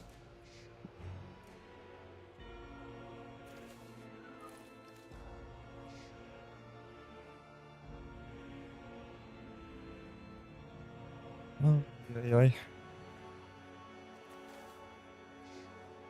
Guess they just remove the Ursa. Yeah, definitely. Have to play him for 6. Only have 5 mana next turn.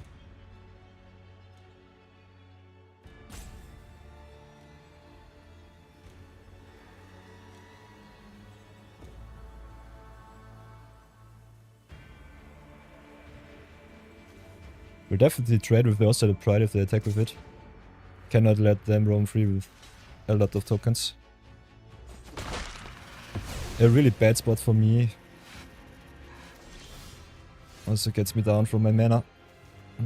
But yeah, that is what I have to live with. Sucks to be me, sucks to be me.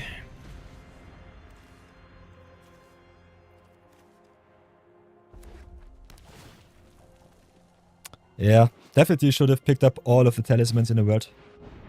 So don't make my mistakes. And pick around your most broken cards.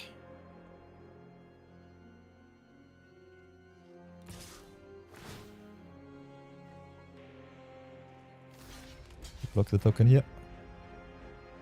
This might be a rather hilarious Owen's Fury. So let's see how bad it will be.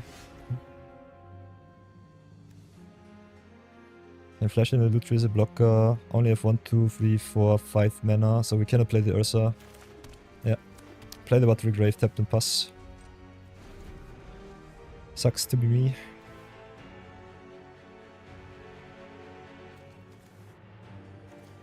I have really sad Tolarian Academy here. Could have had a really awesome deck. I think I drafted it a little bit different.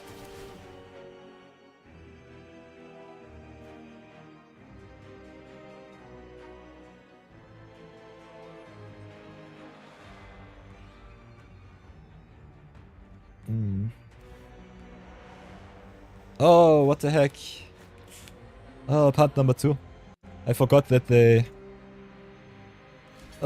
changed up the formula for the companions. Should have gotten Lutri into my hand. This was part number 2. Oh. Yeah, I'm not longer used to play constructed, what the heck. Or at least companions. At the start, companions could have been played from the companion zone for free. Now you have to add them to the hand and then just play them. I'm a little bit drained dead and I think I'm dead on board. So let's play the Ursa. Make a construct. Block here, they attack for lethal. So this is game. Yeah, it's been a while. My brain is already a little bit dead. So let's take the loss here and go again. I think our list sucks, but yeah. I should have definitely stayed at least the lane for a solid Storm deck. Now I've picked up all of the best Storm cards and get wrecked with a really mediocre Reanimator list. Which doesn't really play Reanimator. It's more artifacts with a little bit of Reanimator sprinkled over it.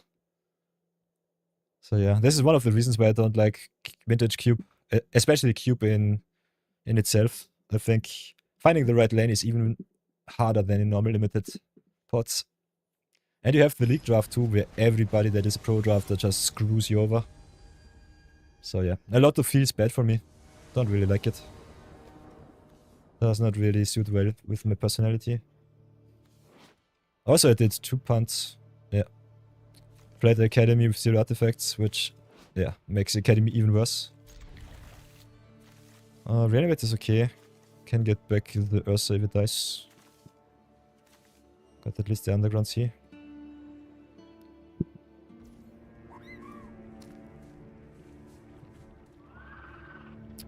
So, we can play the sea and cry.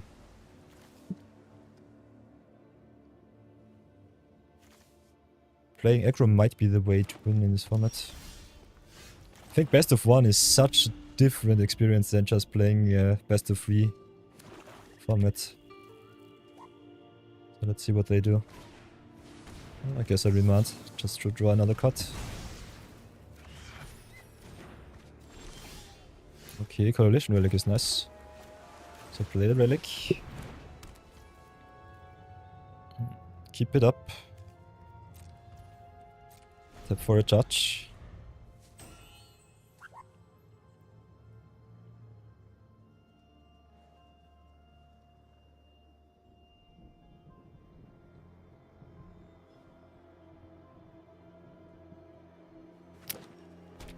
Oh, Coalition Relic is kinda nice.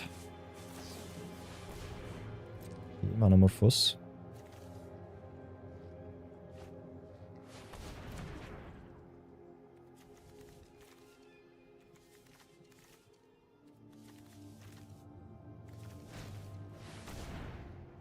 Okay, Sentinel too.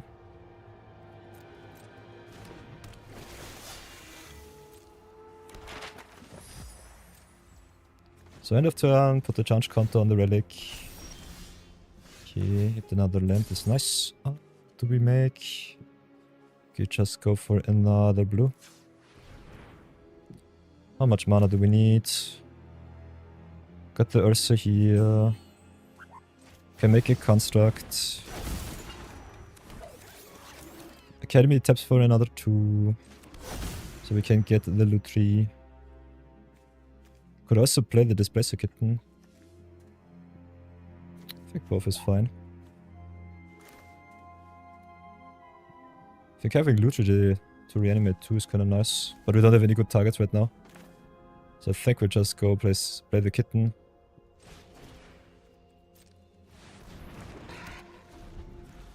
Use the mana as much as possible. Could have also added the loot tree and get another counter on the relic.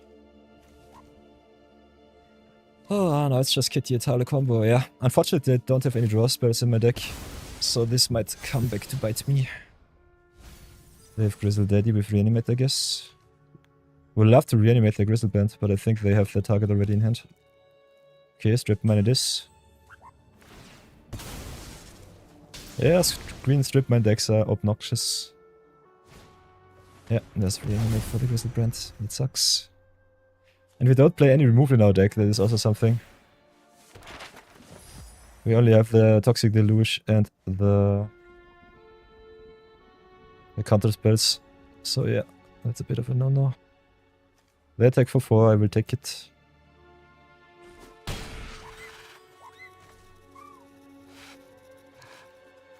The map tokens are kind of nice. Exploring all of the permanents that you want to hit into the grave is really, really good. So what can I do? Play the converter, because it doesn't matter. Oh, whoops. For control, target the relic. With the trigger on stack, add another blue, I would say.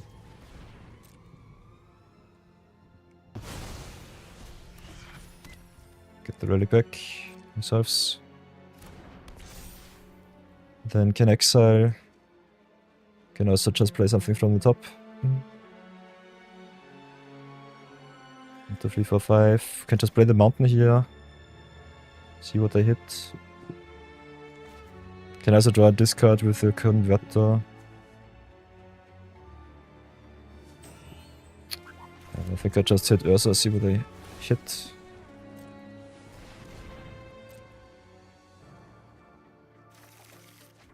Yeah, mountain it is, nice. Don't mock me, opponent. I'm already really unhappy. Pause for now. Guess we're just dead to the Grizzled Brand. This sucks. Oh, the list did not really come together. So, oof.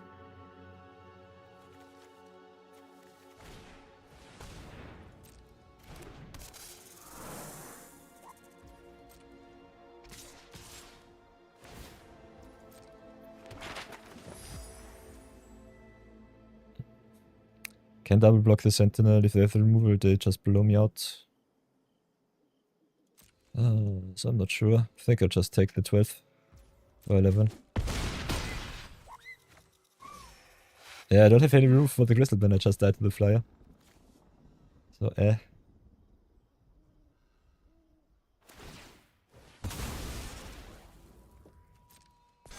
Did I get rigged by the mid-range decks so much? Don't know.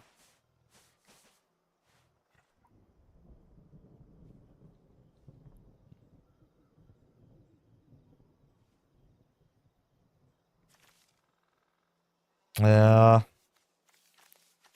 I don't know. I think the deck just does nothing. Yeah, Converter cannot tap for anything. Like Faden does not do anything for me. And I think Reanimate also kills me with the damage.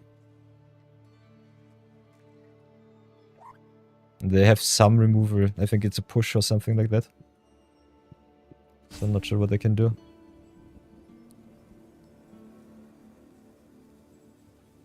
Yeah, just activating Ursa doesn't do anything for me. So this sucks. Sucks to be me. Still think paying the extra 1 for the deck Faden is okay. But yeah, I don't have any out for the Grizzled Band. I could just concede here. Don't have no shenanigans with control. Changing control or anything else.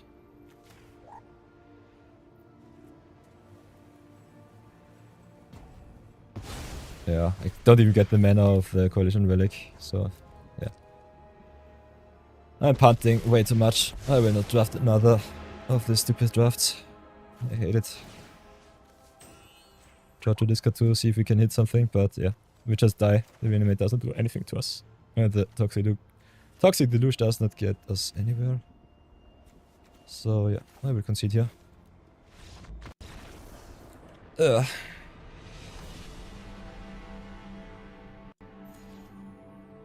So rather sad cube draft.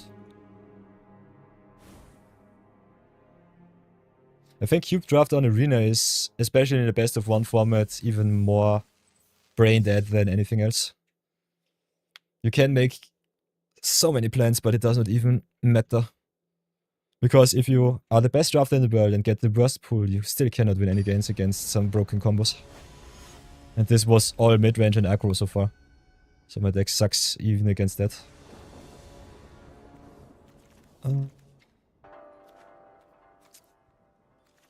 Got the okay hand, I would say. Victory's okay, but whatever. I could have played the converter. Yeah, parting from one game to another. I will not draft another draft. I'm so through with this format. The draft was rather tough. And it mentally exhausts me way too much. I cannot even rummage through the deck. Problem also with the reanimator theme that I packed in. We only have 2 reanimation spells, 2 big spells to reanimate. Way too little synergy. Other than that, artifacts would have been awesome with the Ursa. So I think going talisman artifacts with the storm backup plan would have been way better. So I think I definitely misdrafted a lot. And they've got the Tinker and the Polar Citadel, I guess. What will it be? Or is it Sundry and Titan?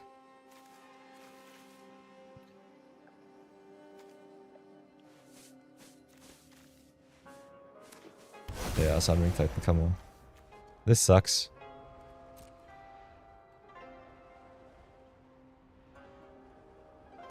It's not even beyond you, it's...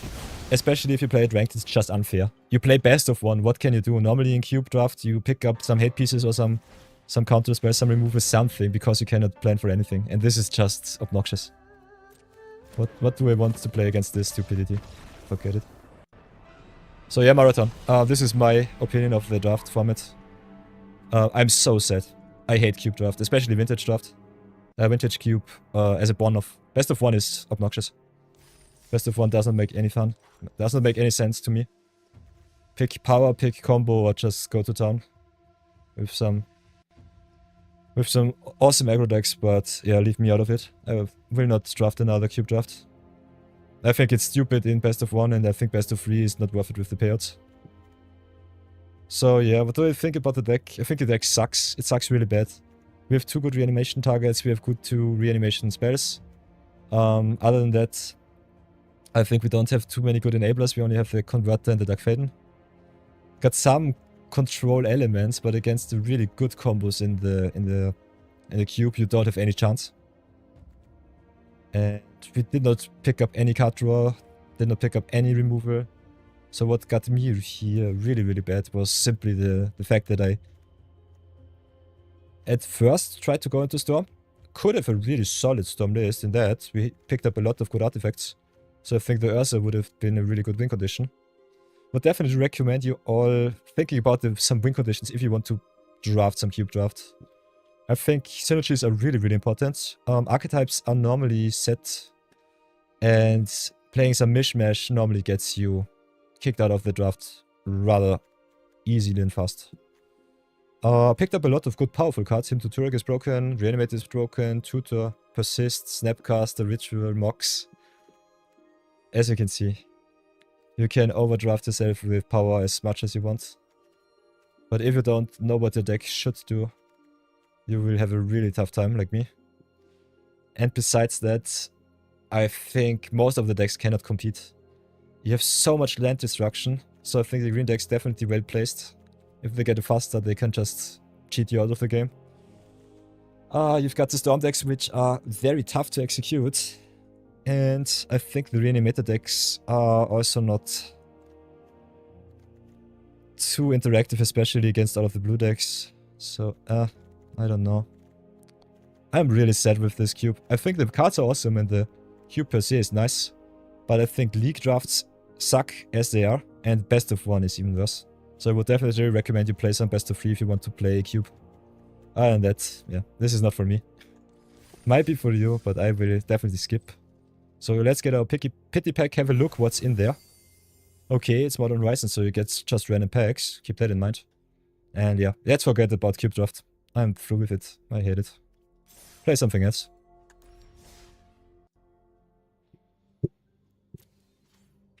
Yeah, you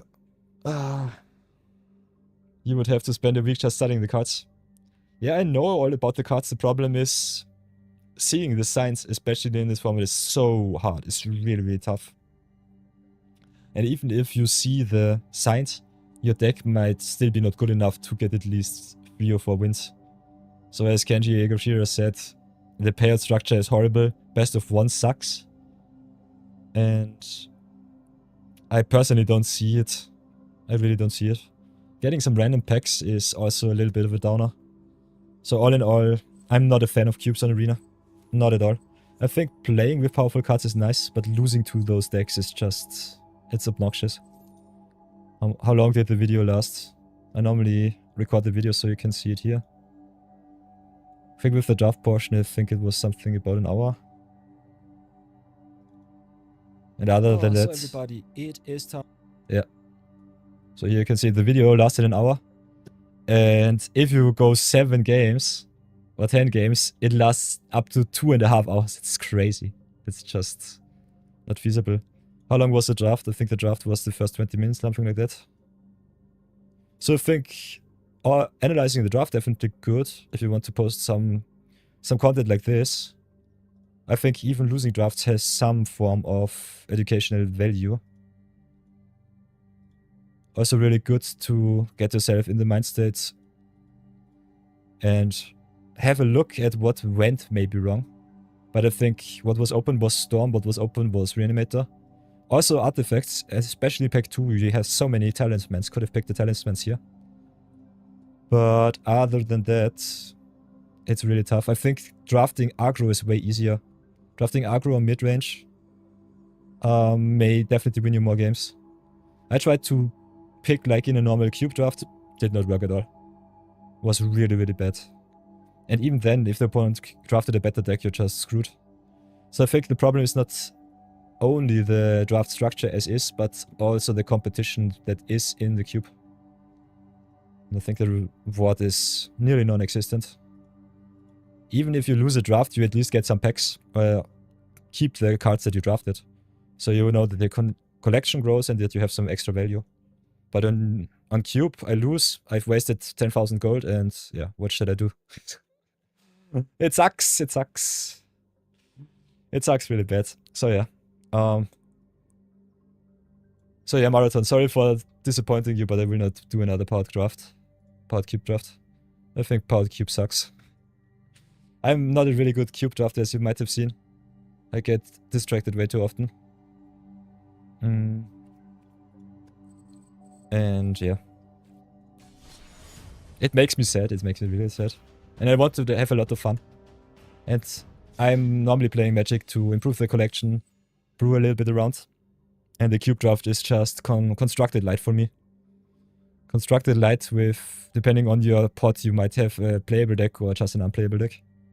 So,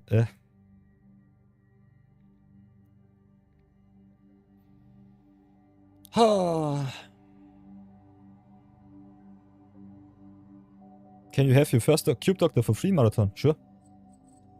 If you got the screenshot, you could post the link. I think I've made the links free. Oh, yeah. Can definitely help you with the deck building.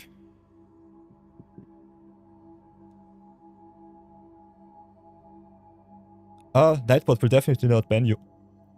Normally, I can show it to you. If you go to the Nightbot, for everyone who is interested in moderation, streaming and co, you have the link section here. You can go to the settings. If it is turned off, bot does not do anything. Other than that, you can whitelist some sites. And normally, if you post one thing, it's no big problem. It will just time out you. It will just time you out for 600 seconds, I think, at the moment. I've turned it off, so it should be fine. So if you can see, it's disabled. So every spam link gets through. But be careful, if I see you spamming, I might have to ban you or time you out. So yeah, sealed deck tag, here we are. So let's get Marathon's deck list out here. How do we look? What do you think? Did you draft best of 1 on Arena, Marathon?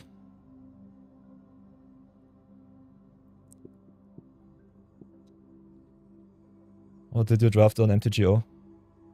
Because as I said before, on MTGO, it's normally the case that you have best of 3 drafts and best of 3 games, which might definitely change your deck construction a little bit. So what you drafted up was a solid control list, which will love me, that's for sure. What did you get? Monotype is good, Path is good, Horror is good, Swords is okay. Oh, Lantern. I think that's one of the reasons why I dislike the best of 1. So I think you definitely should main deck some graveyard hate. So cards like Lantern definitely don't have a place in a normal cube draft. But in the best of 1 environment, you have to play it. Otherwise, you just lose to Reanimator. Okay, Ajani you think is a little bit strange in the list. I think Ajani is the best in the aggro list, so I'm definitely with you here. Could get the Ajani out. What else do we have? The Fade as a dog. Adrenaline Spend Cathar, Parallax Wave, Curiosity Chase, Subtlety, Confluence, Sunfall, Elspeth, Overlord. So it's more of a mid-range list. What could you play? Normally, if you play blue-white, you want to go more planeswalker-y. So maybe go to town with some cards like Elspeth or something else. What of the lands did you get? Only the Hierophant and the Otawara, so that's okay. I would definitely recommend you cut the Ursus Bubble. It's just a cantrip with a little bit of information, but gives you no more value.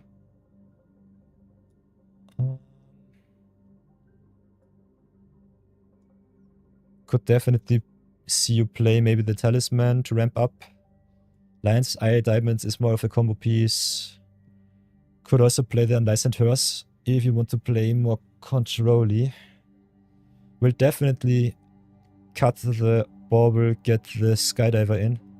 If you want to play tempo, I think the Elite Spade Binder is also really good. Trinket Mage searches you only for the Soul Guide Lantern so far, or the Bauble. So I'm not sure if the Trinket Mage is good enough.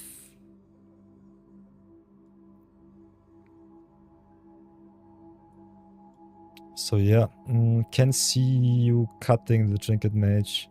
Even if you have him just as a value piece, Trinket Mage searching for Soul Guide Lantern is still okay. You can definitely cut the Ajani, but keep in mind, you can flicker him with the Failure, get more cat tokens, so that's good. Can flicker with the Flicker Wrist, so it's a really good ETB, so I think the Ajani has a place in here.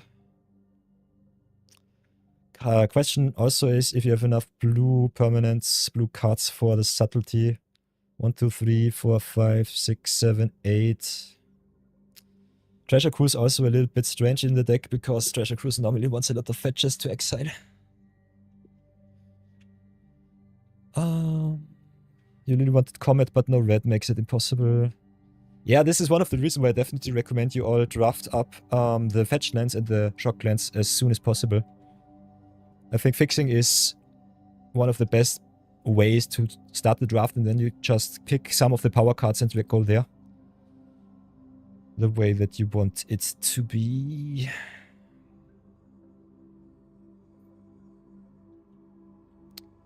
What else do we have? Containment Priest. If a non-token creature would enter.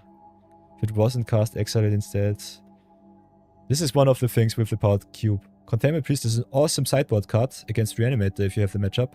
But in the best of 1, what do you do? It's just a flashy 2-2, which is still okay. Other than that, I think powerful cards are definitely the chase. Especially if you play Reanimator, it's good. Other than that, it's just mediocre.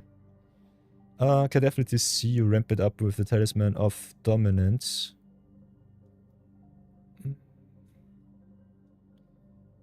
Could splash the Vindicate. Got the Sack of Time in the Temple Garden. I think you struggle with the same problem as me. You've got some really good cards, but otherwise, I think your best shot at winning some games is go more value, maybe tempo. I think it's more of a mid-range list with some planeswalkers to help you. get through.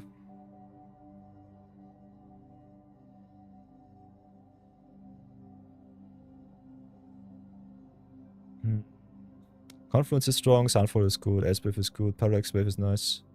I think power level wise all of the cards are good. Play only 11 creatures.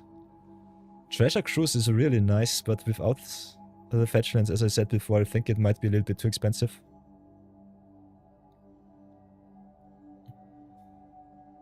Could still exile some of your control pieces. 1, 2, 3, 4, 5, 6. I personally think you don't have enough cheap space to enable the Treasure Cruise. It can be a 3 or 4 mana draw free. Not sure if it's good enough in this format. So if you want to play some solid hate pieces against Reanimator, don't want to get wrecked, I would definitely recommend you play the Containment Priest, go a little bit more mid-range. Maybe cut the Treasure Cruise, because it's normally broken in Storm and all of the decks that cycle through your deck really fast. Hey! Have a good night's rest, Bandit. Thank you for joining us. It's almost 2 AM. You're such a night owl. See you on the weekend for some viewer battles, that's for sure. Looking forward to it. Is Bobble's 41st card really bad? I can see you play the Bobble still. You can still try to play it if you want to. It's a 0 mana artifact, so it doesn't really matter. You can play it as a second target for the Trinket Mage, which is okay. To get more value. And other than that, it really does not disrupt your deck too much. It's a free extra one drop. It's a free extra draw, so it's okay.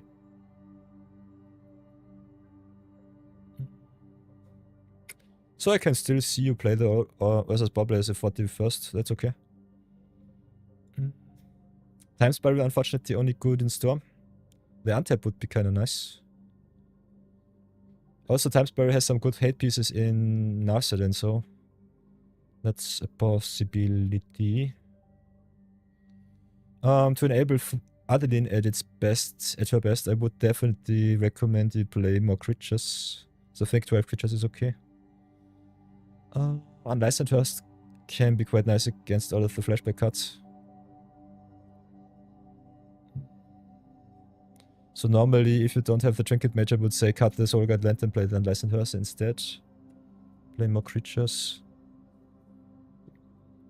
I think Endstone is a little bit of a trap, but I know it's your pet card, so that's that.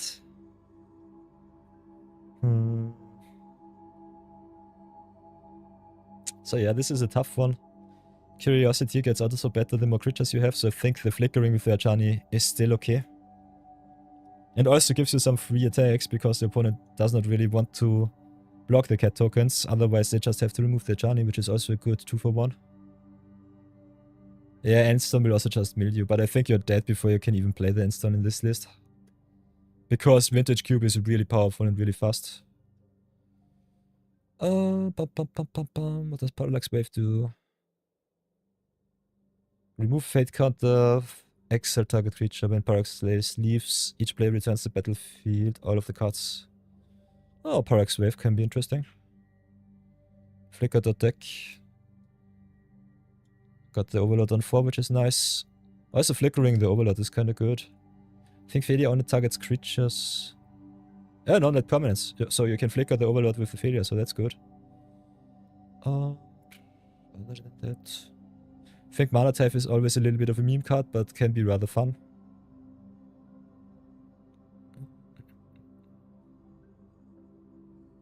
So I think as is with the cards that you've drafted so far, this is the best the deck can be. You could think maybe about adding the Talisman, wrapping you up a little bit more. But I think you play more tempo mid-range, so you don't really need it. Definitely have to play 17 lands. You play a lot of 2-drops, but you also play a lot of top end. Yeah, so we'll definitely cut the Treasure Cruise here. Maybe cut the Mana Tithe. I know it's really good, but especially with all of the Moxen in the format, it's a little bit too strange. The opponents normally don't play around mana types, so that's something. But other than that, it might be very often just a dead card. If you like it, you can still add it. I would cut it and just go 41 like this. What do you think?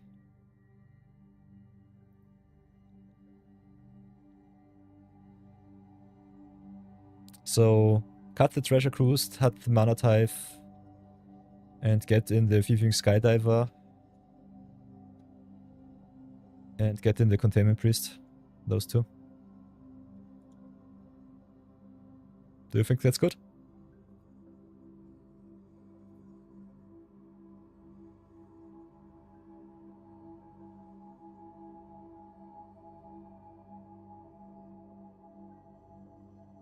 Priest is really good against all of the reanimator decks. If a non-token creature would enter the battlefield and it wasn't cast, exile it instead. And the reanimator spells say, put something into play from the graveyard. And other than that, it's for your mid-range deck, just a creature that can also smack in for 2 damage. Or a flashy removal spell for a 1 toughness, 1 power creature. So as I said before, if you want to build against the most predominant archetypes, it's definitely Reanimator, it's definitely Ramp, and it's definitely Control or Combo. Especially Combo is a little bit tough to enable, I would say. I think mid-range will be the most of the matchups, so I think for mid-range you are well set up. And if the opponent wants to cheat something into play, you've got the Containment Priest. Containment Priest also quite nice against Bola Citadel Storm. So that's something. Would normally put him in the sideboard in best of 3, but in best of 1 I think he's a rather solid mainstay.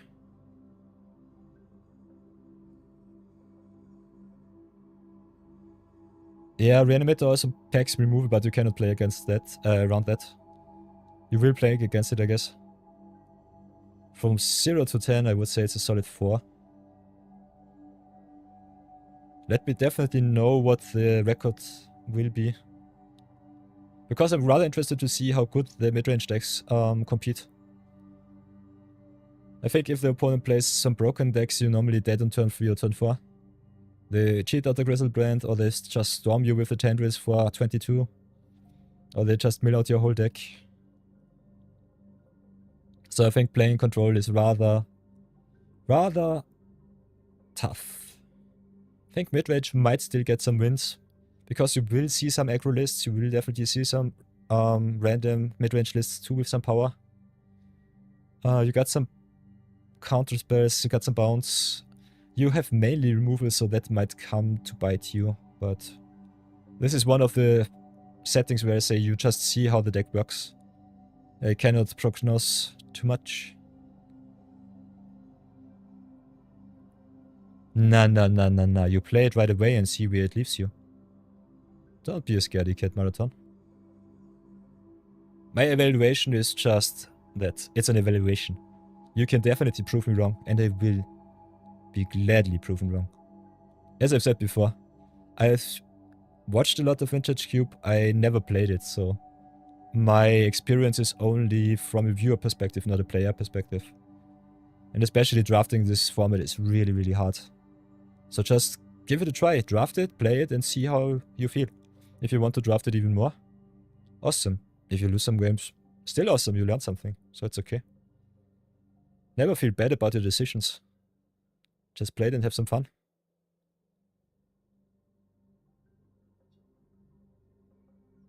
If you don't like it, you can always just return to Constructed, so that's okay. But yeah, get out the Mana Type in the Treasure Cruise, get in the Containment Priest and Skydiver and see how it does. If it does bad, you can just put them back in. But I think the 41 with the Ursus Bauble is definitely okay. Especially with the Trinket Mage getting another target. And Lantern I think is necessary because the Graveyard decks are definitely one of the stronger decks in the whole format. You have 5 sleeves to collect, yikes. Yeah, then draft it up, pack it in, have a lot of fun.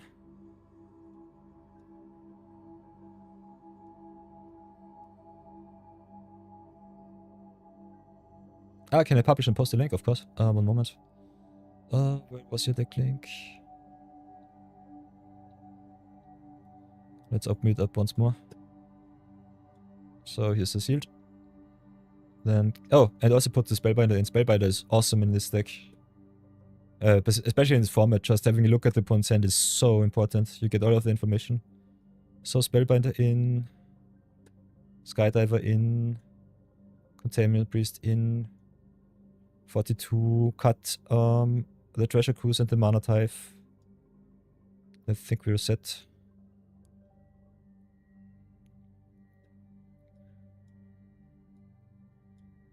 So this would be my list. 41 special. You could also just cut another land, but I think you have to hit your land drops. So the bubble is just the 41 special. Then how you do it? You save it somehow. Where do I save it? Yeah, let's subtlety in. You could cut the subtlety, but I think it's still worth it. Even as a 4-mana 3/3 flasher, it's okay. And if you can cheat it in, you're happy. You have 1, 2, 3, 4, 5, 6, 7. 7 blue spells. Can exile 6 blue. I think subtlety is still good enough to counter some of the more broken combo pieces. Green publish. Creates a new link. Okay, and then just copy paste. Here you go. Have fun with it. Oi, oi, oi.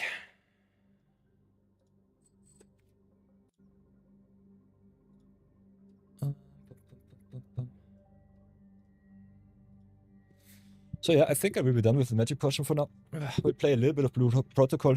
Have a look at that. Definitely let me know what your record was.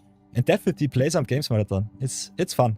Even if you get wrecked, it's still fun to learn something new. So let's get out. Get everything else back.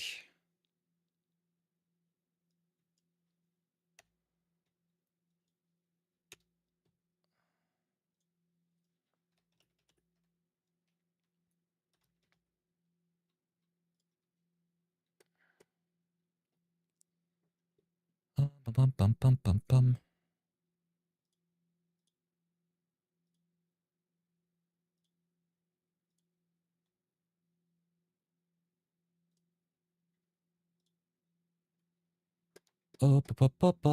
Steam it up.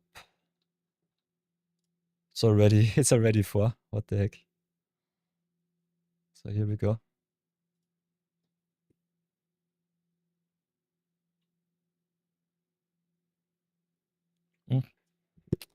I'll be making a short trip to the restroom. Be right back.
Oi, oi, oi. Definitely should give you all a little bit of music. Nothing else works. Let's have a look.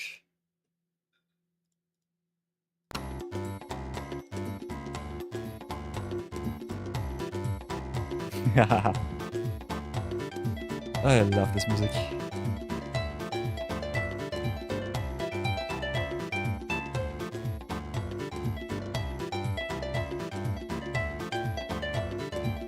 I really recording you to see how much fun you had.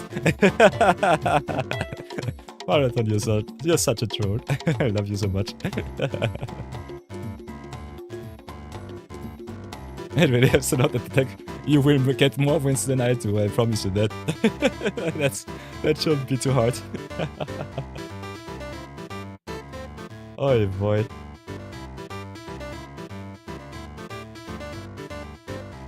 So let's see how long this takes.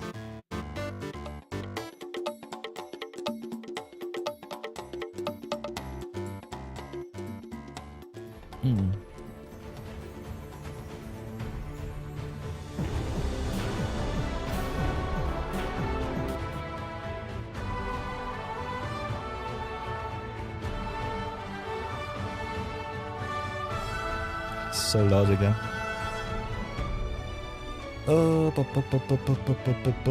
Bind, create new account. Or should I bind something? I don't know. Maybe go to X. How does this work? A lot of waifu. So everybody, welcome to another free-to-play serious game. This time we're trying out Blue Protocoll-Star Resonance. Let's see how far we come with all of our anime waifus. This game has been released, I think, a month in the past. And it's free to play. So let's have a look how bad the monetization is. So far the reviews were quite okay. So let's give it a try. Attention, this app can be played for free, but contains some paid content. When purchasing paid content, minors under the age of 15 must obtain permission from a legal guardian. So all of the kids out there, don't yoink your mother's credit card. Be kind to each other. So what do we have here? Release announcements. Server opening time, stay connected, event notice. By the way, are there some drops? Let's have a look at the rewards. Maybe we can get some drops. View rewards. So everybody, as you might know, there are some drops for some viewers, so let's have a look. We can get some Blue Protocol stuff.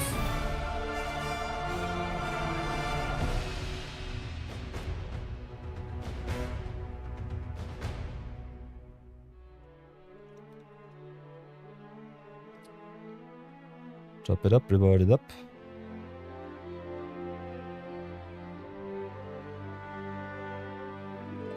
I think there have been some drops, but at the moment it doesn't seem like it.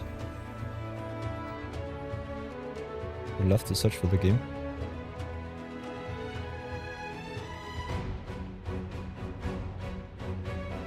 Aha! Whispers! I'd love to see that too. Hidden behind me they should be. Yes, indeed they are. That's good. Please don't share. Whoops.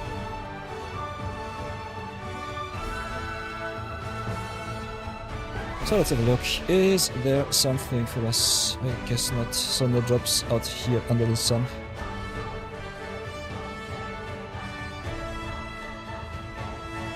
So protocol it up. We are already back, so get the message out. As you can see, scuffed once more. Definitely also maybe do a little bit with the properties. Put the red out here, put the background color. Guess opacity something between 80. Does it look better? Yeah. Oh, by the way, the sound is way too loud for me. So I think you might not be able to hear me. Let's go, before anything else, to the audio settings. Get the master back to 50. That's normally a good start. Yeah, that's way better.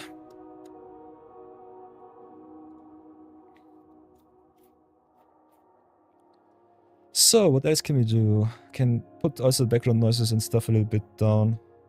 think just getting the master key might be it. Let's see if this is good enough. If not, I'll have to reduce it a little bit more. So many anime waifus, you'll love to see it. Oh no, the ads have to start in 3 minutes. So maybe we can get ourselves a good waifu. Are we chibi, are we big, or are we bigger?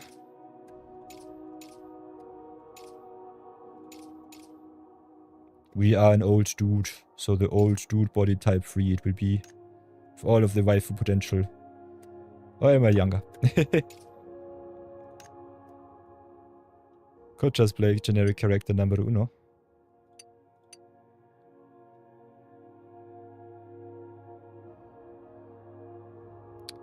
So let's see how bad it will be. So much good stuff, customization. I'm a scruffy eyebrow man.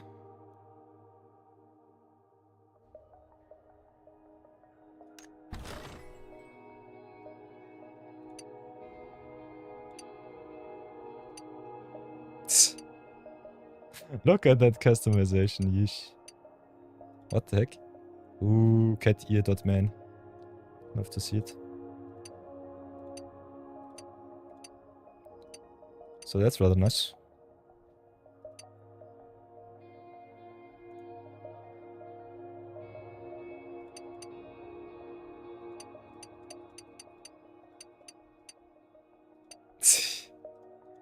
With the swimsuit, yikes. So let's go back to basics. Wardrobe top, wardrobe bottom. All of the jewelry in the world. I'm way too normie for that.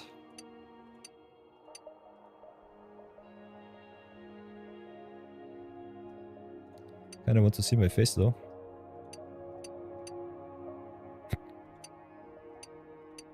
This is so truly a girl game. Yeesh. Yeah, I'm too normie for that. Maybe get myself some awesome mustache. This must be the way to play.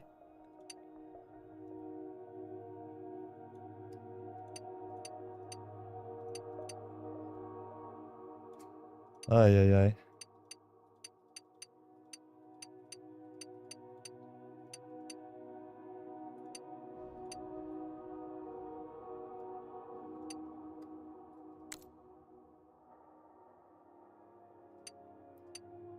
So a lot of customization here.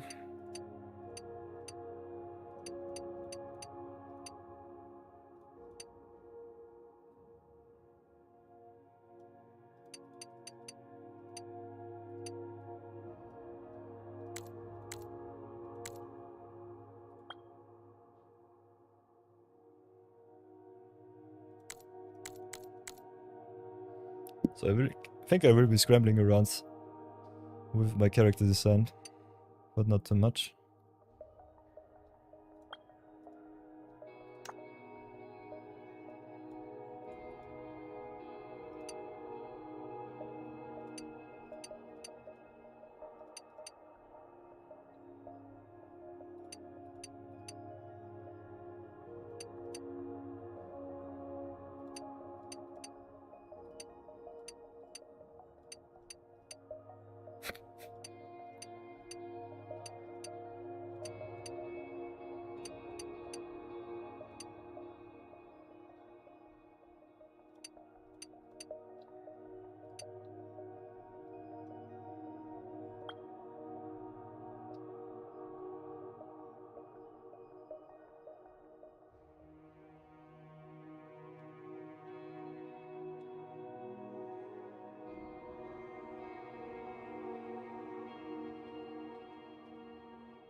Escape mystical.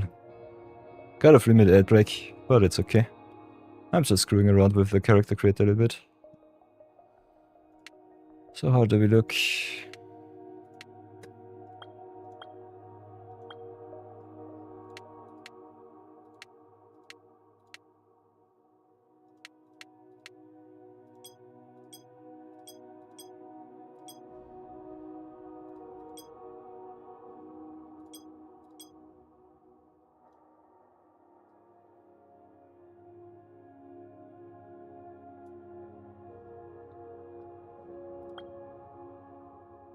I'm normally not too much of a character customization guy, so that's something. I think that's something for the girlies.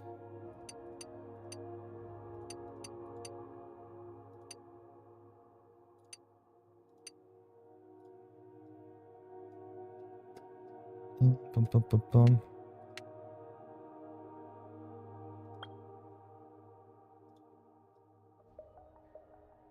Let's make him as normie as we can.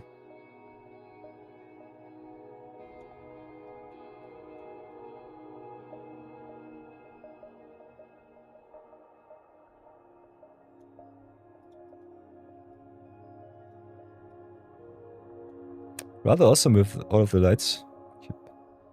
Keep that in mind, it's rather fun.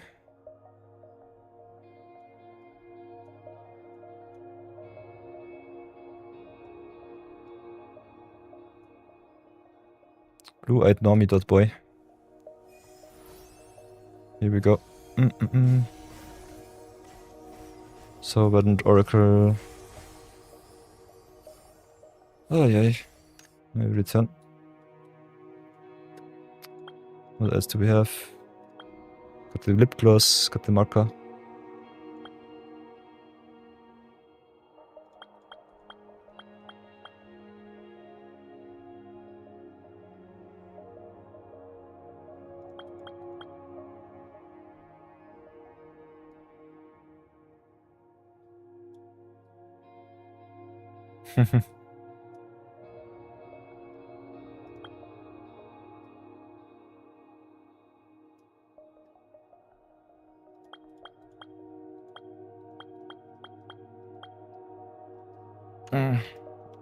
Let's get that out of the way. So. Oh, yeah. So, first look at the character creator. Yep, normie.boy. But I'm normally not too much of a character builder, so I think it should be okay. And that we could also still give him a little bit of a darker hairline. That's for sure.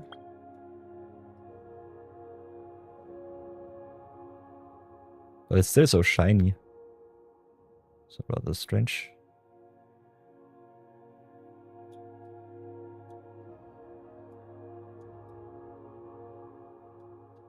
So I think that's okay. Don't want to waste too much time. So let's have a look at the combat system. What are the classes? How many classes do we have? 1, 2, 3, 4, 5, 6, 7, 8.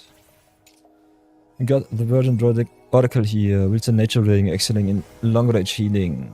Channels the Verdant's essence of the forest to deliver exceptional healing and buffs. Support.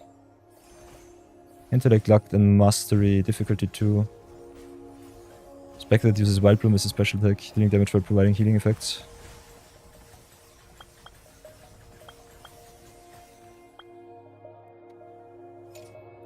Heavy Guardian.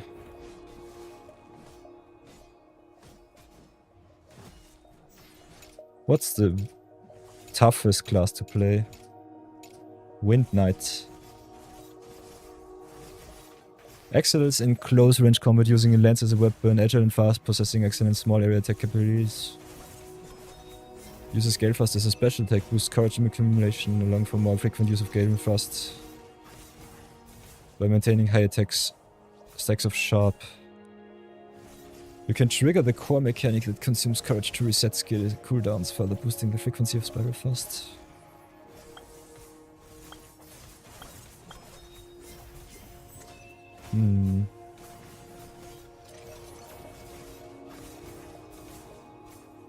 What's the best class to play in Protocol?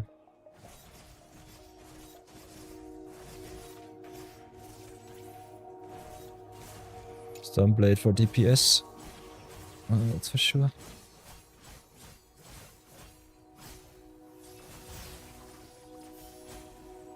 One Oracle or Beat Performer. Top tier supports. I will definitely not play the Beat Performer. Yeesh. Out of the sound effects. Frequent damage and healing effects.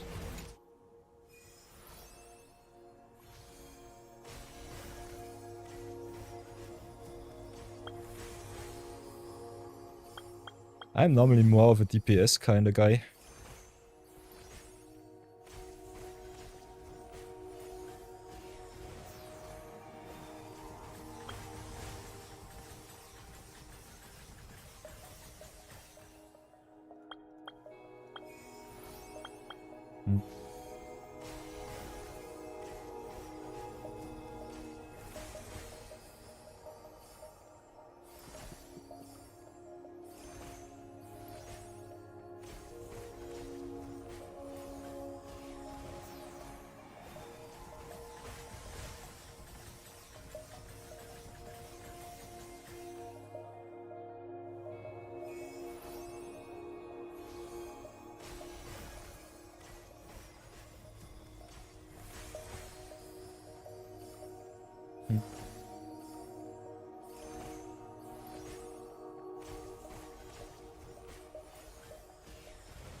Rather tough to decide.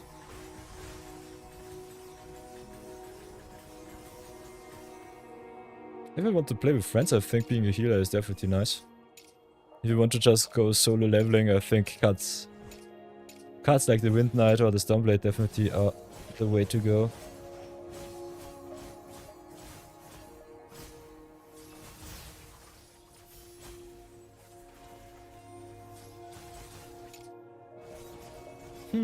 Both is okay. But what will it be? What will we take? Good question, good question.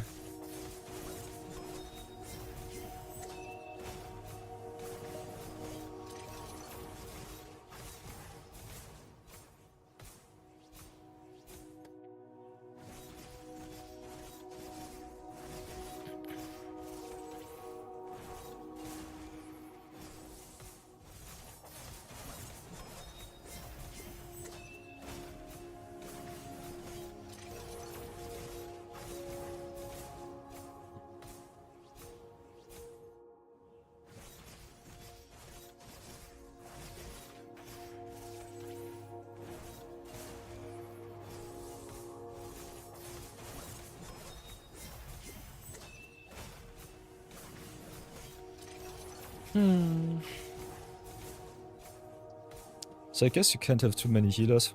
Might just try it as a healer and see where it leads me. Normally I would be more of a DPS kind of guy. But especially in MMOs I think maybe just playing a healer, see where it leads me is the best thing that I can do.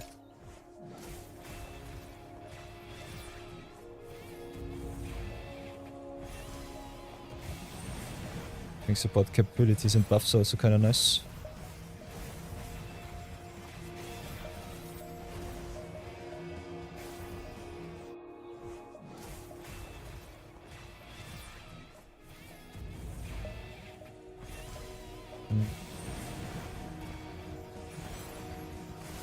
So maybe I still have to go for the big performer. Ugh. Kinda like buffing.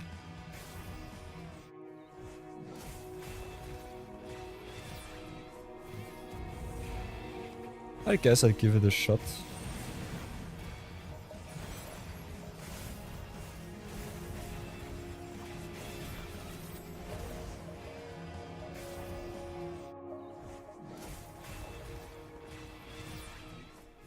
This is so tough. Oh, why? Not sure, not sure.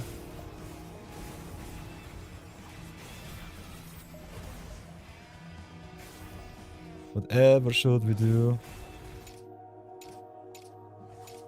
What would you play, chat? Let me know, let me know.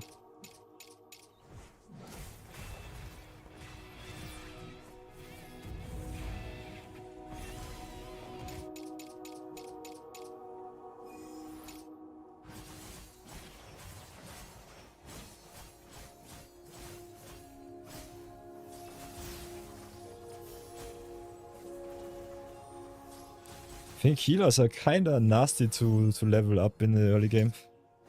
That's something to consider.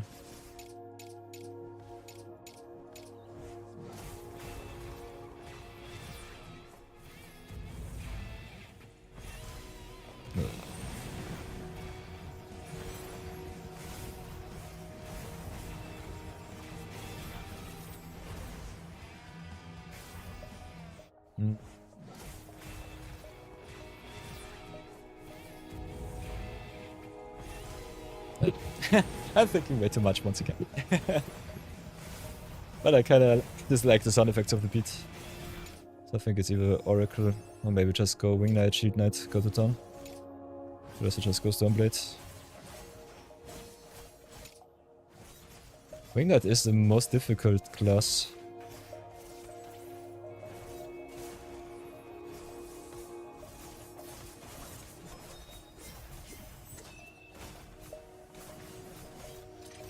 I think I'll go for the Stormblade.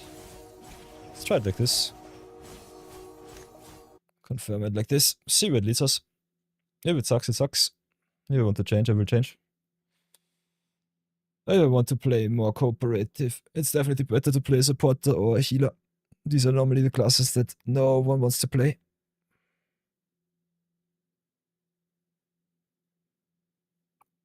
But if I'm staying more single player, then yeah. Let's see how far I come.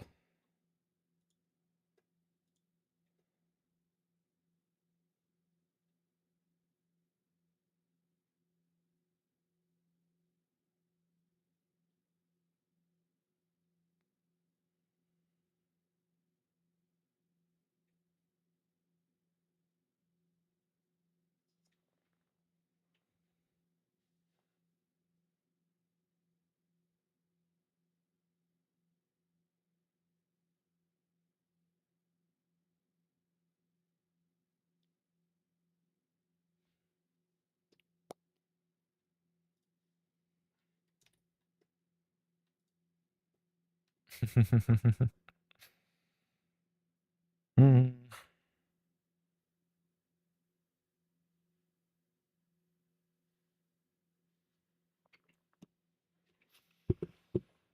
Mm.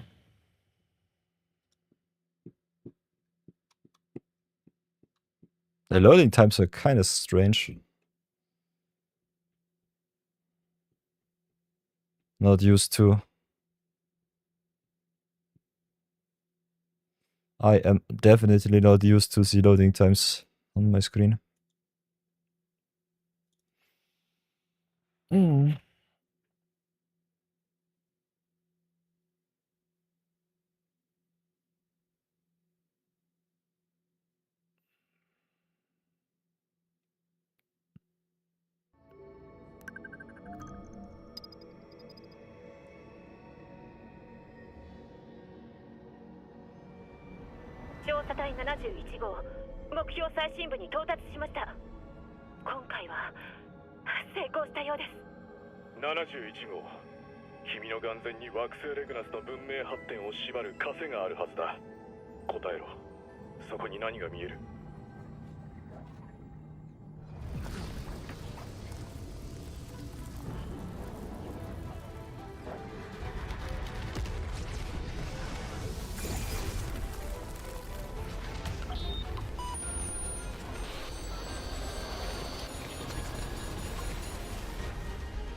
Oh.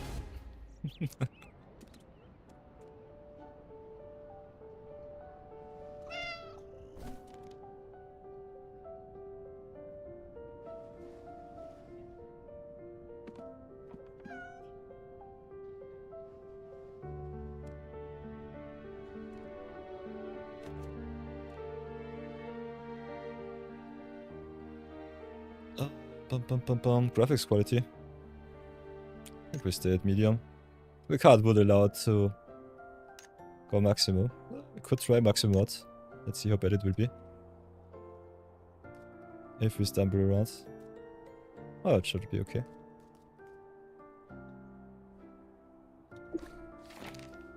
The one still lost in Pillow Paradise had a good rest. I hope that by the time you read this, you'll be fully recharged and ready to go.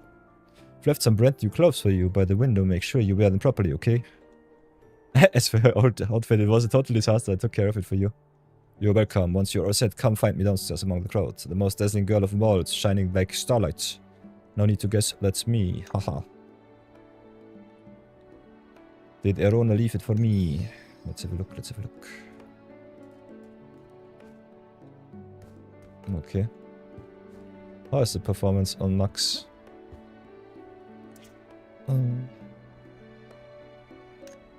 Kinda don't like my graphics at maximum. I think we'll go to medium. I'm a medium pleb. FPS 60 is okay, max players on screen 10 is okay.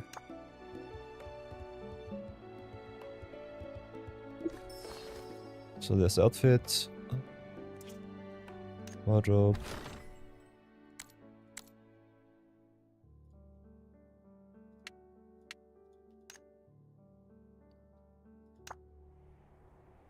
How does this work?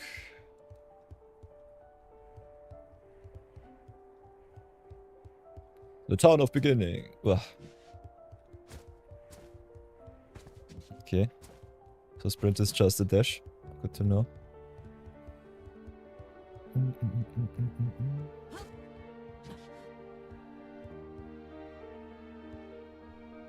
Okay, I'll stop seeing the track. See his profile. Stoneblade. Oh! The other classes are locked, okay. Good to know. But still switch the classes if you really want to. Interesting.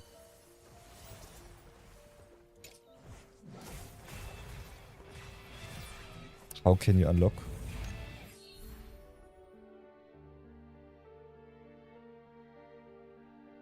Become a beat performer, the original point, guide quests.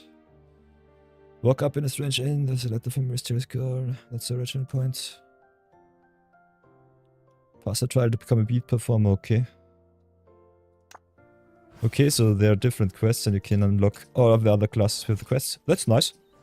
So you don't have to be stuck in one class. That's good.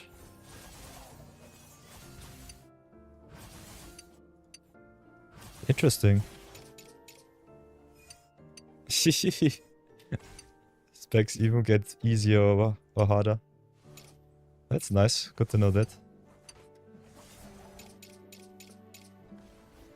So yeah, keep that in mind.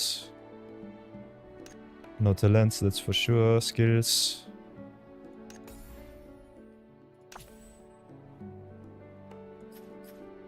Modules at level 60, okay.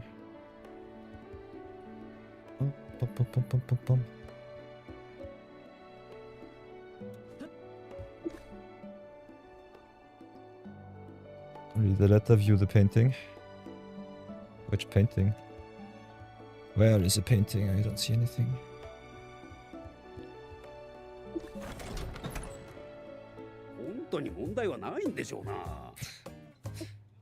Are you sure this is okay? あの子が目覚めたら分け前は7-3よ。私が7であなたが3。妥当でしょ？うん。相変わらずですな。あ、起きたわね。さあこっちこっち。よく眠れた？お部屋は快適？新しい服は？全部私が用意したのよ。Where's the new outfit? Whoops. I don't know how to put it on. ちょっと寝ぼけてるみたいね。じゃあしっかり目が覚めるようにしてあげるわ。まず有り金と貴重品は預かるわね。Is this place a scam? Is this a robbery? あら、誤解しないで。私みたいな可憐な美少女が追いはぎなんて野蛮なことするはずないでしょ。一つ忠告しておきましょう。こちらのお嬢さんは見た目に。This is way too fishy. なんだけど、64でどうかしら。いいでしょう。ごめんなさいね。ちょっと誤解を招くような感じ。ここはそうめんコイン亭。この町で5つ星の評価を誇る有名な酒場よ。99 positive rating, okay. 私はアルーナ。たまにあなたがさっきまで寝ていたお部屋も新しい服も私が心を込めて用意したものなの。なかなかのサービス。お礼なんていらないわ。お客様へのおもてなしは当然のことだもの。当然無料というわけにはいかな。まず日当たり最高のスイートルームが1泊500ルーノね。新品の冒険者セット一式で500ルーノ。そして最後に手数料が8000ルーノ。そこをサービス価格でなんと8000ルーノ。Yeah, that sounds like BS since rent is service fee that expensive. ちゃんと聞いてね。Trying to scam me on day one, that's what I like to hear. すっごく大変だったんだから。あなたをモンスターから救い出してたった8000ルーノなんてむしろ良心的なお値段じゃない？ Cooking pot. 思い出させてあげましょうか。あ、数日前依頼でゴブリンに取られた食料を取り返しに行ったの。ゴブリンはすぐ倒せたわ。でもよく見たらあなたがお鍋の中で美味しく煮込まれてたの。見捨てるわけにはいかないでしょ。だからここまで運んであげたのよ。何か思い出せたNö. つまり全部そんな。じゃあ自分のことは Do you remember who I am? Not really. I am blank. Blank is my character. 名前、家族、出身、何かこの真剣な目、嘘のようには見えないわね。じゃあどう呼べばいいかしら。せっかくだからインパクトのある名前にしましょうか。例えば黙々サウナキングとかゴブ狩りの兄貴とか。 Then you must be the Green Gradient. なんてこと。私に並ぶネーミングセンスの人に出会Ai, ai, ai. Mm.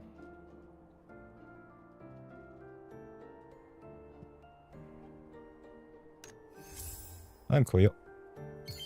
Nice to じゃ meet あ you. これからはその名前で呼ぶわ。 Yo! よろしくね。それはそうと、さっきのサービス価格の話は覚えてる？ I cannot. As you can see, I even keep my clothes on. How? How should I do this? 当てが外れましたか、アルーナさん。助けた相手はもう。What a blunder. I didn't get paid for the rescue and all 代金 that. はすべてやれやれ。あれほど今月こそは下宿代を払うと言っていたの。マスター、長い付き合いなんだから Say no ち more. ょっとは優しくしてよ。その長い付き合いで貯まった下宿代が2年と3ヶ月分。それにそちらの宿代でプラス1日。1ヶ月以内に全額支払うこと。それが無理なら開拓局と守備隊に。わかりました。 So much あい bureaucracy. つらには言わないで。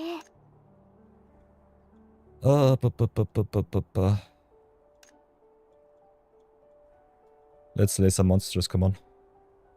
いい心がけです。だが今回の費用はすべてアルーナ様が持つ約束でして、あなたが命の恩人を見捨てるなんてそんなことはしないわよね。宿代も新しい服も面倒見てあげたんだから、せめてもの恩返しというか。いやさあ、ありがとう。 I'm stuck. 私がこの名にかけて誓うわ。あなたをアステルリーズ一番のお金持ちにしてあげる。いい場所があるの。お金が簡単に手に入って新しい服やごちそうまでゲットできるの。早くも悪巧みですかな。最終期限まであと1ヶ月。じゃあ出発しましょう。 Okay. Sigh of resignation, yikes. アルーナさんが本気を出せば、こんなにせ。Yeah. 彼女は Totally get the sentiment. I'm also a lazy dude. Oh, and I also don't know how to put on my wardrobe, so that's something. At least I've got the level 10 sword, for whatever that's worth. Wardrobe it is.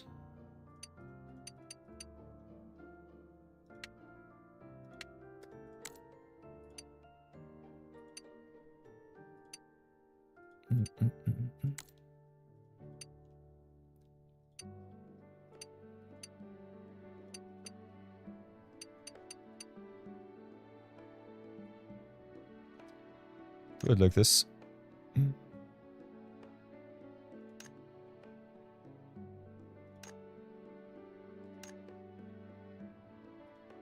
Appearance locked, unable to save color scheme. What the heck? For whatever reason. Guess I'm screwed. Ignore all. Thank you very much. Yes. What? All of the color schemes and the appearances are locked. What the heck? How?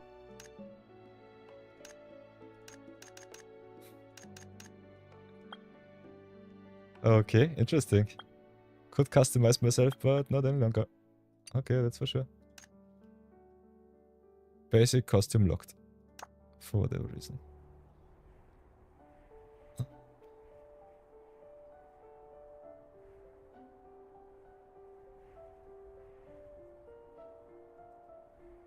Oof, oof, oof.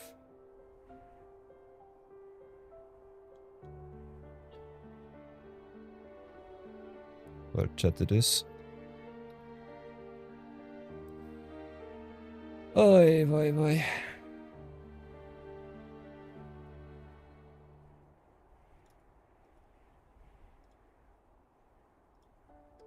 Let's have a look.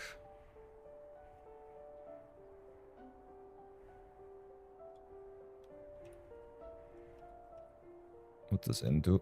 Does it do anything? It's quite weird. Oh, chats. Oh, it's been such a while. Brutal raids. Keep recruiting noise.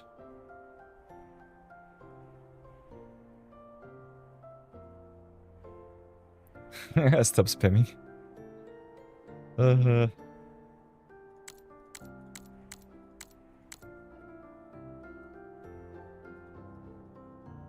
Kiev earned something. For whatever reason, I don't get it. Not sure where it is.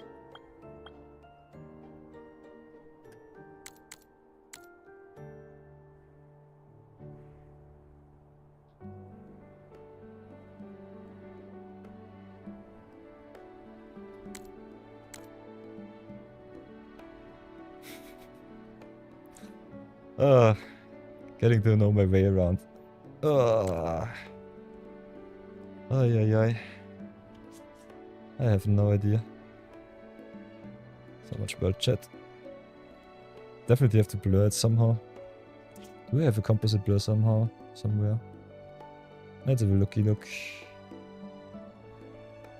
Text. Create. We'll just do it like this.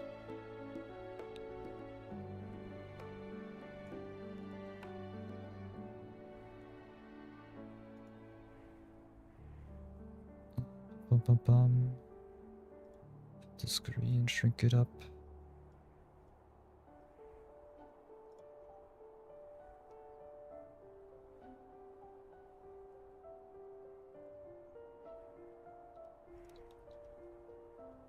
Nope, that's not how it works.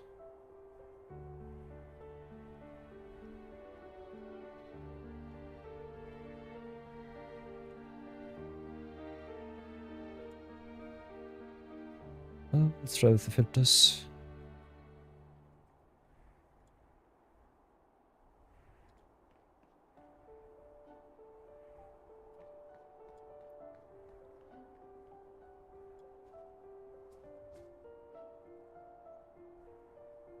Does this work as it should?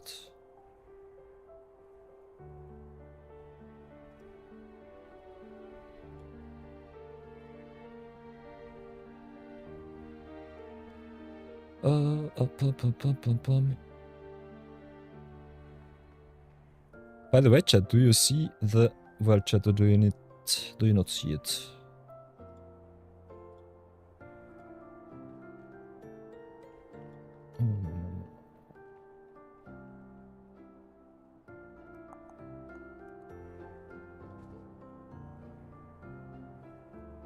I can still see it.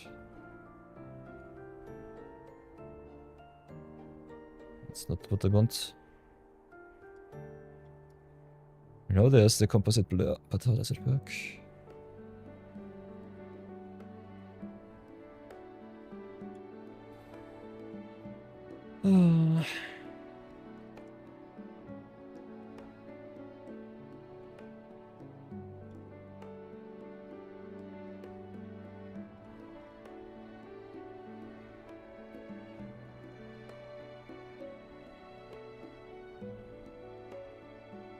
Short little look. Ba, ba, ba, ba.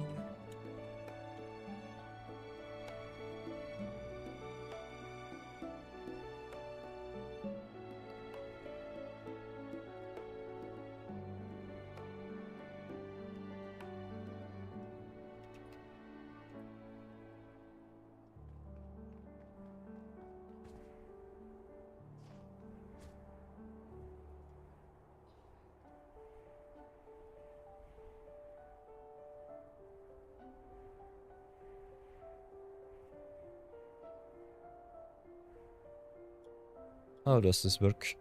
Oi, oi, oi, oi, oi.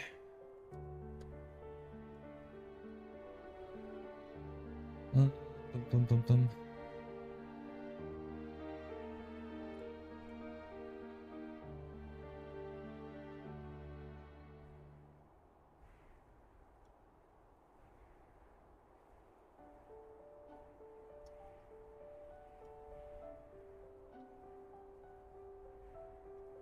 Let's try to guess. Does it work? Not really. Can't see anything. Why does the blur not work? I'm so sad right now.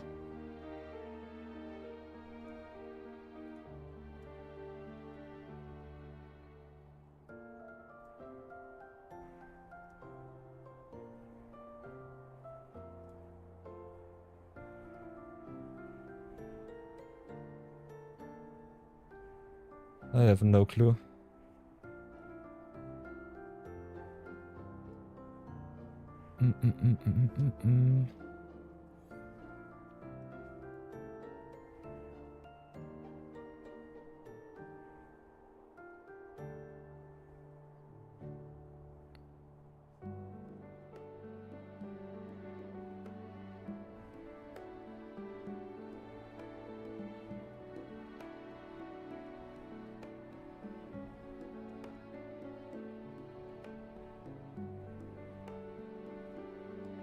Mm. Strange. Guess I'll leave it as is. If I get wrecked, I get wrecked. Oh, but I don't really want to.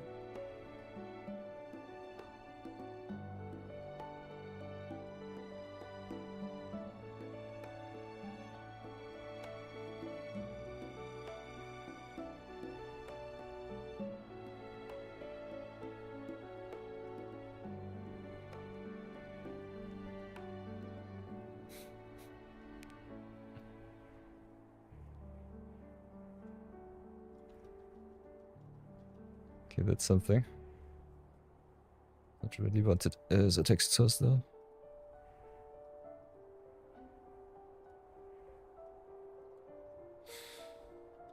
Ay. How to get a composite blur on OBS. Ugh. Ever so strange.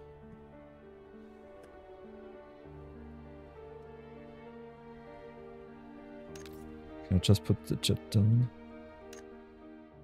Out of it.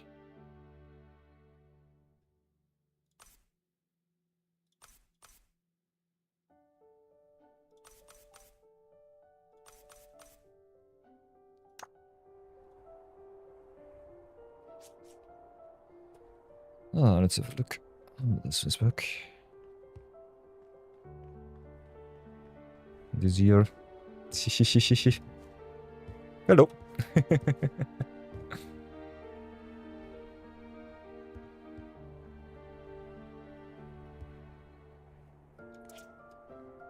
Someone on the Discord? Oh, I should definitely open the Discord channel too.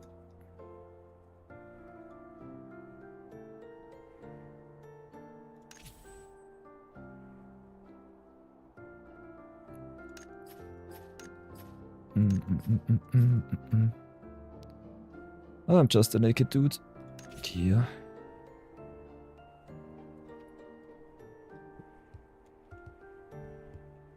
Newbie playing newbie games. Ugh.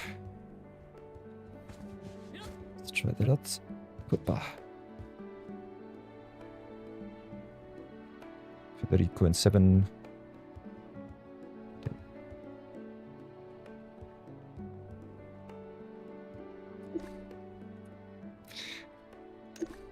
Chat it up, leave it up. Rather strange-ish.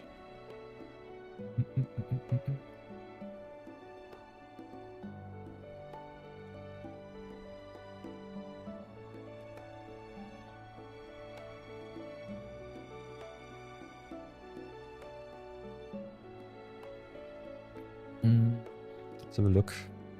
Fortunately, I have to put the blur before anything else.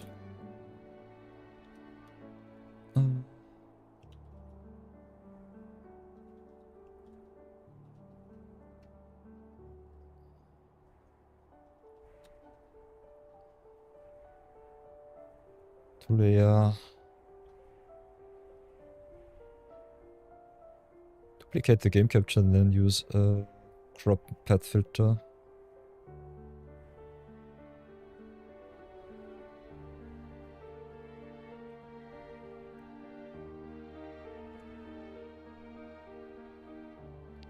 Let's have a look how this works with the display capture.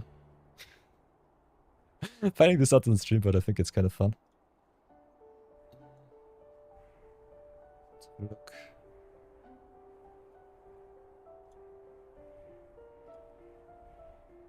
Okay, that's the composite blur. Let this work.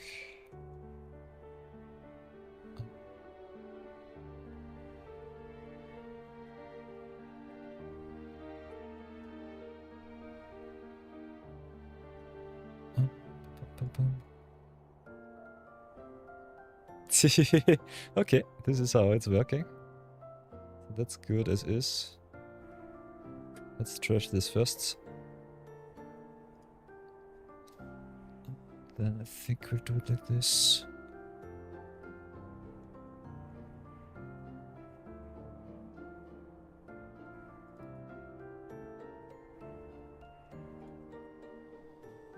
How should we do this?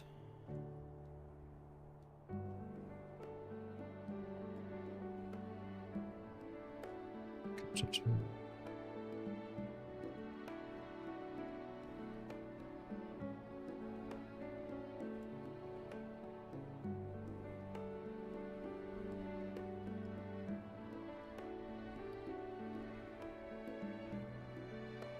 Learning OBS ever so often.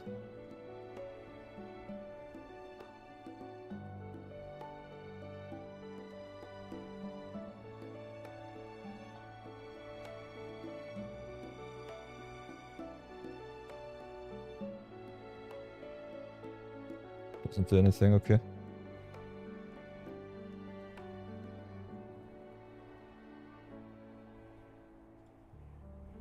Oy boy.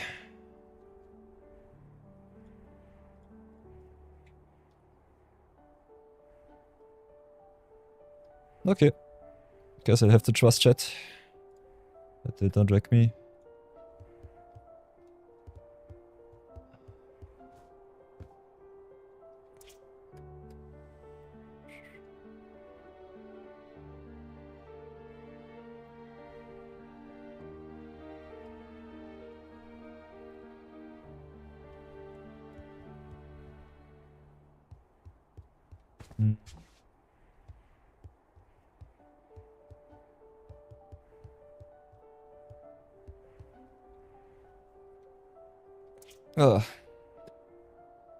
Guess I'll postpone this until I find out how to enable the display chat. Otherwise this might be a little bit tough. So let's stop for now. Playing MMOs without the display blur as a streamer is a no-no. So everybody, sorry for that one, but I might start Blue Protocol a little bit later. Have to find out some technicalities before I can start. But then, let's have some fun with the anime waifus. Until then, I guess we'll call it. And I will see you all later on. Until then, adieu.